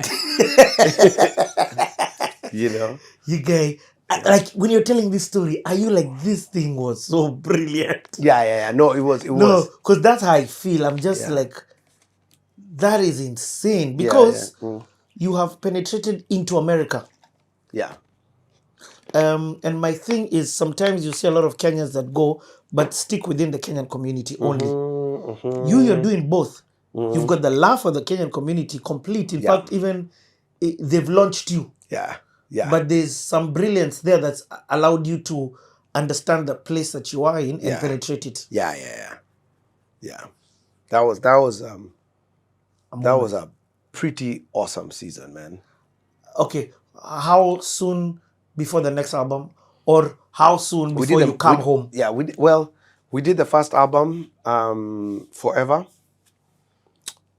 We came back home, I want to say that pretty soon after that first album. I mean, we had dropped singles, so we're also dropping them in Kenya. Yeah. And I can't remember even how we were doing that. So by the time, so the Milele's introduction to Kenya was through that first album. Forever. And so the singles are being played. You know, we had Forever itself, spending all my time with, and JC. Yeah. And we had Sanjo Lama, obviously, and the first single was it's about yourself and how much you deliver. The high you feel's impossible, but it's not enough. Serve two masters who you love now. Who you feeling? So what you gonna do? I can't remember what that song was called. It was a cool song. So that's crazy. So we definitely had that. It was called The High. The song was called The High.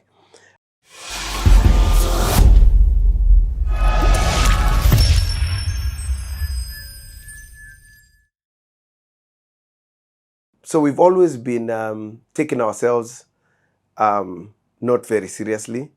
And I think that's something that's really helped me throughout my career is I take my work seriously, I take my ministry seriously, but I don't take myself seriously. Wow. And Milele was the same.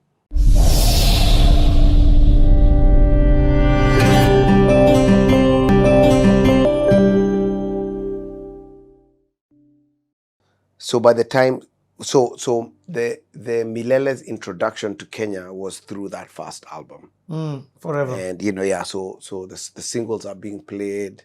You know, we had Forever itself, spending all my time with, and JC. yeah. Yeah, yeah.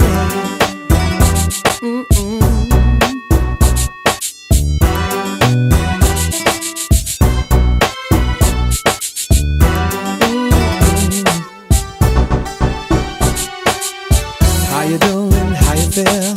Wake up every morning feeling not too real. Feeling low, nowhere to go. See, don't let me tell you how it goes. A friend of mine is so divine. He's gonna make everything so fine.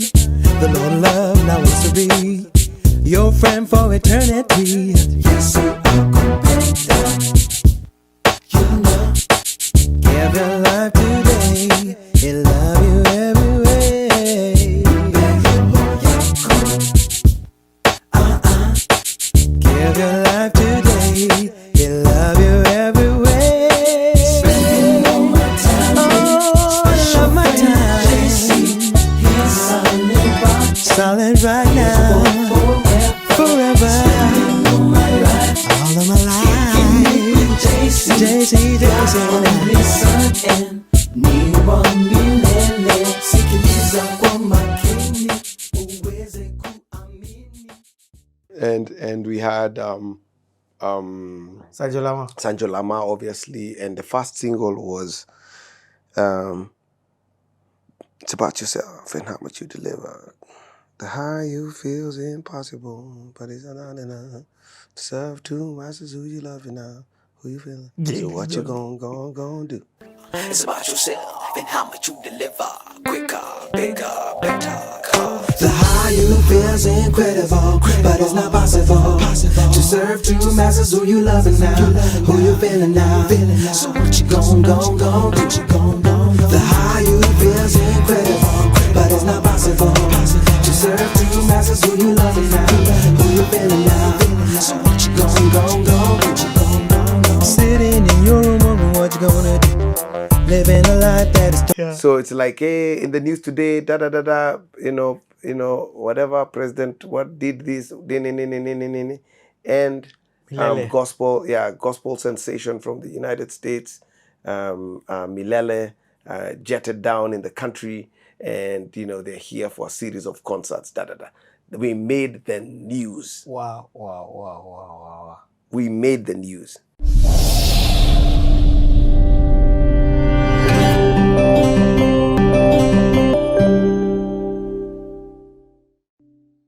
Okay, so now let's transition to the first time you've come back home after leaving. You see, in this story, you left this musical dream. Yeah. But now you're coming home superstar. Yeah. So, but you've got to understand like the unique moment that was. And, we've talked about this with the boys quite a bit and just even reflecting on it and trying to understand like, we caught lightning in a bottle, man. Like it was, so the time was kind of like the beginning of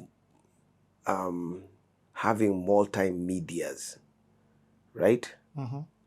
So it's the advent of like the democratization of media, right? So you're not proliferated with so many stations. But there's not one. There's not one. So you've got a few, and those few capture everyone. True. Okay. Number one. Number two, there's no social media. So what you have now, which is very segmented audiences, there you had one audience. Yeah. And if you hit all the media, if you caught a wave, you could really catch a wave. It's the same reason why I don't believe there'll be like, the mega Michael Jackson star, Michael Jordan star. I don't think the world will see another one. There's too much fragmentation. It's too much. It's too fragmented. It's too fragmented. Yeah. So now you can be really great with your audience. Yeah. But like I remember there was a thing I read where, I think it was a Time article, but who go back in the day that said they did one of those like surveys, and the research showed that at that point the most recognizable face in the world was the image of Jesus, right? That whatever image of Jesus. Yes. The second was Michael Jordan. Wow. Right? So when you talk about like, but that was kidogo media, and if you manage to catch a wave and control the media story, Yep. it was gonna explode. So we didn't control the media story. We didn't even know how to do that. So this was just a Holy Spirit wave we caught. Yeah. And that wave has carried me, I'm still riding that wave. Wow. I'm still riding that wave. That was a tsunami, man. And when I'm talking about like, so we released the songs on media, so Capital FM, Metro FM, Nation FM, Family Radio. There was no even hope or any of those things. Family was a Christian station. I can't remember if there's any other. And then you hit the TV stations, KTN, KBC, NTV, KBC, KTN, and Nation. Yes. I don't think Nation had. No, those NTV. Yeah, those. I think it was KTN and KBC. What? That might be it. But I might be wrong. But Max NTV. Yeah, Max. So you didn't have much. And then see all of those had programs. Yep. Right? So you can literally do multiple programs on the same channel. Yep. Right? So the first thing, so we released the music is going, we've got a promoter in Kenya doing the rounds. So you got a promoter in Kenya? We got a promoter. Who did you get? We got a guy called Zach Swawero, and his partner was Moneki Mageria. Whoa. Okay? So is that full circle round with Moneki Mageria was with your dad? That's James Mageria. This is Moneki's dad. Oh, this is crazy. Yeah.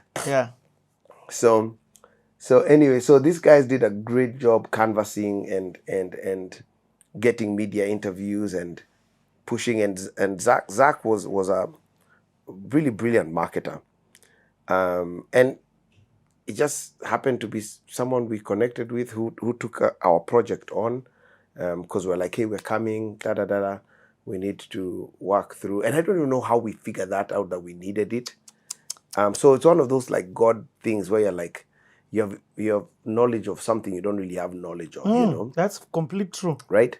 So anyway, it was so, to understand this, our arrival at JKI Airport made the 9 o'clock news.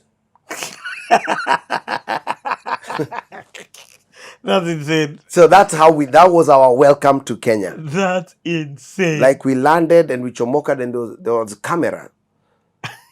We're like, Yeah. So it's like, hey, in the news today, whatever, president, what did this, and gospel sensation from the United States, Milele, jetted down in the country, and they're here for a series of concerts. We made the news. Wow. We made the news. So that guy was brilliant. So yeah, he was. Yes, he was. So just now, from that point on, he got every single media interview he wanted. So our media schedule, I hope someone has that. So, and it was like, it was very professional. It gave us a document, a folder with a document, and it had our full itinerary, media schedules, interviews, magazine, photo shoot. It was all like in one document. So we're just going from interview to interview to interview to interview to little performance somewhere in a, for a TV audience, to this. It was just one thing after another, and that thing just built like a crazy momentum for us. And were you going to do a gig that time when you came? We were leading up to a gig.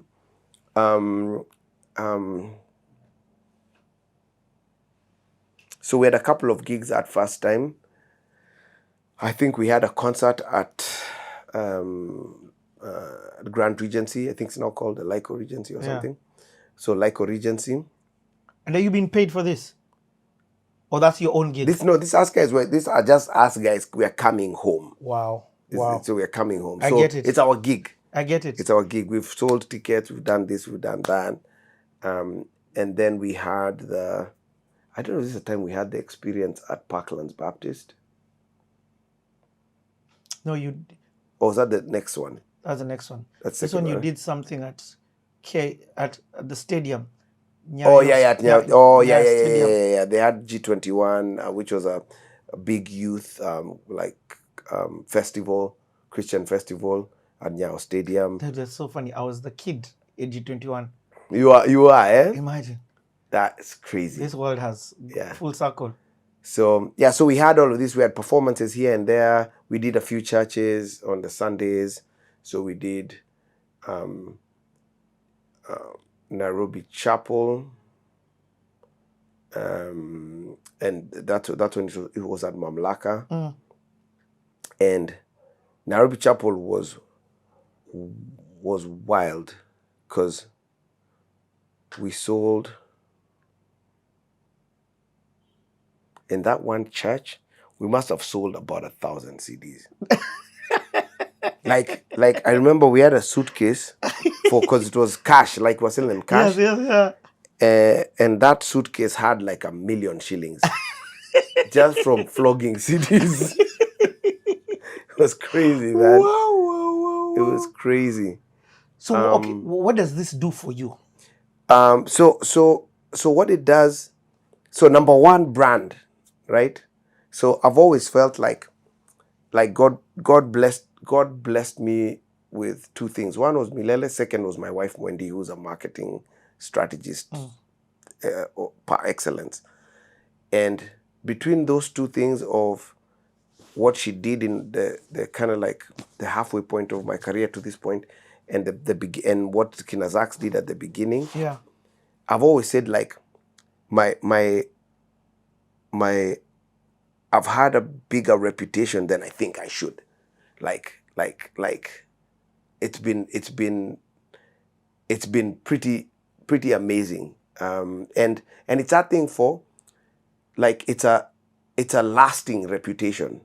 You know? And it's like there's nowhere you do a strategy for that. That's just God's favor, lining up things for you and giving you that, right? And I think that season kicked that off. So I think that's one huge benefit. And the benefit there is, when I now get later on into business and all of that, I don't know if now I can, but then I could get any meeting I wanted to get. Right? Because I'm a person of interest. I get it. Right? Yep. And sometimes getting the meeting is the hardest thing. Yep. Right? So just being able to get the meeting is a big deal, right? Get in the ear. Exactly. So I think that was really powerful. I think the reputation also enabled me to pursue what has ended up being my greatest passion, which is developing people. But they have to want to be developed by you, right? So it's almost like God. It's like God gave me. It's almost like the effect of the miracles. The miracles that Jesus did were marketing. Yeah. You know, and they made people go like, you know. Yes. I want to hear what you have to say. Exactly, because it's like a broke guy teaching you how to be rich. Yeah. Like my guy. Yeah. I don't I don't advise you. Get it. Yeah. But if a guy has cheddar, you're able to at least be like. Exactly. Even with all these parenting things, me, I'm like, show me your kids. Show me your kids, man. Show me. I don't want theories. I don't want theories. I don't want you to tell me what you learned. Show me the fruit. Exactly. That's funny. But then, now for me, it's, you left, you see, when you left to go to the States. Yeah. When you left to go to States. Yeah. Music was the thing. Yeah. Now you're coming back, and in a space of those years, the thing is working. In a really short time. Yeah. It was like, I left 90,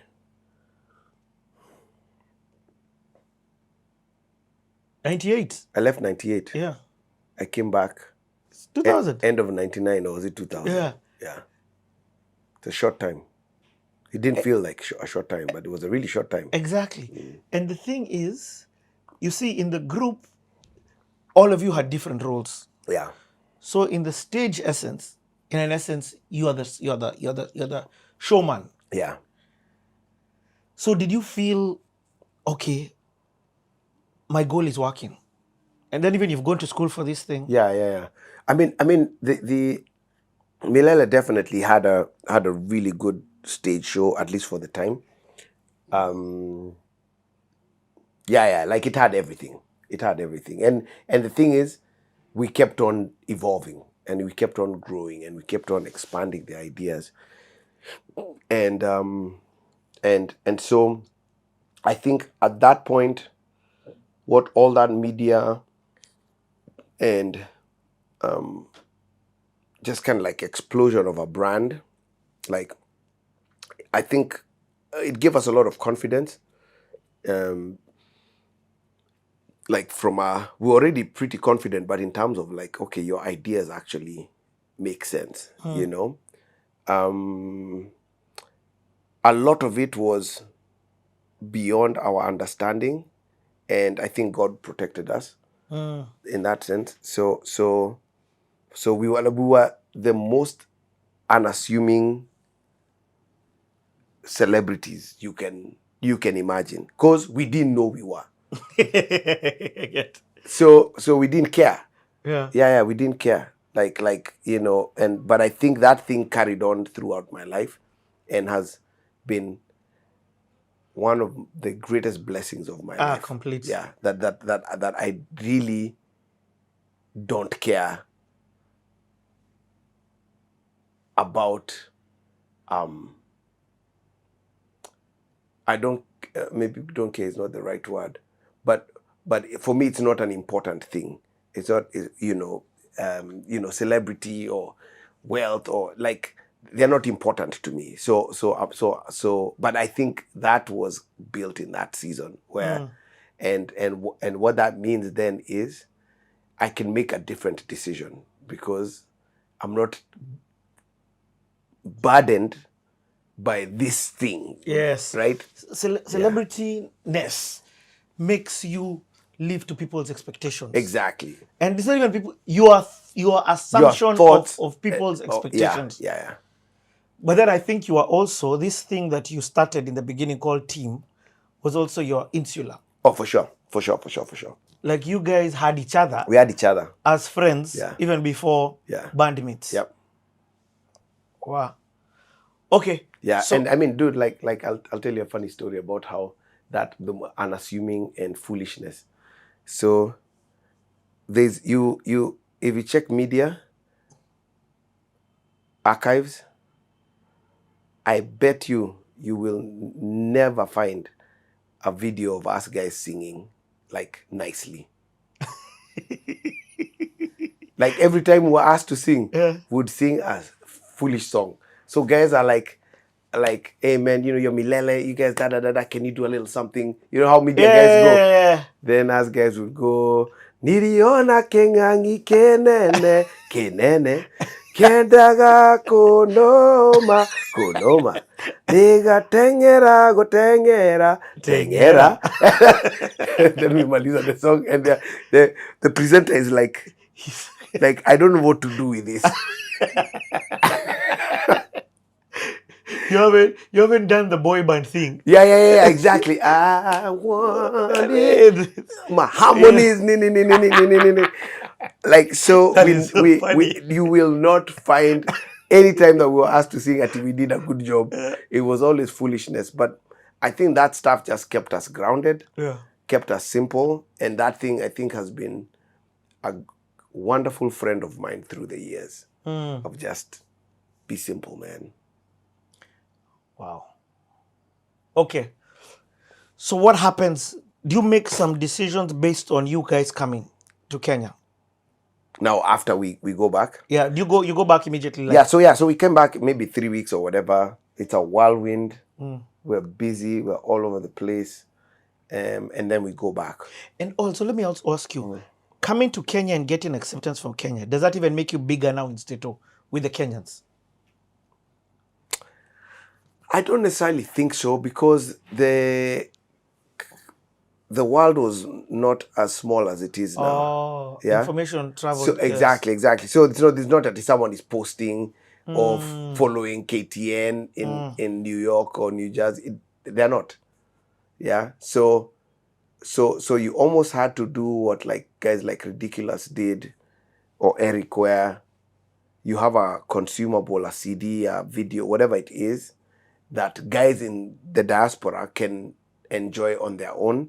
And maybe when their kazos or people come visit, etc., they come with that, oh man, Ridiculous, da da da da da. So I can't tell for certain if that happened with us, but the Kenyans in the diaspora were so hungry for Kenyan things that we were always welcome. Yeah, we're always welcome. Okay. Yeah.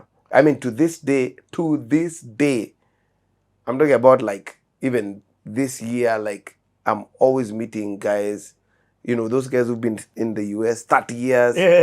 and I always meet guys who are like, hey, you came to my church in Minneapolis.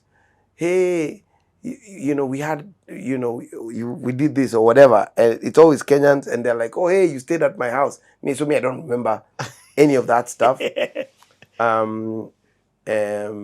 But it's always so cool to see kind of like how we were embraced by the Kenyan community and the Africans in the States, yeah. When you said it from that perspective, like your life is very crazy. You've lived a life in Stato, and you've left that life and come and created a whole new life in Kenya and made impact in that, and then again left that, and now you're back in Stato. Yeah. So you can relate to the Statos, guys who've been in Stato for so long, but at the same time you can't, because you had this gap period where you left. Yeah, exactly. You get, so you returned to your Kenyanness. Wow. And not to say that they're not Kenyan, I'm just trying to say, you know what I mean? Yeah, for sure. Okay, so when you're going back now, later on in 2000, or 2000 actually, maybe Feb, Jan, is there another goal? Yeah, so I think when we go back, not so much so goal, but I think there's an aha moment, and like, okay, man, maybe we have something pretty cool going on here, and maybe, let's double down on it. And now you full-time Milele? No, I'm still in school. Okay. So and all of us are actually still in school. So we're doing school. Okay. And then Milele is weekends, and then the summer, because you have the whole summer off, you can tour the whole summer. Okay. Right? So but I never had another job. Like I never okay, actually I did in Texas for a little bit. Texas?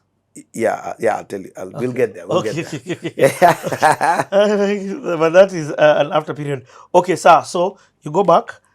You're doing this tour. You continue the story. I don't want to put. So we do the tour. We finish Kenya. It's amazing. We go back to the States, and just go back to the grind, touring, building, and I think that definitely gave us momentum, right? Because to be there and see people singing your songs and whatnot, I mean, that just energizes you, right? So we go back, and we went back and were doing, doing well. Started working on the next album project, or at least conceptualizing it. And then the next year, that's 01 maybe. Yes.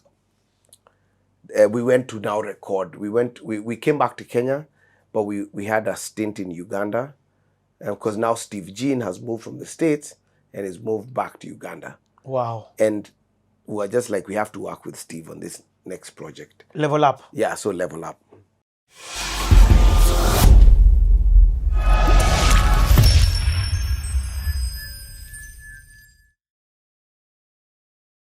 I don't know why. We should have. Because I've been cool to, tell Limitex, hey, let's do... you're a UG. Yeah, let's drop a song together. Yeah.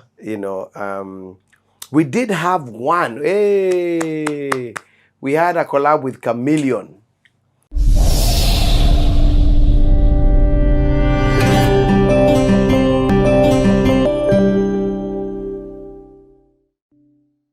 And then the next year, that's 01 maybe. Yes.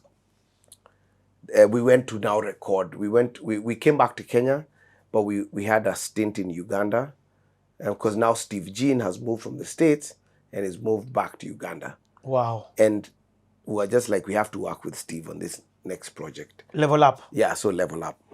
So Level Up, we go. That's my favorite Milele album. Oh, is it? It's good. And Level Up was a whirlwind production. We wrote, produced, recorded, mixed. I'm almost saying mastered. Yeah, Steve mastered it in 7 days. Watch out. The whole project. The whole project, 7 days. What? 7 days, yeah. We didn't have Time. No, number one, we didn't have time because we needed to get back to Kenya and do whatever else we were doing in Kenya and then now get back to the States. So it was 7 days. Of recording. Recording. Sit down. Think of the songs. Yeah, we stayed in Steve's house. So we're literally from his house to the studio. Studio, house. House, studio. Studio, house. 7 days. Guy. And this thing of yours, I've noticed, you guys had no collabos. No, we didn't.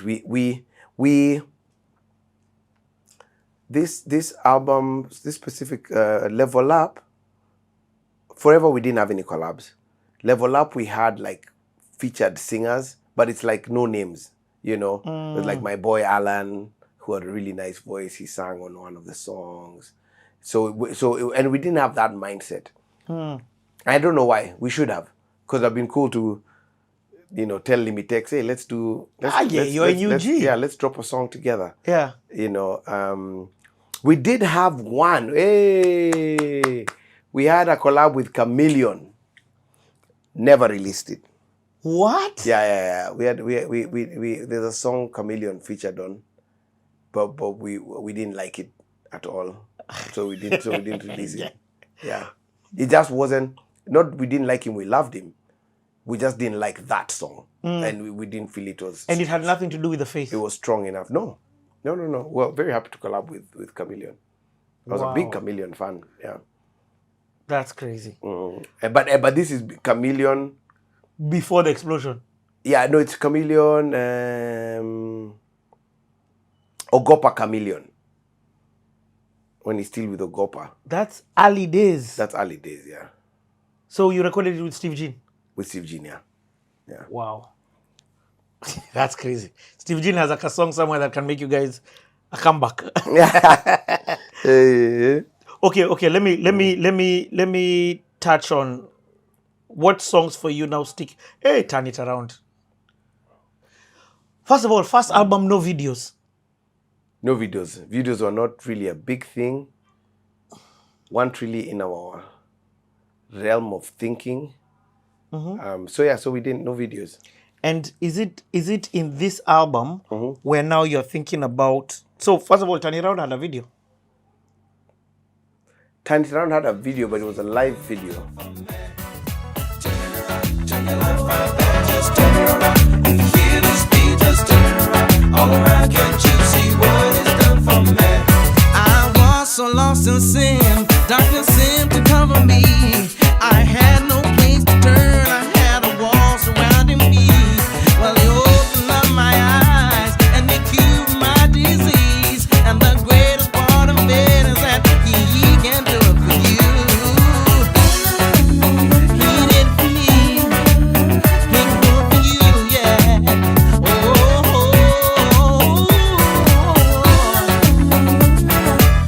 no.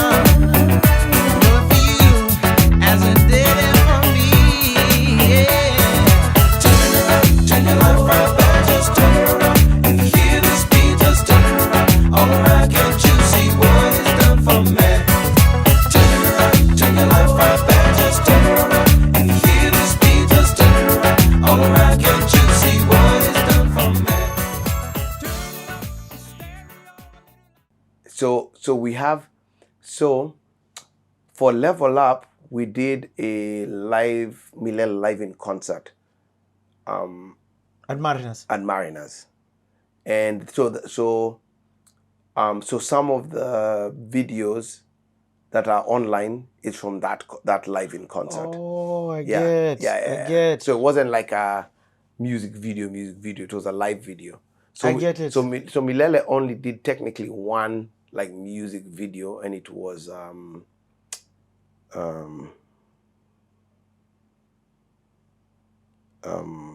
Simunye. Do you have a song called Simunye? Simunye. Yeah. Simunye. Yeah.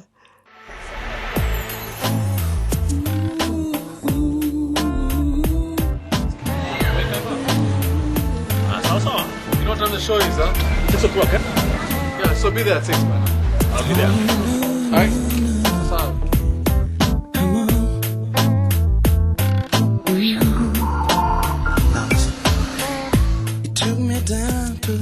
Hey, Vivi.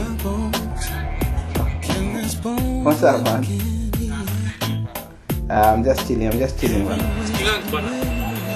yeah, the show is at 6. 6, I be there, I'm at 6 when it starts. No, be there at 6, man. Is how? Okay, sir. Yeah. See you then, man. Badass. Christian. Hey, what's up, man? What time? Oh, the show? Yeah, it's at 6 o'clock. Sasa, me, I'll meet you there, man. And don't wear those brown shoes. Oppression, distress, compression, operation, whatever, coloration.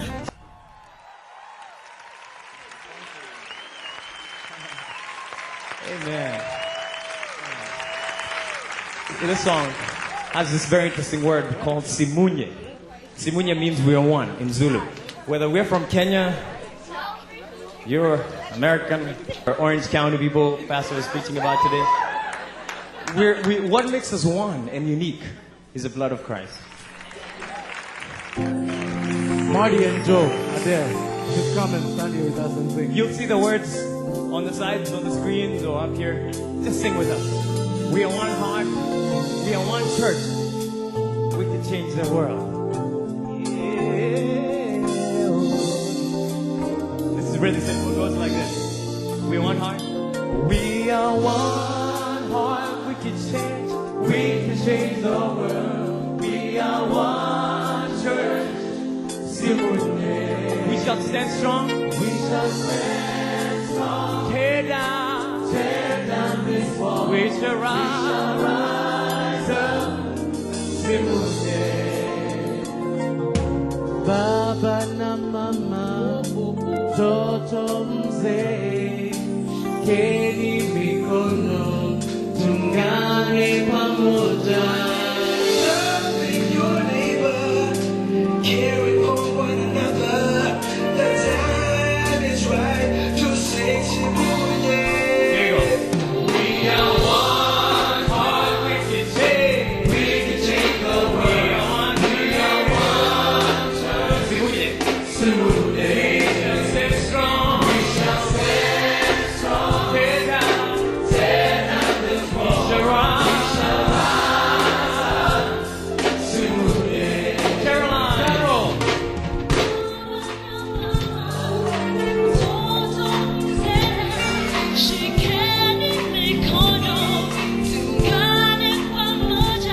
Oh, loving your neighbor, ukipenda kila mtu, lazima leo tusimame pamoja.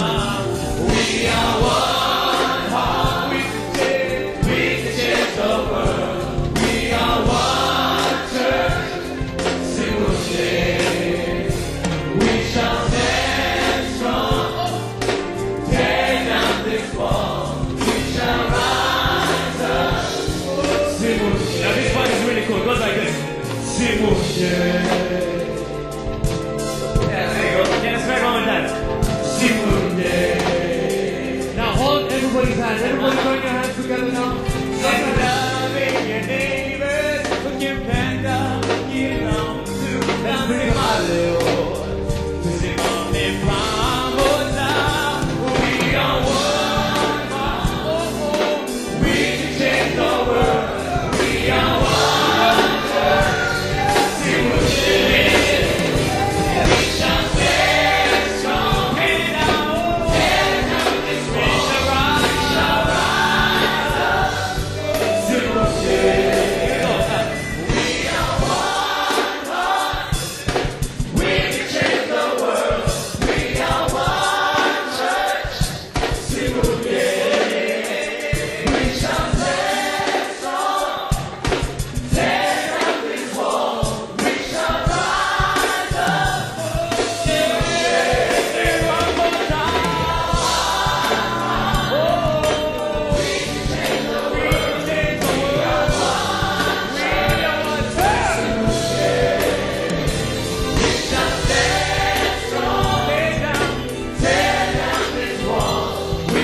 Okay.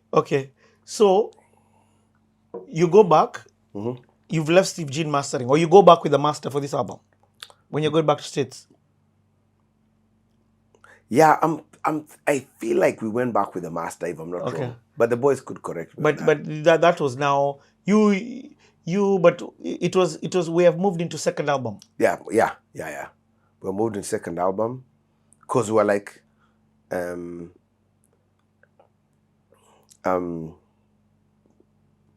need more product. Yeah. Because we're going back where we went last year. Yeah. Oh yes. It's true. You come It's true. back with something else. You can't sing them the same song. Yeah. Okay, sir. And come back with a new thing that they can buy. Okay. Let me touch at least then on two songs in this thing, and then now we move on. By the way, just for context, Kanjii has already, Milele have done this actual a CTA. Yeah. In fact, it's the only CTA I've agreed to do as a group. Yeah. Everyone else, I Oh, like them wow. sitting down. Yeah. When it's life story, Yeah. you sit down because you see stories Yeah, have different yeah. learnings and lessons. Okay, Turn It Around. The song, tell us a little bit about it. So Turn It Around. I don't know if Turn It Around has Any song, just wrote a it. good song story. Yeah, I think it was just, and I think a lot of the level up, because we were writing in the studio, Oh, I get. right? So it was just like, hey, we need this type of song. All right, cool. Let's go write it. We're done writing. Let's record. Okay, cool. Move on. But why did you then decide to do a remix? That was Steve Jean's idea. Yeah. And the remix was he just came. Maybe we went to sleep.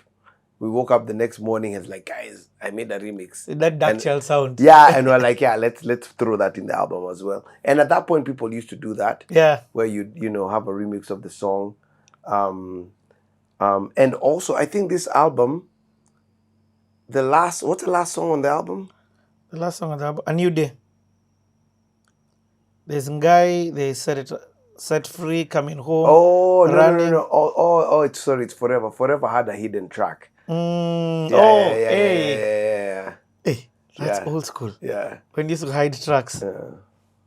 Okay, sir. Yeah. Cool. Where does the story go on?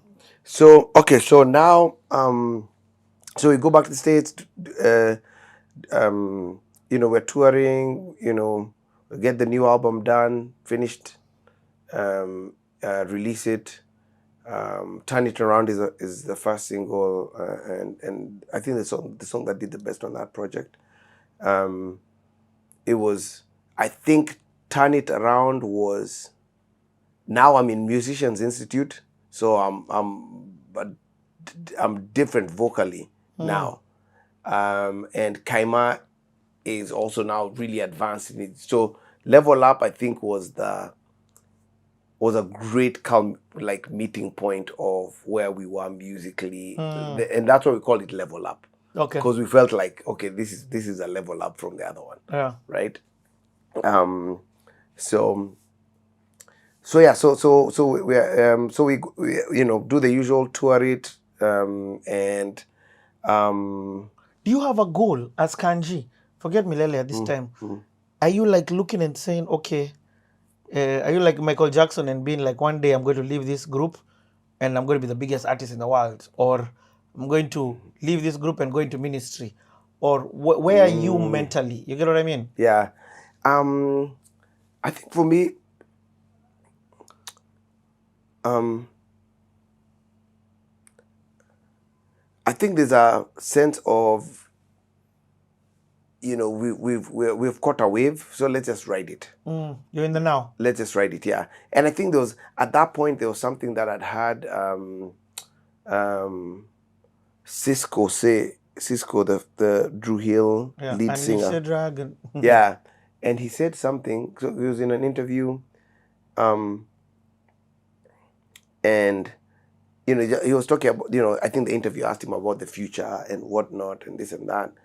And he said something that I think struck me, where he was like, I'm going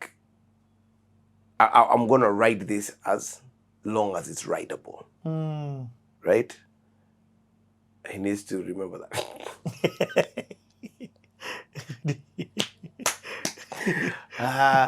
Yeah. So write it as long as it's writable, right? And so it was almost like the idea for this magical moment is It's not forever. it's not forever. So enjoy it and just just write it as long as you can, and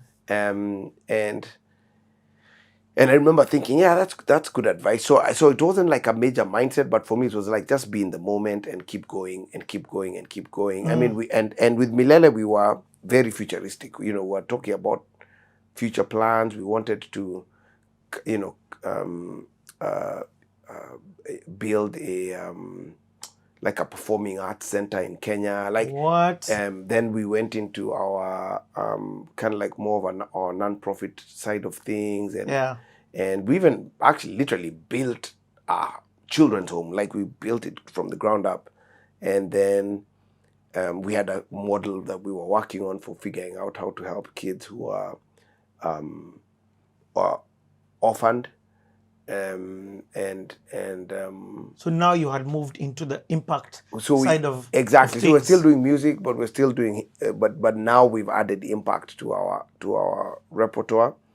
Have you moved church? Are people at this time at Mariners? Or did you ever join even Mariners? So I never joined Mariners. Maura was the first one to move to Mariners, and then I think Christian went to Mariners. Yeah, I can't remember even if Kaima, if that was ever like his church. Yeah, so it's not, we are just kind of just reacting and responding, because even like we'd sit down with the music, excuse me, and say, okay, we're doing really good music, but is that all this is? And then that's a great conversation to have. And then we're like, man, we have access to some really amazing places. What if we represented a vision that's more than just music?